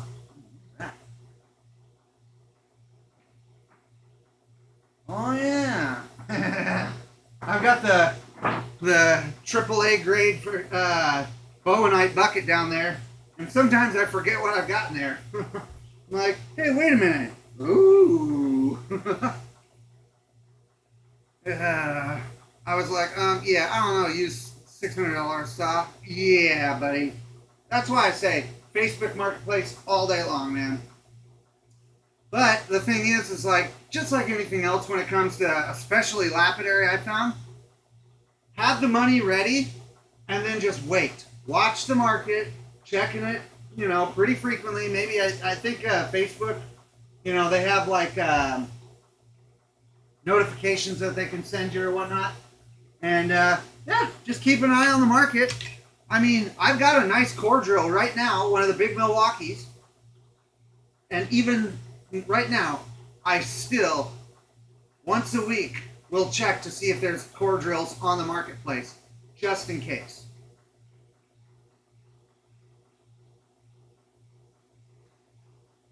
Yeah, I agree, Puck. $600. That's pretty pricey.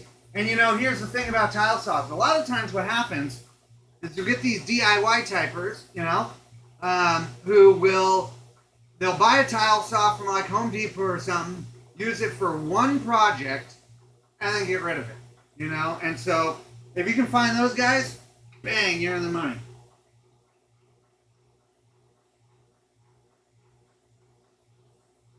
Yeah, listen to that. I love that sound. When it's just doing what it's supposed to do, huh? Yeah, I use Marketplace a lot. Yeah, buddy. And so if you're already using it, man, it's definitely worth just, you know, putting like a notification on there or something, you know? And actually, do that with a lot of the lapidary tools. Like, I don't know. Yeah, you can kind of see it back here. That's my feed saw. It's just a 10-inch slab saw. And, yeah, I ended up getting that thing on Marketplace for a screaming deal because they don't even make those anymore. That's the Loratone. I think they call it the L10 or something like that. Yeah, I mean, it's an old school saw. You know, back when Loratone was in business, number one. But one thing you'll find is that the older equipment is much better than the newer equipment. I mean, just flat out. Wide sidewalk too, 3.5 foot wide. Yeah, not typical. Yep.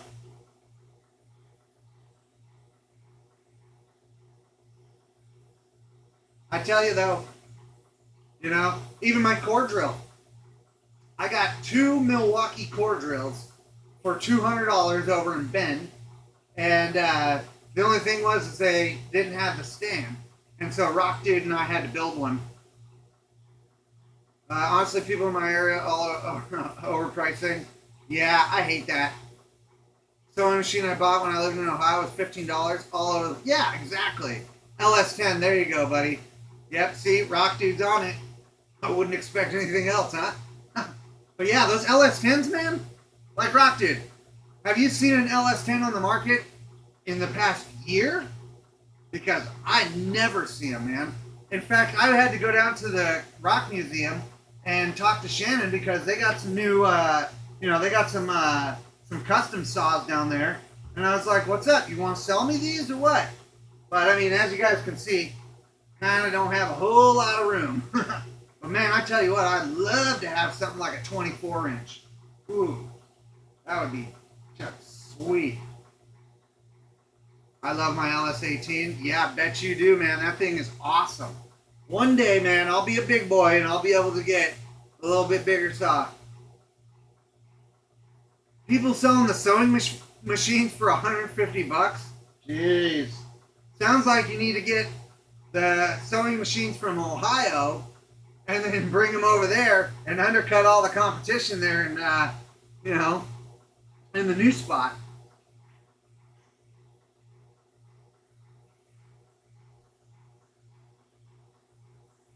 36-inch, please. Oh my god. Only in my dreams there, Rock Dude. Only in my dreams. The 36-inch saw, from like, I think it's Covington's 36-inch, is like 20 grand. They buy a car for that, dude. Crazy. Yeah, exactly, Steve. Exactly, bro. And trucks, people sell trucks down here. It's so overpriced with high miles. Bro, it's not just there, man. You get on Facebook Marketplace around here, they got, if it's a Toyota, it will be like 350,000 miles, and they want like 20 grand for it. You're like, what? Well, I mean, there ain't nothing wrong with it. What do you mean there's nothing wrong with it? It's got 350,000 miles on it. That's what's wrong with it. It's ridiculous, you know? And I mean, if you're into Subarus, which I absolutely hate Subarus now, there are so many damn Subarus around here that it's like, it's got like a blown head gasket or something. And so people will just get rid of them. You know, they hate them. Stinking freaking Subarus, man, I tell ya. I will make it before buying it. Yeah, exactly, Rock Dude.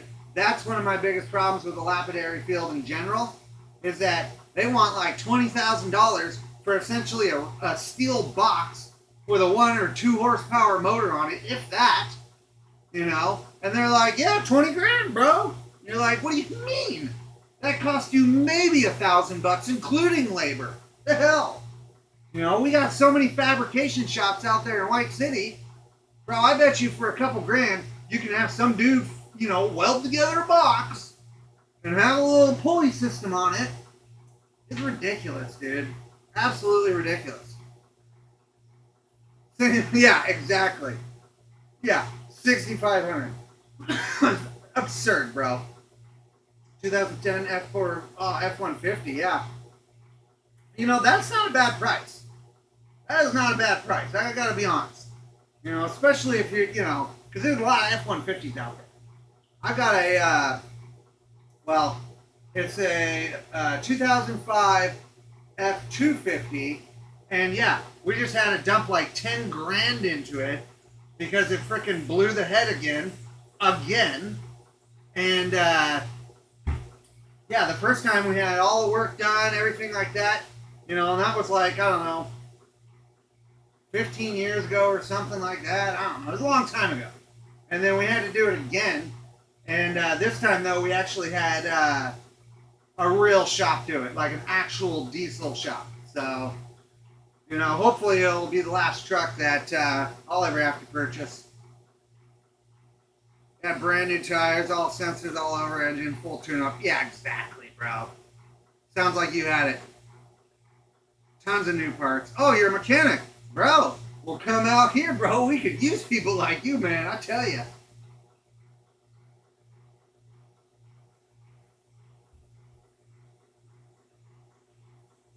Traded mechanic work, 10 hours. Dude, not bad. Yeah, that's a deal, buddy. Fix these two and I'll give you one. That's a deal. Yep. Hey, Mark. How you doing tonight, man?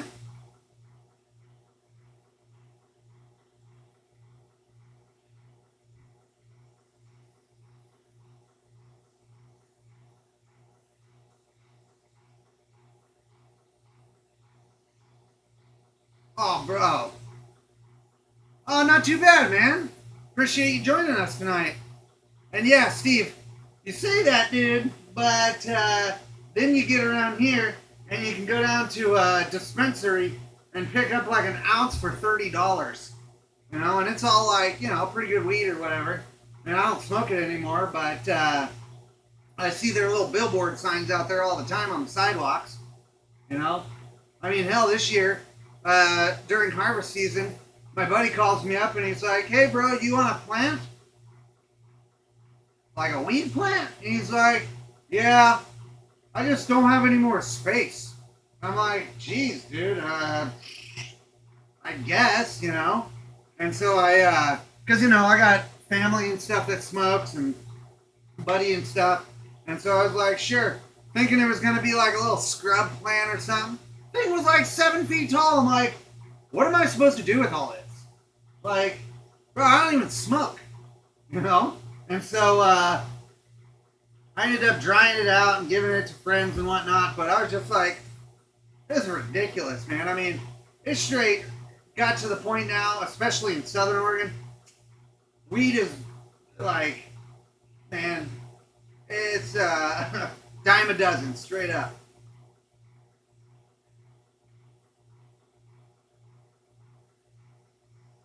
Yeah, 5.4 Triton. Oh yeah, buddy. Let's have a tuner for it still. Before updated firmware pack. Oh yeah. I'm not right wing, left ring, but call it left coast. Yeah. For sure, bro.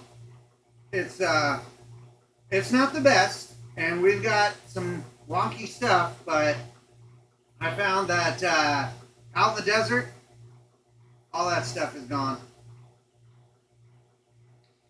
You got a good community out there. everybody's watching each other's backs. Nobody's talking crap. You know, just chill. And you know, when you're out there deep in the desert, you know, digging stones, last thing you want to do is have enemies. You know, because you don't know when you're gonna blow a tire out and need a little hand. You know. I told him, yep, to do that. Exactly. I did. I quit caring about the politics because I found out a while back they all eat lunch together. You know.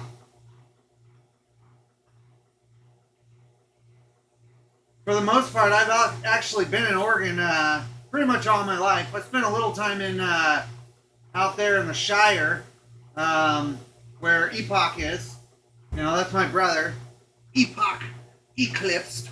Little clever name there. But yeah. You know, it's, and I go out there, well, usually I go out there every year, but this year I couldn't.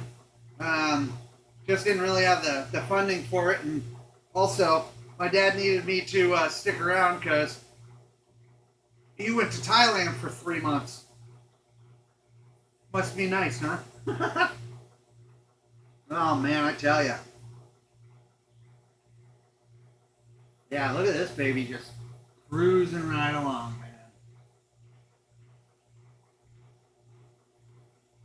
man. I will tell you though, you know, for me, even though Oregon's kind of janky sometimes, West Coast kind of janky sometimes, Oregon's my home. I love it here. Definitely don't like the north part. But everywhere else in the state, it's great, dude. I mean, really, I feel like it's a paradise. It really is. And we don't have humidity. Oh, the humidity. Oh, that East Coast humidity. Oh, man. It makes me dizzy just thinking about it. Which part of Thailand? Yeah, so actually, pretty much everywhere right now, because they just kind of hop around places. His wife's Thai, and so they hang out. So I think her village is like probably the southeast, central southeast-ish. Can't remember the name of it. Really small village, you know. But you know, they go all to the cities, and then they do the island hopping. This year is a little bit different, though, because they got that conflict with Cambodia, and then all that flooding that was happening down in the south, you know, and so they had to do a little bit of changes, you know, a little bit of adjustment to their trip. But yeah, for the most part, that's a big reason why they like go over there and you know, just kind of hang out. I mean, it's super cheap. And it's like, you know, the tourist stuff that they do over there is just so much better than the tourist crap that we have here. Because it's like, you know, they'll say all inclusive or whatever. And over there, they mean it. You know, and so like they went and did some zip lining. And I was like, oh, so what they, you know, and he's like, oh yeah, everything's included. And I'm like, what, do they give you like hot dogs or something for lunch? And a bag of chips? He's like, no, they made a full-blown meal. And like, not a crappy one either. I was like, really, dude? And he's like, yeah, it's like that everywhere. You ever go and do anything like that, and it's like, oh, everything's included. It's just dirt cheap. It's like, man, maybe I need to check it out. Not really too thrilled about jungles, but, you know. I think it would be worth at least experiencing it. I just am not really into, like, you know, that jungle humidity, that kind of stuff. And then I'm really, really not into, you know, venomous critters and shit all over the place. I'm more of, like, the New Zealand type. Not a whole lot gonna get you down there. Maybe the Maori, though, but other than that, yeah. It's not like they got creepy snakes and stuff. It's like Australia has all that stuff taken care of. New Zealand's like, no, we're good, we're good. Plus, they got crazy nephrite down there, man. Crazy. Really cool. Yeah, Tennessee humidity is terrible, bro. It's like 93%. Oh my god. Oh god. Oh my freaking. Yeah, that's like. I know he said he hate gold, but I've been years wanting a gold mine dredge. I have a boat design that would annihilate competitors. Bro, I've heard from a lot of the gold guys that Oregon is actually one of the last places where there's a lot of gold in the U.S. And the problem is that there's 50 foot of overburden. You know, we got a lot of gold here, but it just hasn't been, economical. But man, you go over to one of my spots. I got it a few times on my videos, but there's this place called Gold Beach, and there's just sands, black sands everywhere, man, everywhere. I mean, they call it Gold Beach for a reason. That's for sure. Now, don't get me wrong; it's gonna be that flour gold or whatever it is, but still, if you can process it fast enough, yeah. Alaska so much. Exactly. 3 months out of the year, that's pretty rough. That's also one of the really nice parts about Southern Oregon. We don't really get snow here. You know, maybe the eastern side of the Cascades. Nah, not over here though, man. That's why I really say this is like a little paradise here. Not a lot of people here. And, the mountains protect us and everything. We got all the wildlife, everything like that. Elk, deer, all kinds of crazy stuff. And, yeah, for the most part, we don't really get crazy weather. We don't get crazy humidity. The only thing we really do get, though, during the summertime, it can get like, I think, what is it, like 2 years ago? It was like 117 degrees. I mean, ugh, that is just, it's too much. It's too much, bro. Yeah, exactly. And that's why I do the sunstones because it's not that crazy compared to other things. Like you can't dredge in Oregon, as far as I am aware. Not in any of the rivers or any of the bodies. And Oregon, as far as I understand, they own all the waterways. And so yeah, like so when coronavirus was happening there, tons of people were like, "Oh yeah, time to mine," and they were all pulling their dredges out and everything. Pretty funny. All right, look at that. So it's definitely looking good. Getting a nice polish on it, and I think we're about ready to pop on to our next stage here. And now that we've dialed our machine in a little bit, right towards the end, feel like really made some progress tonight. Actually learning a bit. That's pretty important, I feel, because it's like I've told my brother quite a few times now. You should be recording, these opportunities like this because in all reality, you only get to learn once. So you might as well document it and share it with the people because you never know who will help.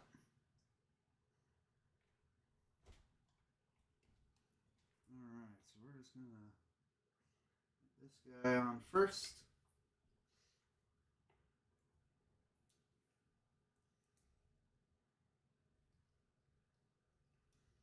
Alright, give it a little love squirt.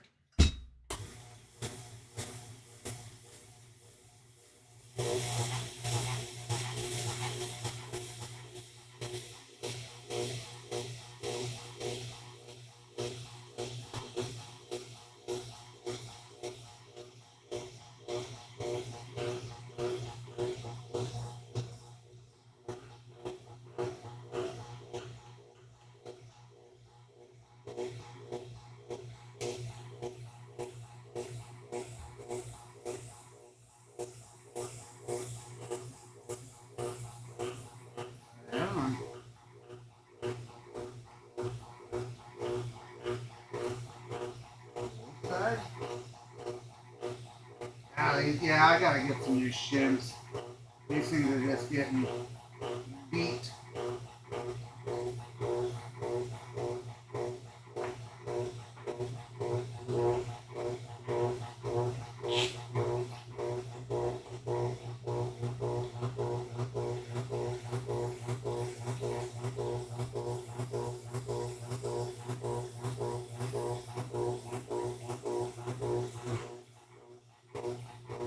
This side better. Ah.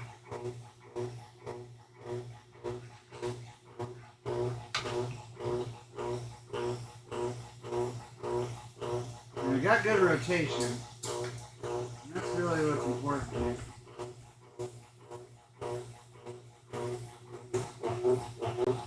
Yeah, I knew it.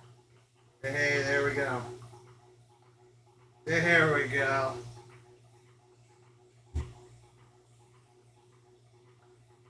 Yeah, it's legal in Oregon, but it protected water for endangered fish. Then nope. Yep, exactly. And everything's the salmon now because they were pulling out all the dams for the salmons.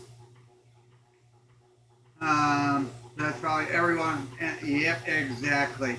Yep, and what's even worse is it carries over into the land too. They're like, oh, we've got some kind of crazy shrimp thing over like in White City or something. I can't remember what it was, exactly it was, but yeah, it gets ridiculous over here sometimes.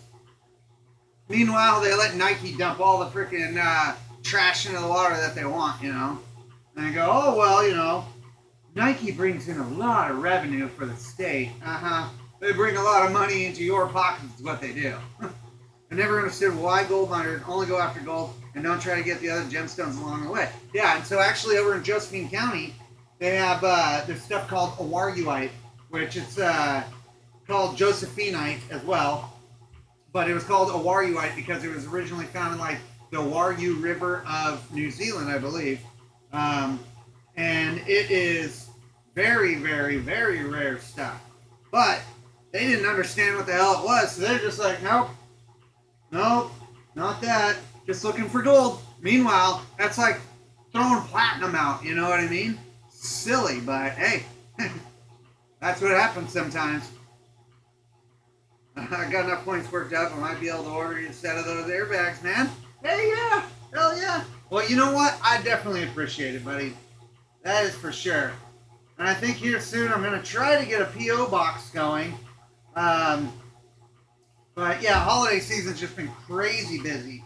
You know, in fact, I still have my my package that I need to send over to the East Coast for my family out there.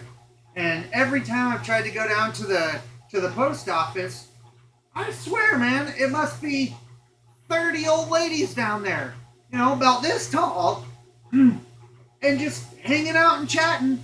And it's like they're all in line, but the line never moves. And it's like, is this just what you guys are doing to have fun today or what? And so it's like, oh my God, I don't want to wait around for 3 hours. Stinks. Yeah, P.O. Box is definitely worth it. Oh yeah, buddy. I definitely want to get the P.O. Box going ASAP. You know, because this year I'm really going to try to hammer down on the channel. You know, I mean, that's really what it comes down to. Because I was doing pretty decent before, but then my computer, you know, took a shit on me.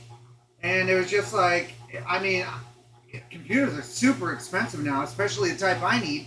And so my channel was down for like a year. And, you know, in the algorithmic world, that's a death sentence, you know. And so I'm actually fortunate that my channel didn't fully die. But it was like, it was heartbreaking, man. I gotta be honest. It was actually heartbreaking.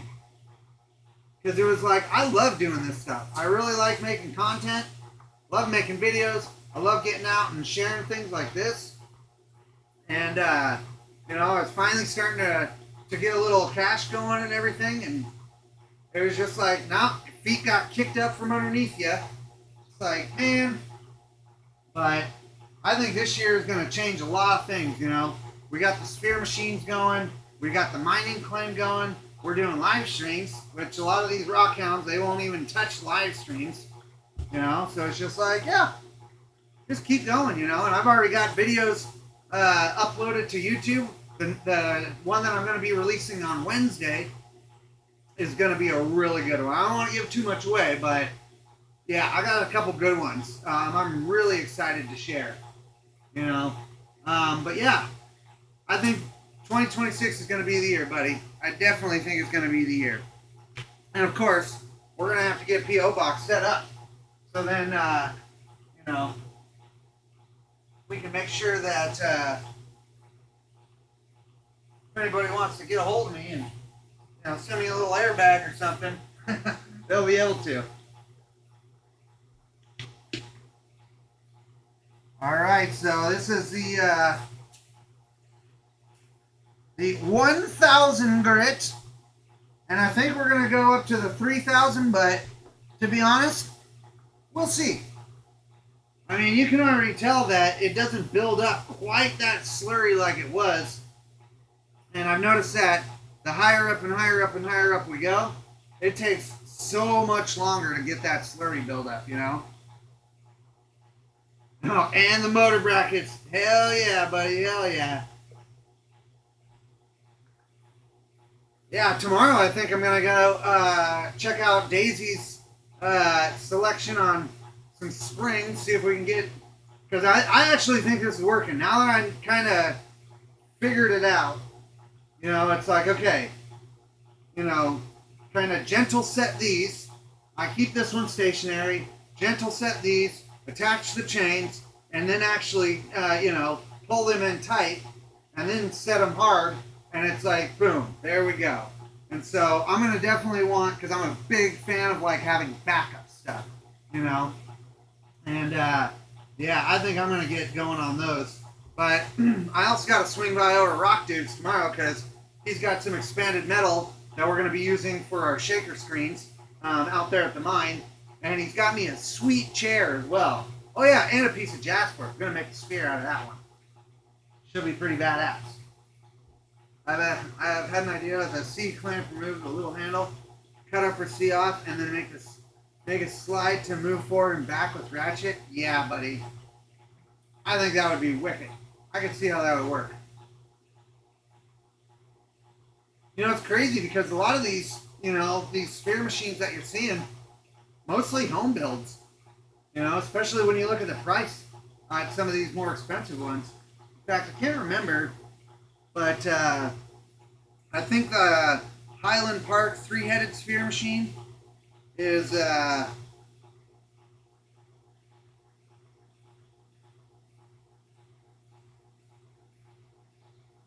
want to say it was like $3,000.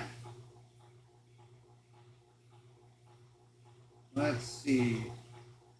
Where's the Highland Park? There we go. Oh, never mind. Oh, that's a standard speed.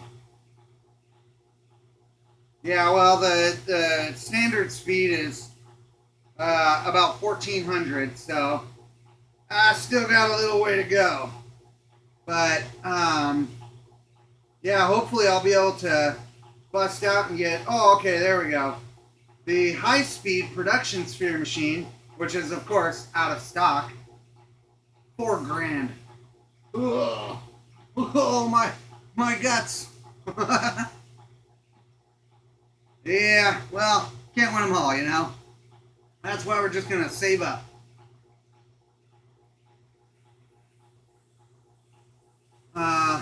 Knowing how it works, I mean, adding 3 boards to each corner and having cutoffs for the motors and then attach the top would help them make preferred base. Yeah, I agree with you there. Mount the motors on 3 vertical boards. Yeah. I mean, that's basically what we got going on here. You know? These guys are all on steel, and then everything down here is steel. The whole thing is steel except the base down there. And then they just, you know, cut out a circle and bolted it all together. This machine's actually superior. You know, because it slides. Your slides are all on metal. You've got all your clamps are metal, everything. And that's actually why I'm using this one primarily as a roughing machine. But I think that if I keep watching the market and stuff like that, in fact, one of my friends down at the museum there, she runs the lapidary workshop. She said that she might have a couple more machines for me come the beginning of the year. So hopefully, because if I get get everything going, I mean, I could be really cranking stuff out before too long. Lasts way longer, but if can't, well, yeah, what is ideal then? Yeah, exactly. Yep. And I think the dude who built this one was a full blown pro. I've had this machine for like 5 years, and actually Rock Dude was the one who helped me get it, I believe. Um, but yeah, you know, um, it's just gonna be a progress. Soon enough, before we know it, we'll have a little bit of budget going. Maybe Highland Park will have stuff in stock, and yeah, we'll be able to upgrade one day. Or we'll get really lucky and find somebody that wouldn't mind selling their high speed to me. Once I get a high speed machine, I'll definitely be taking whatever kind of extras I have and passing down to the next person. I think that's really the best way to go in this lapidary world. Yeah, this is working good right now. And you really see that it's not building up too much of that slurry very quickly. You can kind of see it on the. Yeah, I wish I could zoom a little bit, but yeah, next week hopefully we'll have everything set up to where it's like camera 1, camera 2. Maybe we'll get something just right over the top like that.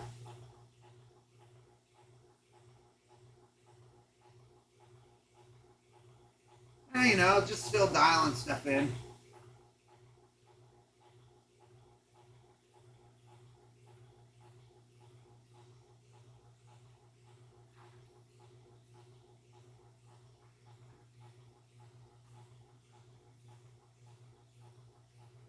Oh yeah, man. I know you're gonna want this one, buddy. I know it.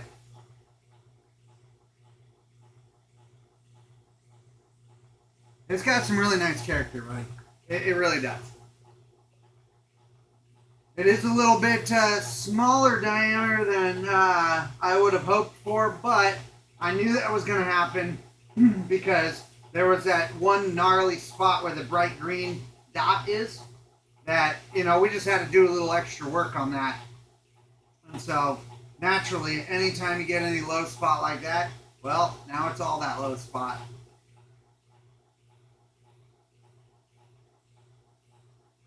I mean, we just got really clean, though. And I keep rinsing off the cups as well, just to see, like, are they building up, how quickly are they building up the, the dirty water. Yeah, I got the Sunstone clay, man. Right across the street from Bailey's. Yep, Chris is selling us that one. And then, depending on what we're looking at for weather and everything, we're going to be out there ASAP, bro. And Dave Wheatley's going to be coming out there because he got that jackhammer for that. What has he got? A 30-ton excavator, I think it is, or whatever. He got a big ass excavator, and he bought that new jackhammer. And so, to recoup a little bit of that money, he's going to be coming out there and breaking off some cap for us. Which Chris said he's like, I don't even know if there's going to be cap here, so we might get lucky on that.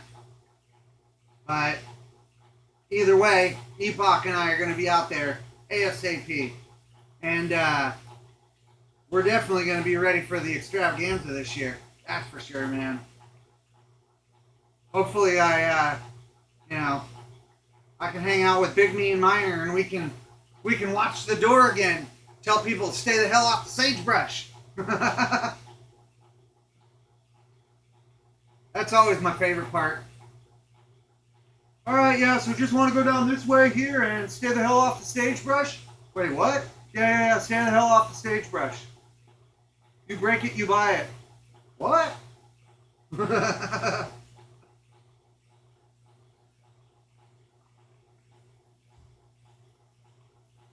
Yeah, I mean, last year when I went out there, I recorded a bunch of stuff, but the problem is this thing, I record everything on my phone. All my videos are on my phone, right?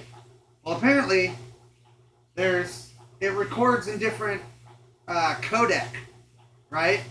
And I had it in the high efficiency video codec, which was all but incompatible with the editing software I use, which is also what destroyed my previous computer. So I was just like, oh my God, what the hell? And I didn't figure all this out until about 6 months ago. So now I got it dialed in, but the problem is I lost a whole bunch of video. I'm talking terabytes of video. And, some of that video was last year's extravaganza. And so I was not very happy about it. But, I figured, okay, well, it is what it is. Can't cry over spilled milk. But I need to get out there and, record another video because I really like, what we're building out there. It's super cool. Super cool. I should be out there at some point. Heck yeah, man. Heck yeah. Can't do data recovery? Well, it's not so much the data recovery. So I still have all the footage, right? But it's in the wrong, format. And so what happens is when I put it into the editing software, I use Camtasia. And what happens is instead of utilizing the $3,500 graphics card that I have, instead it decides to try to eat up the CPU. And so the only thing I can really do is screen record each clip that I had and then take the screen recordings and put those into my editing software. And the crappy part is even if I put it into DaVinci Resolve, it still doesn't do it. And so it's just oh my God. And that's also why I don't use a GoPro, is because GoPro records in HEVC as well. And so it's just dude, but I'm not a camera guy and all this stuff, so I didn't know. And it was oh my God. Fortunately, I was talking with AI and I was like, what the hell? And it's oh yeah, here's your problem. It's bro, someone has made an AA-free converter. I have to check that out. Yeah, but see, here's the other thing too, is the file converter would be fine if I didn't have hundreds upon hundreds of clicks. Because now we're just talking ages to get all that shit done. And a lot of the times, what they'll do is they'll do it free up to a point. And it's So, what I'll end up doing is, I might get janky on it, and I'll make a playlist in VLC Media Player, screen grab the entire thing, and then go through and do all the little trimming and cutting and trimming and cutting. The problem is I lose a lot of quality there. And so it's I'm just damned if I do, damned if I don't. Days of converting.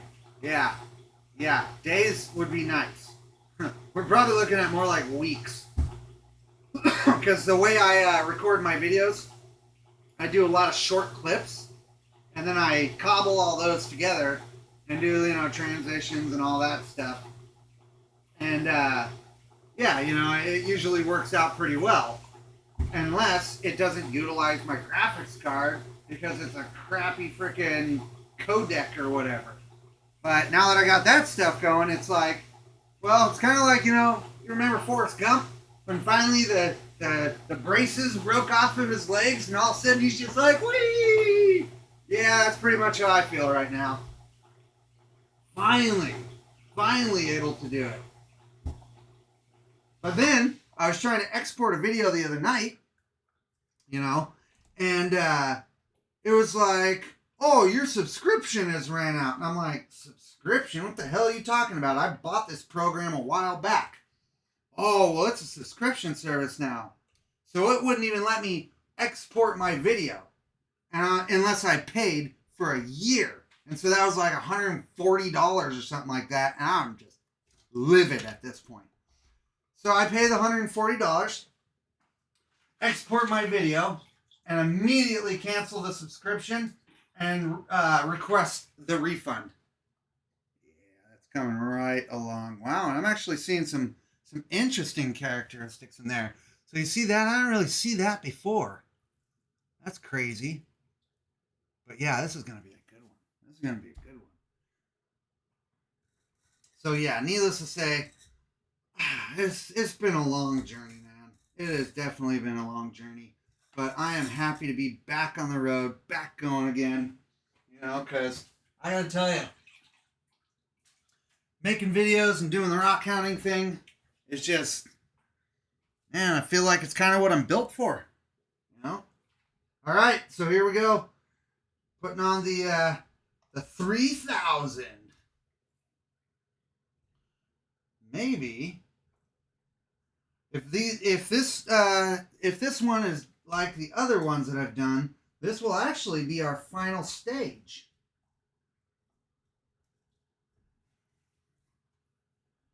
So make sure that's loose. Just gently put a little tighten on there. Yep. That there.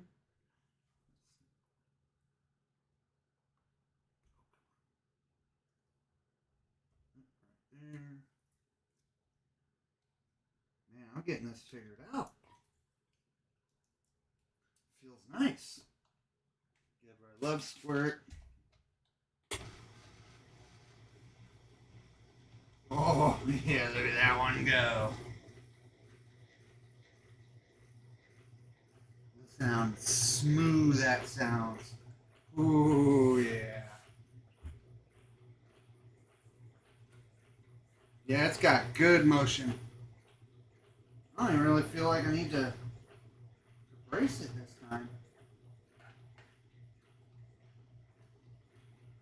We're going to anyway.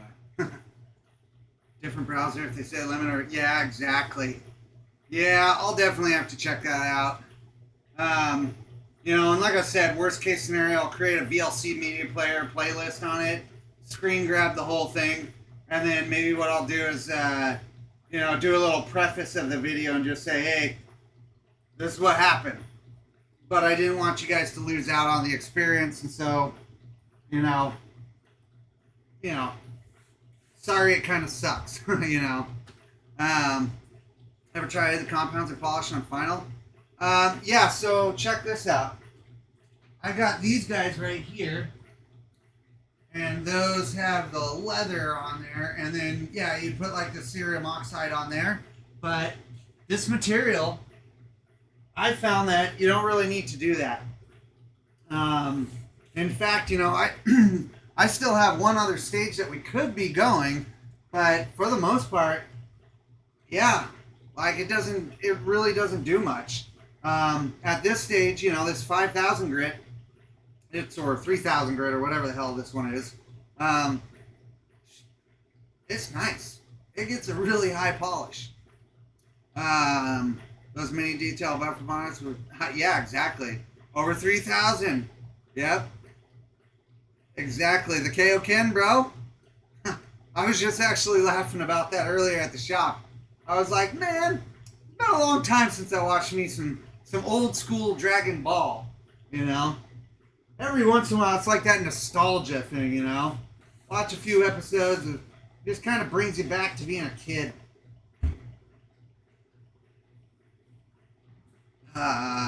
Righteous hand polish when done. Glazing good to go. Yeah, buddy. I mean, look at that, though. You can see it's got great motion in it right now. In fact, I better... One more of these obligatory slow-mos.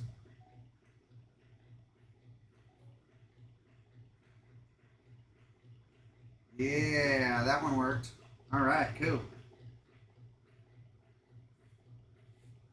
Oh man, this is definitely my favorite stage, just because it's so quiet. You know what I mean? And it's like, so I worked in kitchens for a long time. I was a sushi chef and managed a bunch of restaurants and all kinds of stuff. Helped start restaurants, or at least build menus and everything like that. And I absolutely loved the kitchen until I didn't, and then I hated it. And it was mostly because I quit drinking. Well, when I was in the kitchen, one of my favorite sounds in the world was, you get that rush, like the dinner rush. And, you get tons of people coming in, and they're all chatting, waiting for their food and everything like that. And if you do your job right, everybody, pretty much everyone in the restaurant, gets all their food at once. And so it goes from, and it's just like, oh, that is the sound right there, man. I loved it. And I'd point it out to my coworkers and stuff. I'd be like, you hear that? You hear that? Exactly. I loved it, man. What HP and RPMs are the motors? So these guys are, let's see. Torque ratio there. RPM 106. And yeah, so they have 15 pound per square inch torque. So yeah, it's kind of funky. Yeah, 106 RPM though.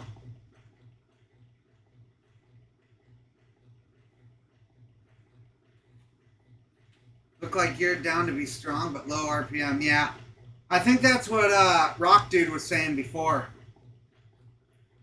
And that's where he's like, because I took a little picture of this and sent it to him to, in case something was happening. Because I was like, oh man, these motors are getting really hot, guys. Is it supposed to be like that? And then he's like, nah, it's thermally protected. Don't worry about it, bro. They'll turn themselves off if something happens. Are you sure? But hey, I'm new to this. I don't want my machine dying. But now I'm like, all right, look at that. Just goes.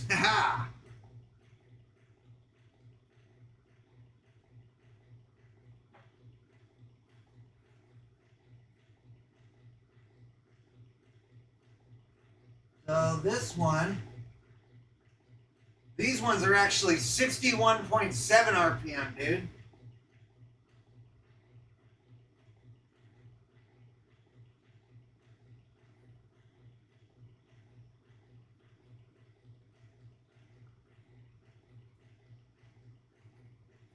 Yeah, it's just a little bit harder to see those ones.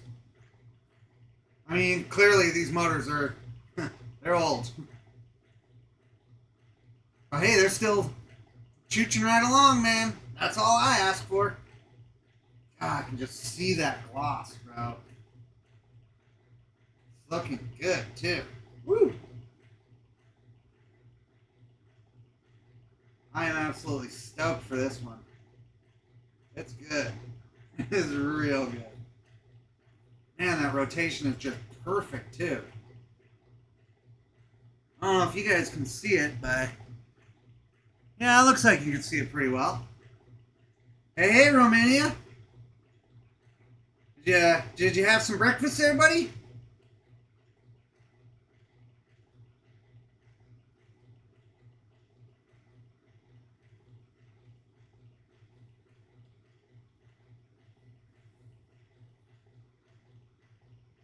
Final stage there, Romania.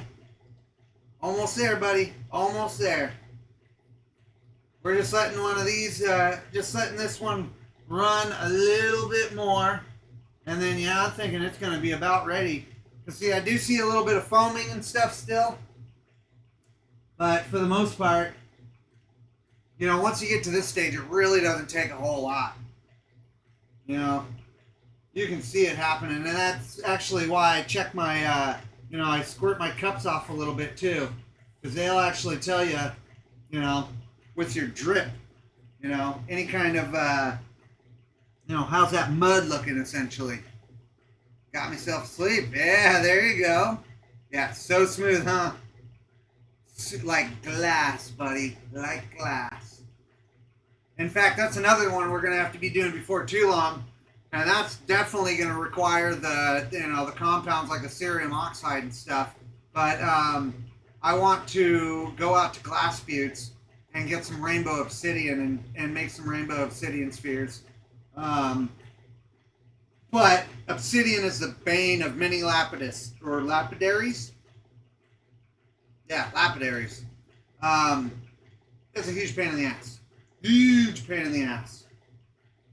Especially if you get part way through it and everything, you get into your, actual polish stage, or you're going through your pre-polish stage, and then all of a sudden you're like, oh, sweet, a tiny little bubble. Great.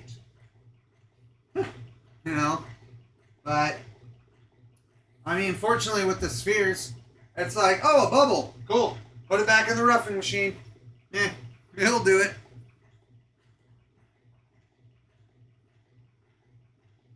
Yeah.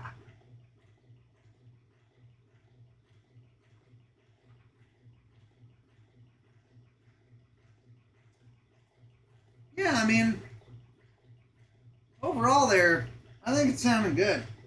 Nice and smooth. I mean, we do have a little bit of that vibration, but I'm excited for this one. Exactly. Yeah, buddy.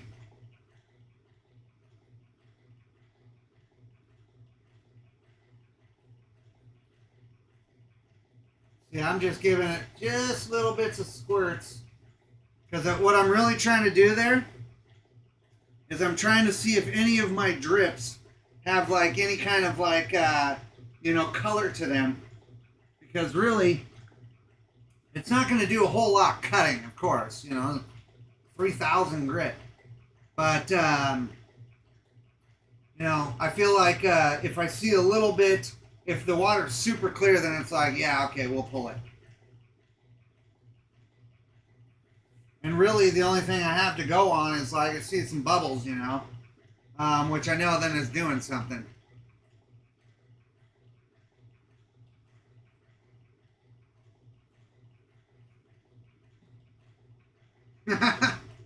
No breaking back. We are getting close, gentlemen. Looking good, looking good. And I definitely want to say thank you to everybody who is joining on these things. It's always nice to have some community here. And I definitely appreciate, everybody who signed up on that membership. We're definitely going to have to, get some stuff dialed in for everybody there. I mean, $2 ain't nothing.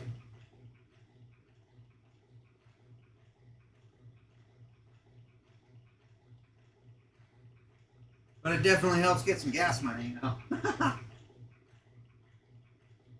Yeah, actually, this morning I went out to go get more material. It was so cold out there, and, it was like 33 degrees. Looking around, trying to find this stuff.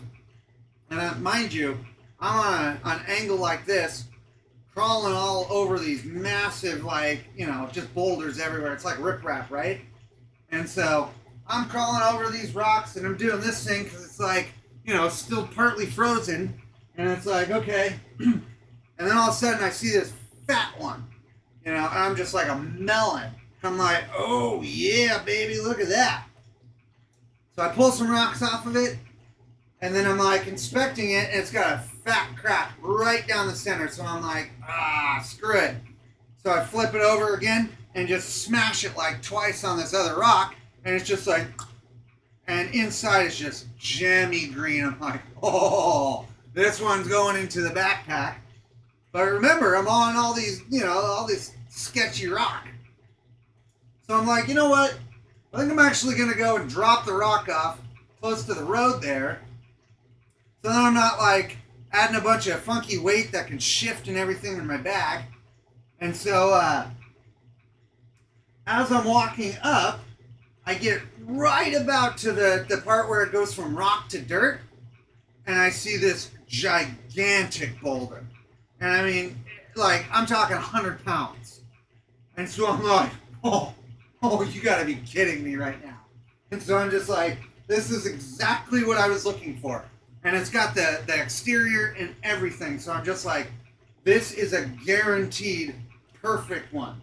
No cracks, nothing like that. I'm like, and it's so close. I don't have to like struggle and try to get it up, you know. So I'm just like, yep, empty my bag out right next to the road, walk like 4 steps down the little hill, and put this thing up on there, right?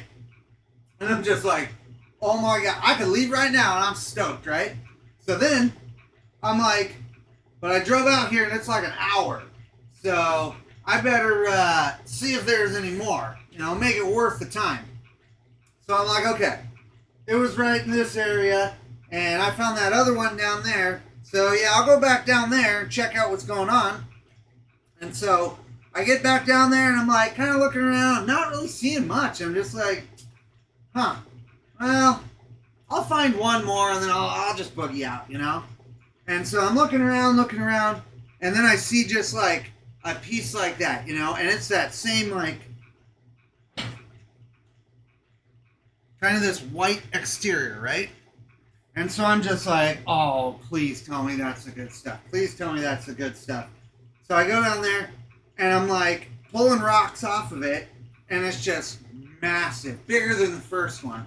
And I'm like, oh, dude, this is brilliant, but how the hell am I going to get that up the freaking rocky, you know, hillside? So I'm just like, I'm not leaving this thing here. Fortunately, it had like kind of a dip up underneath, which was perfect because then I could rest that part on my gut and then kind of carry it like a sack of potatoes. Problem is it's super heavy. So I'm like, trying to like hold this big ass rock and then lift my leg up onto another rock that's all slippery as shit. And I'm just like, come on.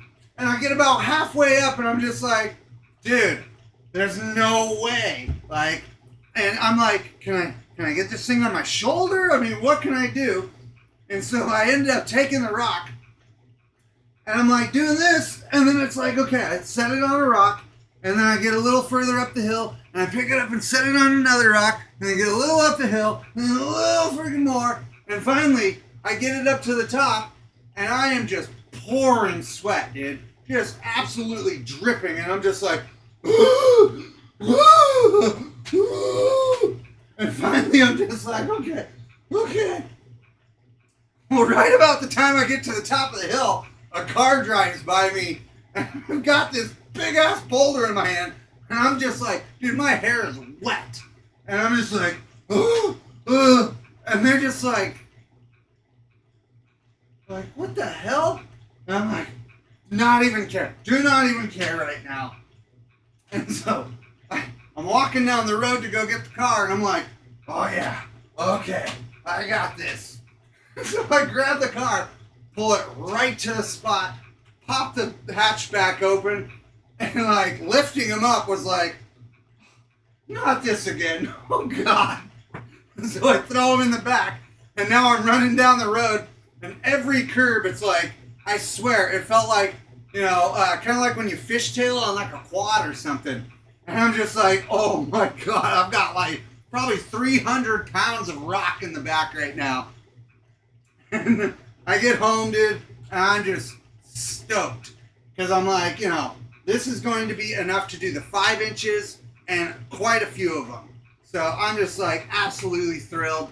And the cool part is too, is they're so big that it's not like, oh, okay, I'll just have to punch out of the center.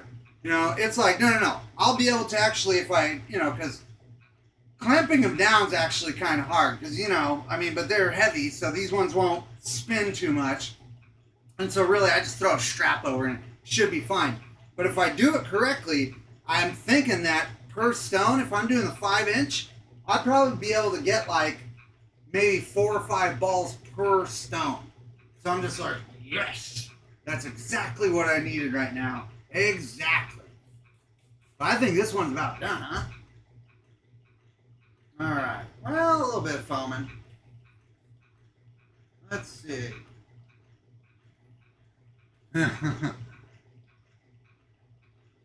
Yeah, Obsidian for Lapidary is like walking on an icy lake. 100%. Hey, Rochelle. Definitely appreciate it. And thanks for joining tonight. That's the rock virus right there, dude. I'm telling you. It is, dude. And, but here's the thing. Is it's like I was saying, with this stuff right here, imagine finding multiple boulders that look like that.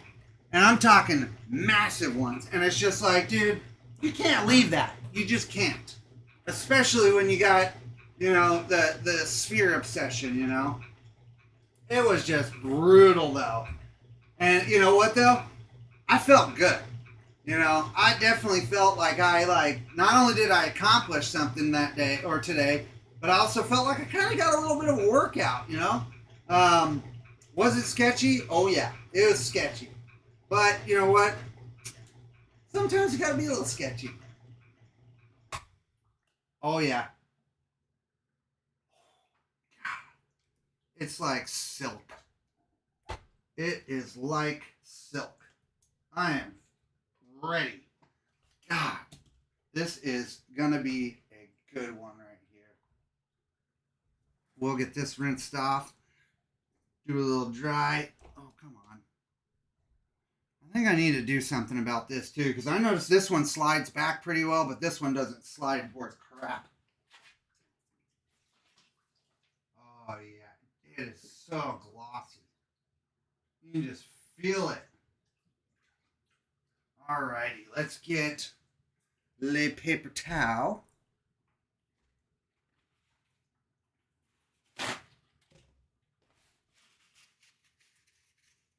It's a little bit smaller than the ones we did before, but you know what? We knew that was going to be the case. Sometimes it happens, and it's all right, so let's see how our polish is. It's what? I think we might be going up to that 10 for the first time here, because although it looks pretty nice, I feel like it's a little hazy. Not terrible, but I think, you know what? We haven't done the 10 yet on any of these, so why not? Let's just try it. It's not like it's going to hurt it, And if anything, we might be able to get just that little bit of extra. Just that little bit. Definitely worth it, in my opinion. All right. Plus, I'd like to see if there's a noticeable difference here.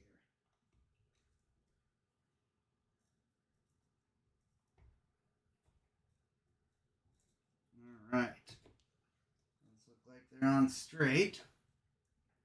Not too much of a wobble, I hope. Get that in there. Just a little bit. Yeah, see that? It really feels like, you know what? When wood gets wet, it expands. Wonder if that's my issue. Hand tight. Pull this here.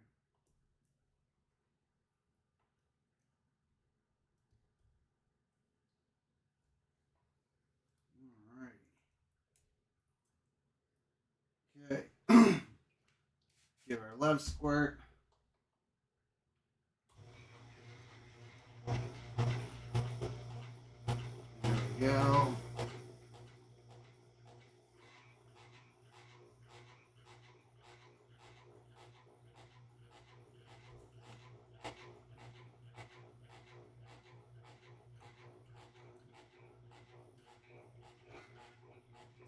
Now we'll go this side.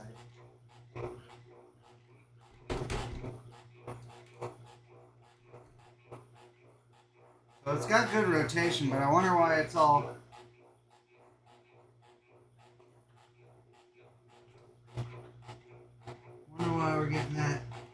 vibration sound again.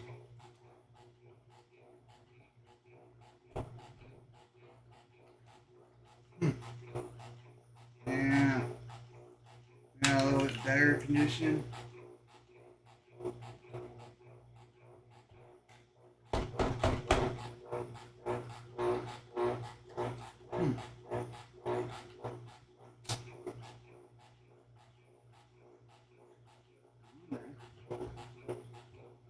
There we go. That looks all right. Looks like I'm getting some foaming now.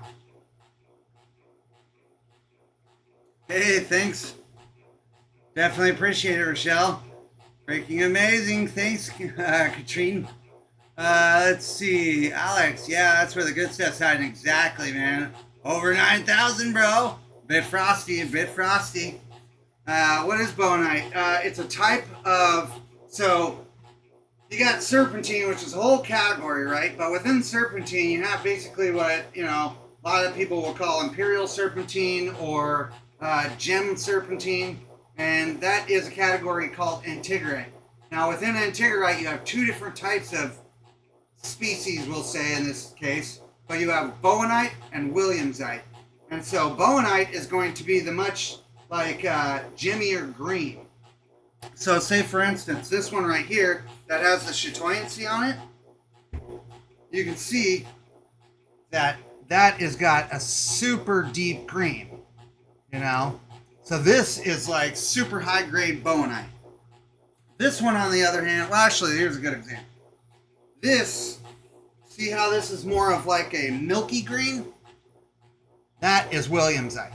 And so they are technically a type of serpentine, but they're, it ain't serpentine,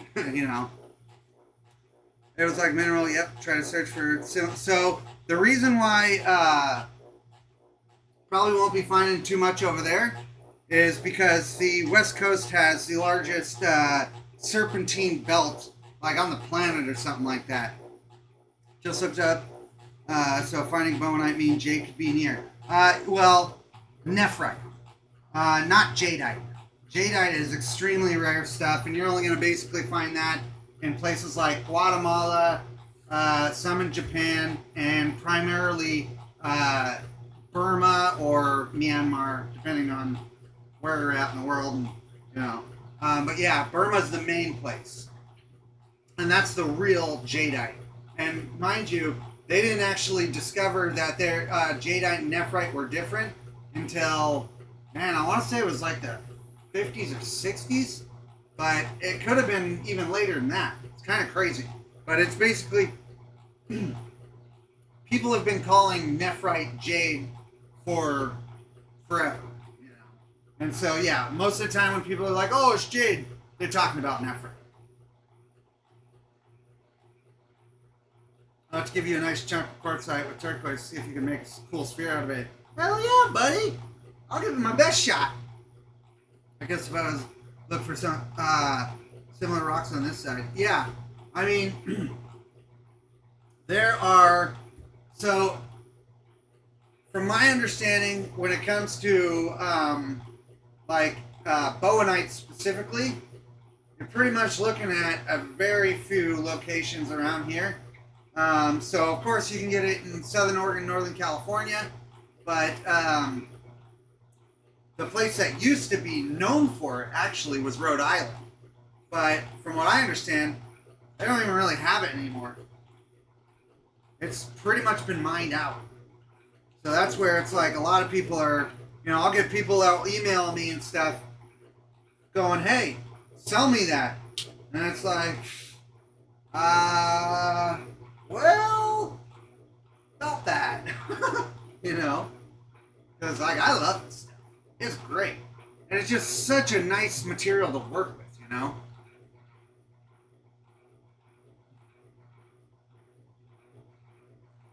I'll have to, Steve, I'll have to check on Mindat for you and see what I can find, because to be honest, I'm not super familiar with your area. But Mindat is a major, major resource. You can find some absolutely wicked stuff there. yeah, you guys have what, the Keokuk geodes or whatever? Shit tons of geodes over there from what I heard. In fact, there was this guy that used to do, I don't know if he still do, Min, MINDAT.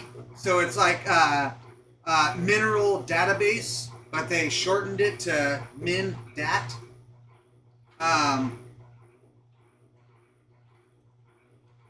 Yeah, I kind of have a little bit of a speech impediment. Kind of hard to understand me sometimes. But yeah, Mindat is a great resource, man. And the cool part is too, is like it will actually tell you what some of the stones are, because you know there's galleries and all kinds of stuff, dude. You can get lost on that site.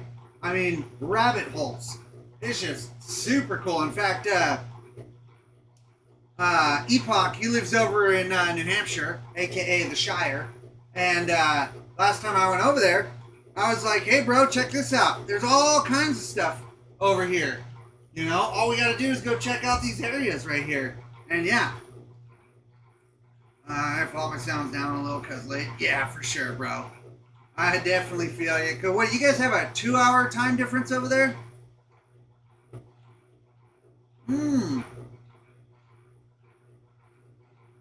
Yeah, dude, nephrite's wicked stuff.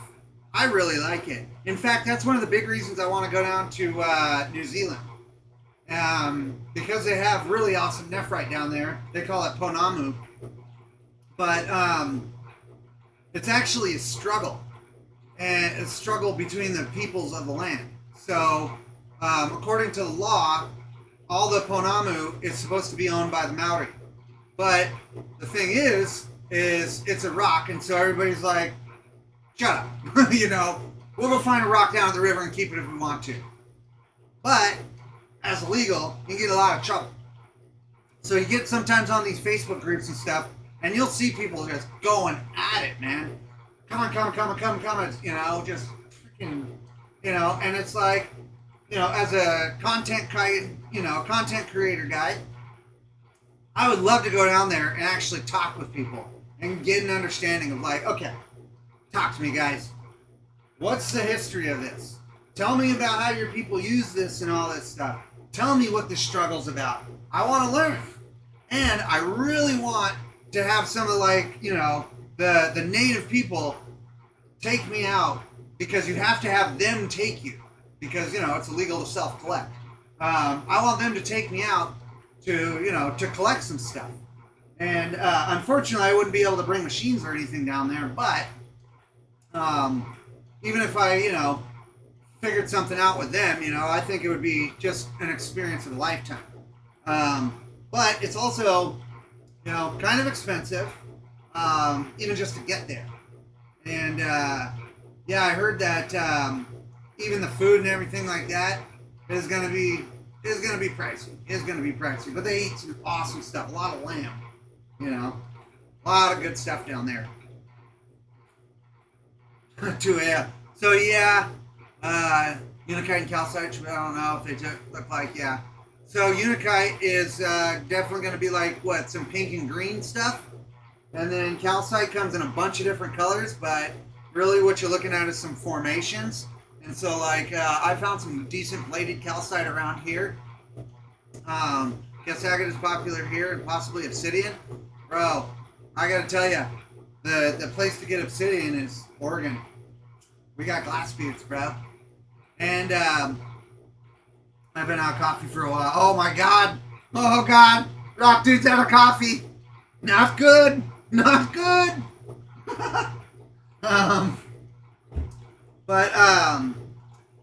Yeah, so, Steve, I'm actually thinking, because, you know, you're over there on the East Coast, well, not East Coast, but you're on a time change too, and Epoch's on the East Coast. I'm actually thinking I might start doing these at 5 instead of, well, 5 my time instead of 7, because it's just, you know, it gets late, and I don't want, yeah, exactly, it has the epidote in it.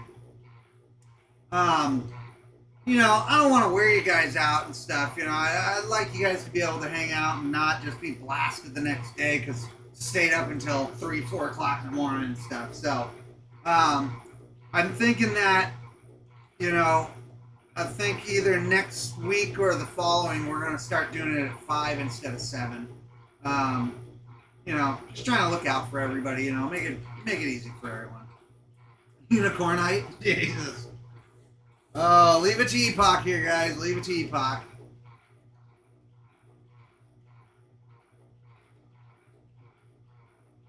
I'm thinking this is going to be a good. Probably good that we put it on that 10.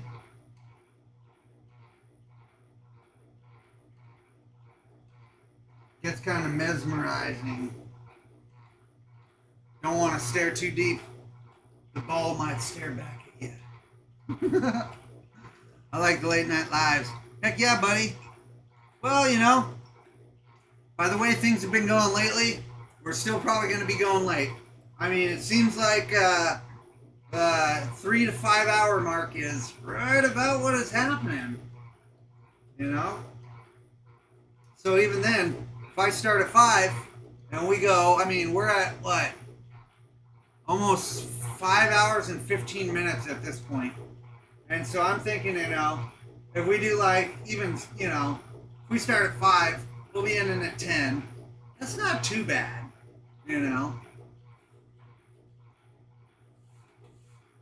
Oh, yeah.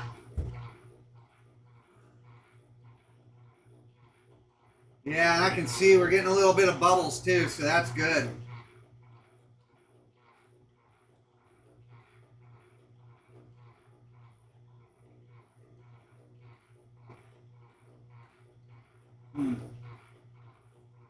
Seems like this one's definitely being a little louder this time. Yeah, 6 hours, bud. I gotta be honest, that was pretty rough for me. I enjoyed the whole time. I had a great time with y'all.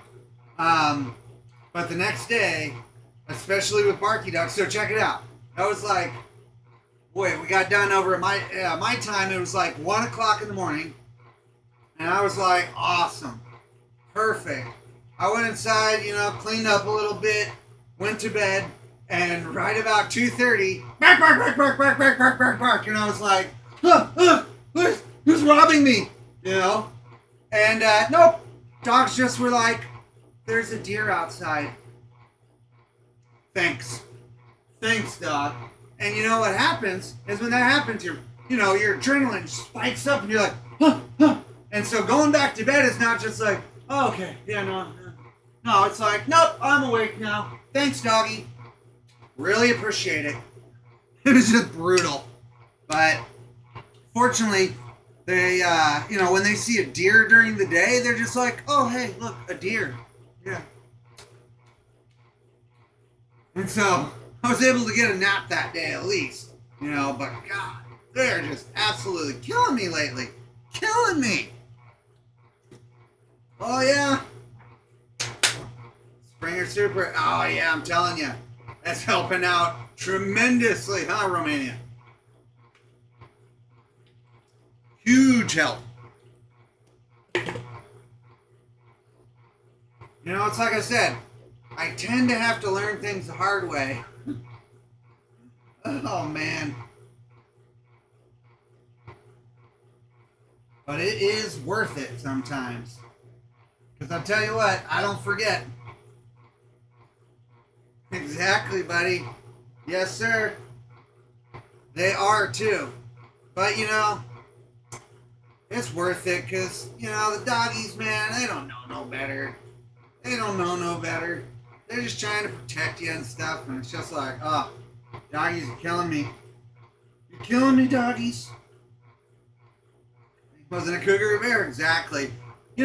I do live out in the country. And, we're not a whole lot of cougars around here. We will get them every once in a while. But they tend to stay up in the mountains up behind us. And the bear, yeah, they don't mess around. A lot of people around here like to eat bear. Bear's pretty good at eating. Especially if you get a good bear and not just a trash eater. Because that's the crappy thing about bears. They tend to like to get into trash. But if you get a good clean bear, You know, a lot of it, what you do is you ground the meat up, and then you can add that to, because it's really fatty, you can add that to, you know, less fatty game meat, like, well, I like moose, because moose just does not have fat. You know, all they're eating is them little grass weeds and stuff. There ain't no fat in grass weeds, you know. But you get that moose and bear all ground up like that, ooh, that is good eating right there. I could eat that every day, bro. A little bit of rice, maybe some broccoli. Oh, yeah. Speaking my language.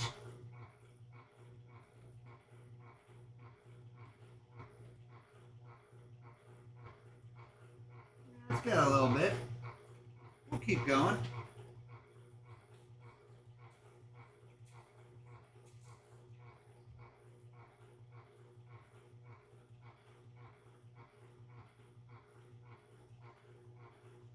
I'm hoping this is going to give it that real nice polish.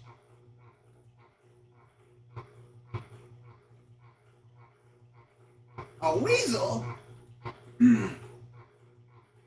What the hell was that thing doing?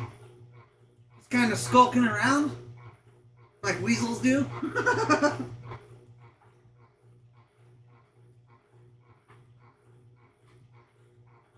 The hell? Ah, yes. I put my foot up on this rock box and all of a sudden it's like the machine changed sound. I was like, what the hell? And I realized that, yeah, it's resting on the bar. I was like, oh, yes, yes. That's how you know I'm starting to get silly.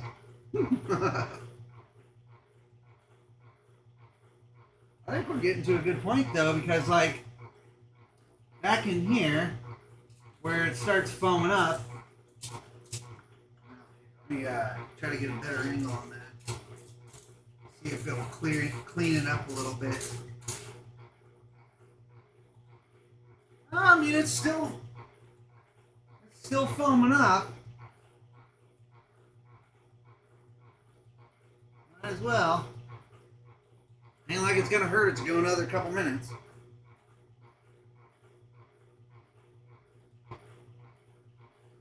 This is actually gonna be fun food this season. Yeah, bro, we're gonna eat weasels. Spectrum weasels. Hack right across. Really? Oh, no joke.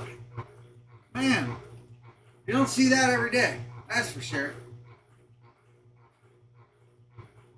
It's like those antelopes, man. Super cool over there.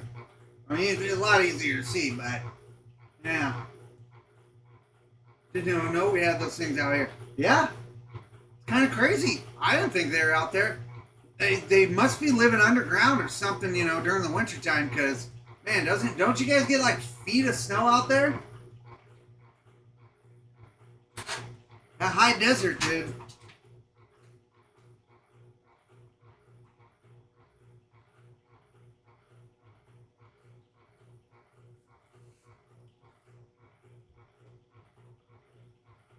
Gerbils and prairie digs. Yes, sir.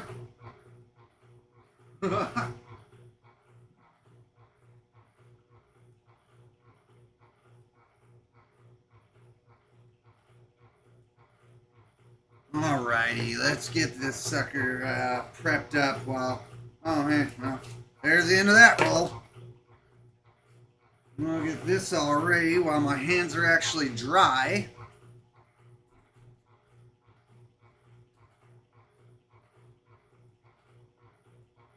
Oh, yeah, buddy. The only wild animal I've seen in my town is a pheasant. Yeah, bro. Those things are delicious. Delicious little birds. Oh, yeah. I love them, man. Yeah, in fact, what is it? The ones that, when they fly off, go boom. Every time. Every time. I know exactly what it is. Every time I'm walking out in the woods by myself, and I hear one of those things, it's like, oh, God, stupid bird.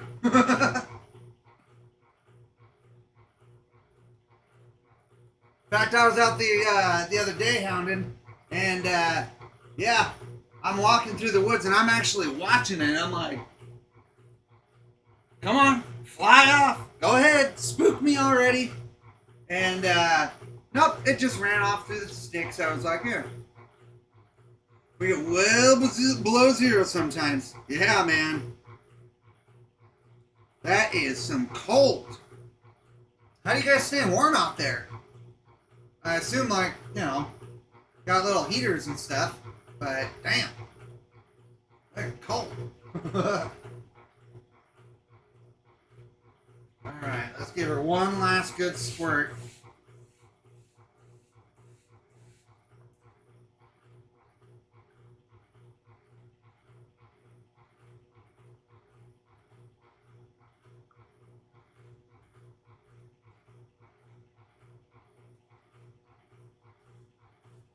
Alright. I think that should be it. Let's see how we're looking. Come on, shiny shinies.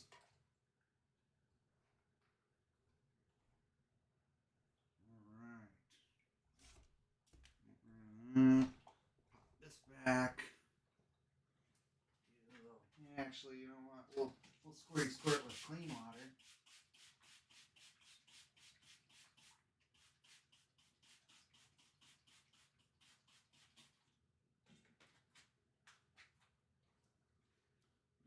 Set that there, so I'm not just eating up my last of my paper towels.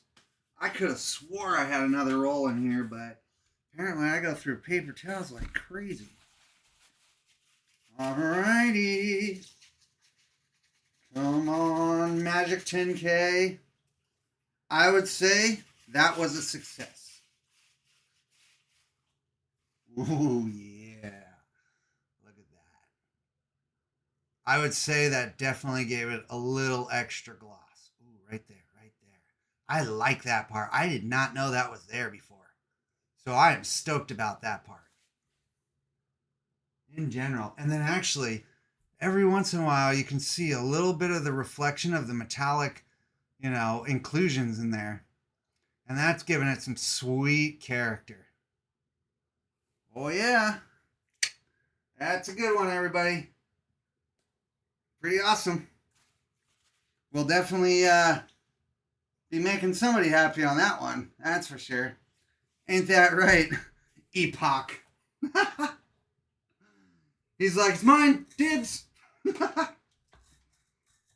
Oh, yeah, propane. Yep, that's probably the best way to go about it. Oh, yeah. Oh, 100%. Tiny little planets, man. I definitely see it the same way. And in fact, at one point, I did see somebody that kind of had like a little solar system thing that they made. And I was like, that is clever, and I'll never stop seeing that, you know? Let's give this a little squirty squirt here. Clean some of this up. And, yeah. I think that's about excellent, guys. Man.